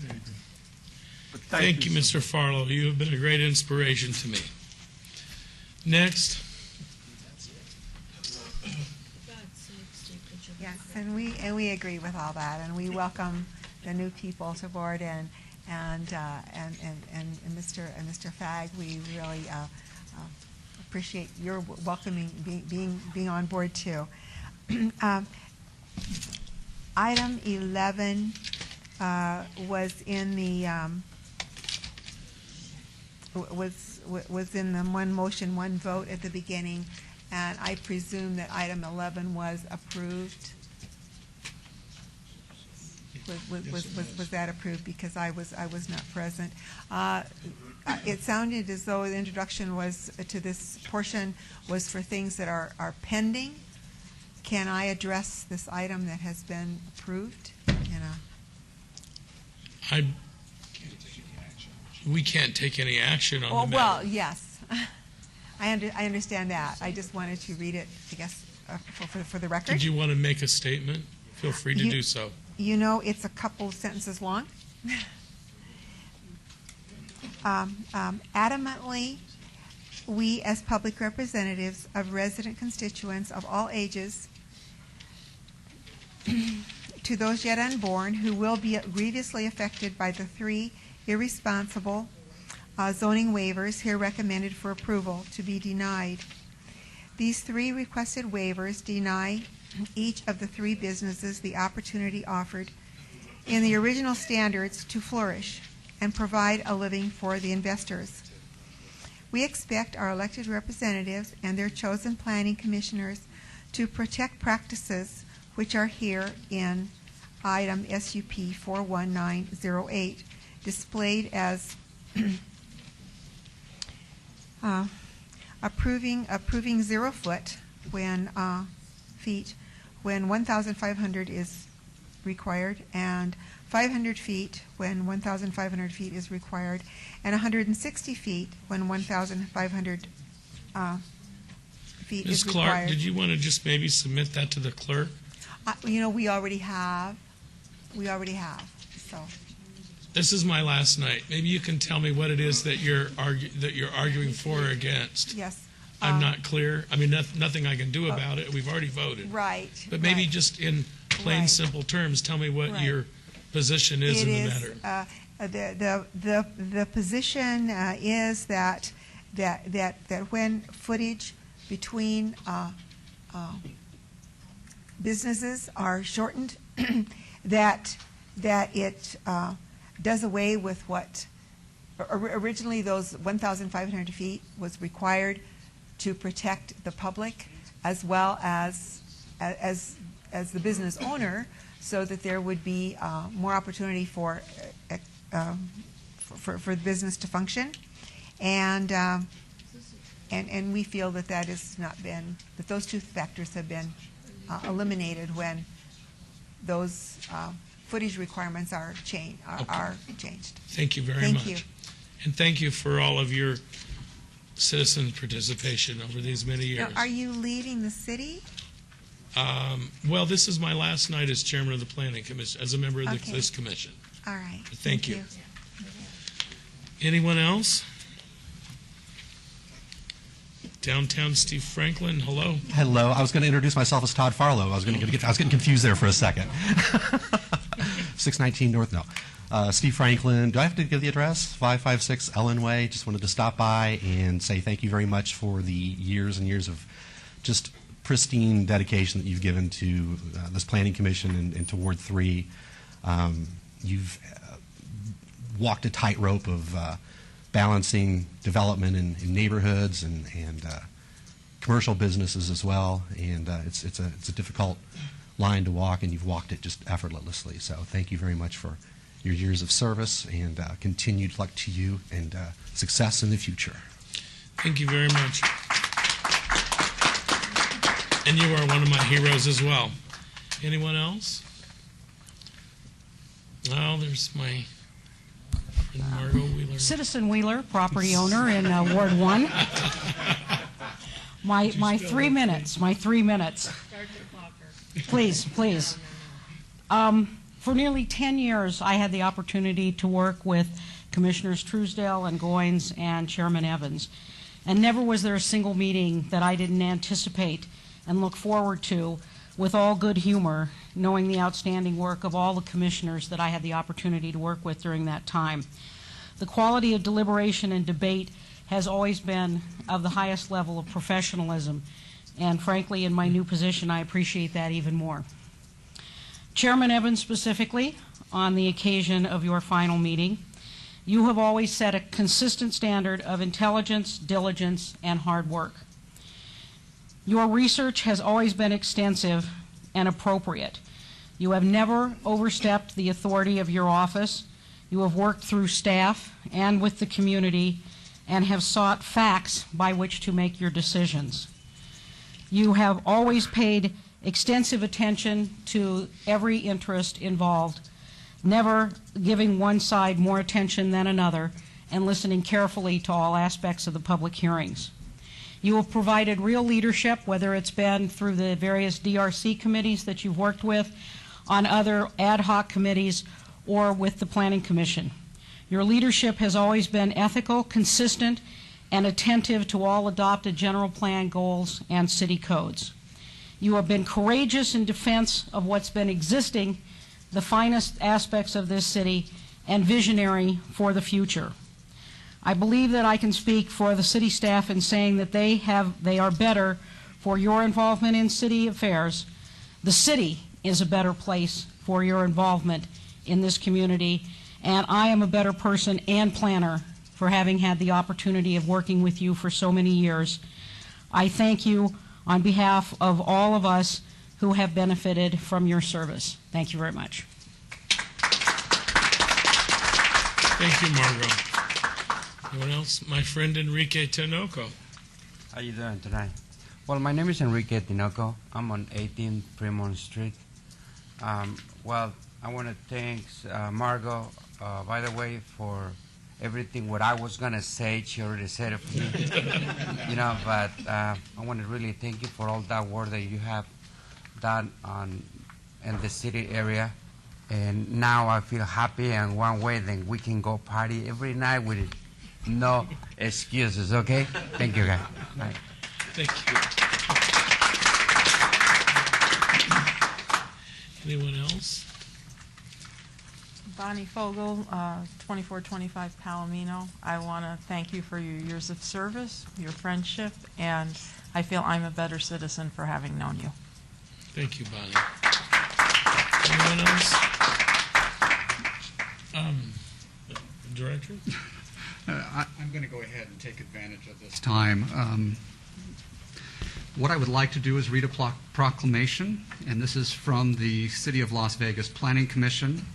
Whereas the Planning Commission wishes to acknowledge the tireless and dedicated service to the City of Las Vegas and the Planning Commission of Chairman Steve Evans, and whereas Steve Evans began his distinguished service as a Planning Commissioner on August 1st, 2001, and has been serving as chairman since January 25th of 2011, and whereas Steve Evans has served as a representative of the Planning Commission on the Downtown Design Review Committee and other design review boards, and has been a fervent advocate for the preservation and protection of the unique architectural character of the City of Las Vegas, and whereas, as a native Nevadan, Steve Evans has dedicated countless hours of service to the community in which he was raised, and was awarded the Distinguished Leadership Citizen Planner Honor in 2010 by the Nevada chapter of the American Planning Association, and whereas the Planning Commission of the City of Las Vegas wishes to acknowledge the service and volunteer spirit of Chairman Evans to the citizens of the City of Las Vegas, And whereas the Department of Planning recognizes the many valuable contributions made by Chairman Steve Evans to the City of Las Vegas and the professional planning community in Southern Nevada during his term of service, and now, therefore, be it resolved that the Planning Commission of the City of Las Vegas sends its heartfelt thanks for the commitment and dedication of Planning Commissioner Steve Evans. Thank you very much. I present that to you. Okay. Steve? Did any of the Sure, we're not commissioners- going to let y'all hook that easy.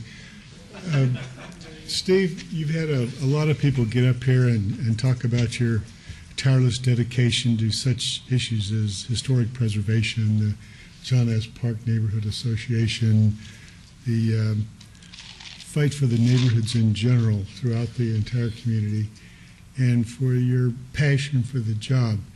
And I may be overstepping my bounds, but I'd still like to thank you on behalf of the mayor and the city council, as well as the planning commission as a body. But most of all, on behalf of the citizens of Las Vegas, you know, I'd like to thank you for your 10 years of service. I know that the $80 or $70, whatever it is we make a meeting, works out to pennies an hour for the amount of work that goes in, but you know, you take the money and buy yourself a Big Mac or something, you know. We've had some good projects come before this board, and we've had some that weren't so good. But I think that the ones that had merit made it through the process. Those that lacked merit, I think that a lot of effort and thoughtful recommendations have resulted in some of those projects being improved to the point where they did make a positive impact on the city overall.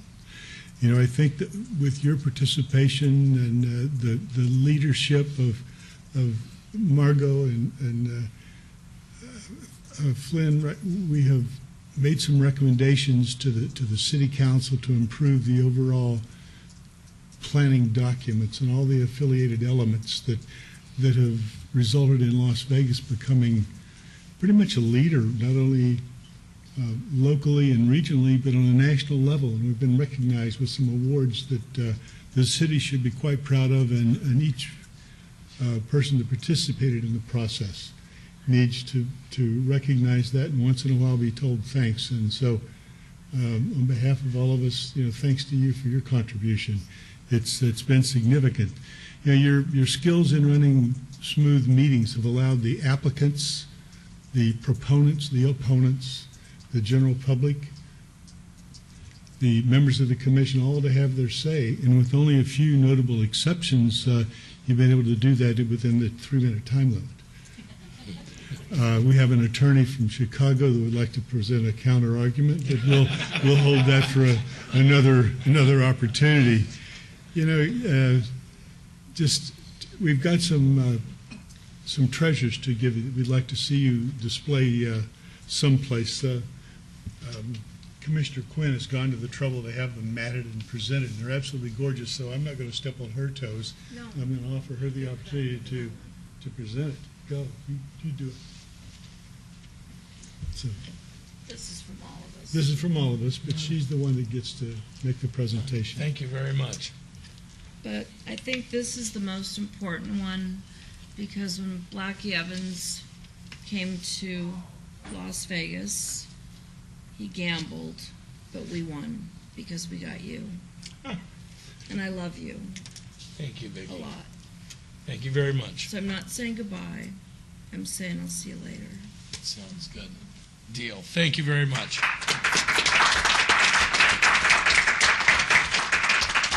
Anyone else? Yes, Chairman Steve, it looks like we're coming this way. Okay. A great man once told me that tenure is spelled T-E-N-Y-E-A-R, and you've certainly made that true. I've been here the shortest amount of time, but over the past year, you've been my jolly and great friend, and I'm going to miss your grand entrance about 10 minutes to 6 every month. Thank you. Good luck. Thank you. Anyone else? Commissioner Evans, you have always come to the meetings prepared. You've worked hard. You make us laugh. And we can't thank you enough for everything you've done. Thank you, Rick. Anyone?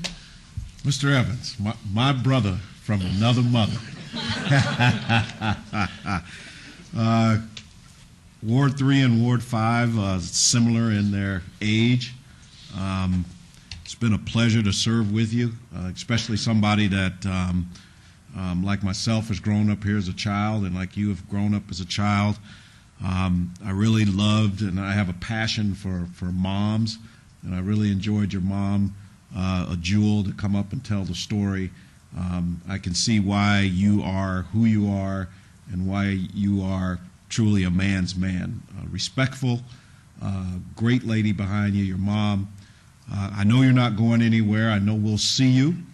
And good luck in your future endeavors. And if you have nothing to do on Tuesday nights, or if we move back to Thursday night, you're always welcome to sit with Mr. Farlow and come up on every item. Thank you. Thank you very much, Byron. Okay. Commissioner Evans, echoing what Commissioner Goins said, growing up here as the two of you did as well, I have to say I'm absolutely amazed every meeting at your knowledge of Las Vegas. I hear things that come from you, and it's just, to me, you're a walking encyclopedia on the history here.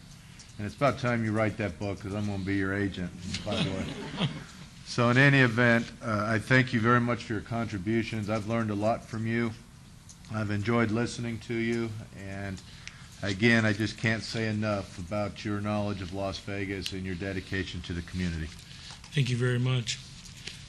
I thank all of you. I especially thank Margot for traveling all this distance to be with us. We miss you greatly. And this is a bittersweet evening for me. It's 10 years. I'm at a point where it's difficult to leave, and at the same time, I know it's the right thing to do. I had a few remarks. I'm going to throw some of them away, but I made a few notes for myself, and I'll read some of it. It's been a great privilege to have been able to help steer the direction of the city. I look back with pride and awe at the many who have made this a better community. I'm lucky beyond measure to have made so very many friends during this decade-long journey, and thanks to you all. I leave this commission in good hands, nurturing hands, and I'm very happy to pass the torch. I've been afforded a front row seat for remarkable travel that few ever get the opportunity that I've had. There are so many that I need to acknowledge, and far more than we have time. But first, I wanted to thank the planning staff. I don't know, there you are, Doug. I've seen many come and go, and I have, for the most part, loved them all. They do the hard work, and they do all the heavy lifting. I can't thank you enough. The city attorney's office, the city clerks who memorialize these proceedings, thank you, ladies. I don't know how you do it. The marshals who keep us safe, and Dave Riggleman and Charlie Hosmer, the staff at KCLV, who bring government to the people. The televising of these proceedings are an important function, and it's done at no cost through the city, through a franchise agreement with Cox Cable. I go to the grocery store, and I can't tell you how many people say, hey, I saw where you guys approved that whatever, or denied a special use permit. Television gives everybody their 15 minutes of fame. I've had 10 years. My fellow commissioners, past and present, I thank you from the bottom of my heart. For the city council representatives, both past and present, who more often than not follow our recommendations and adopt our votes.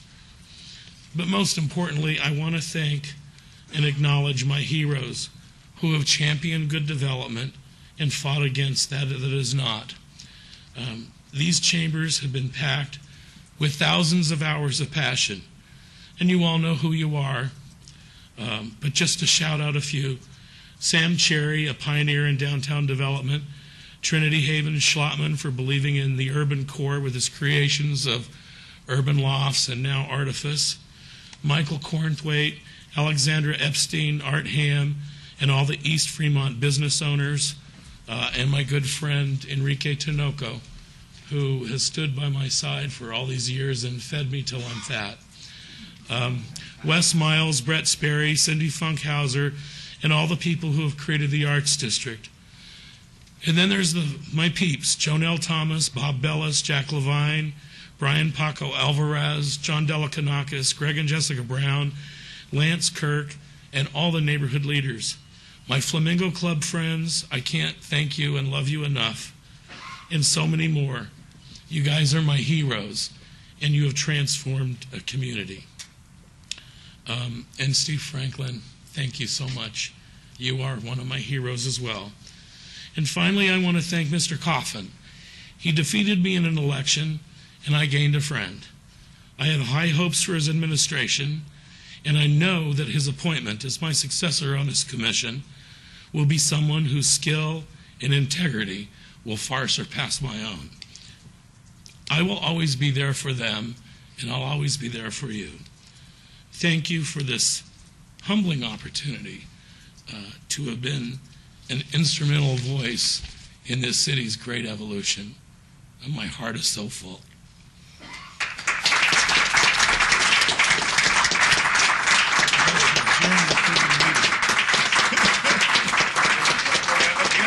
I hereby declare once and for all this meeting adjourned.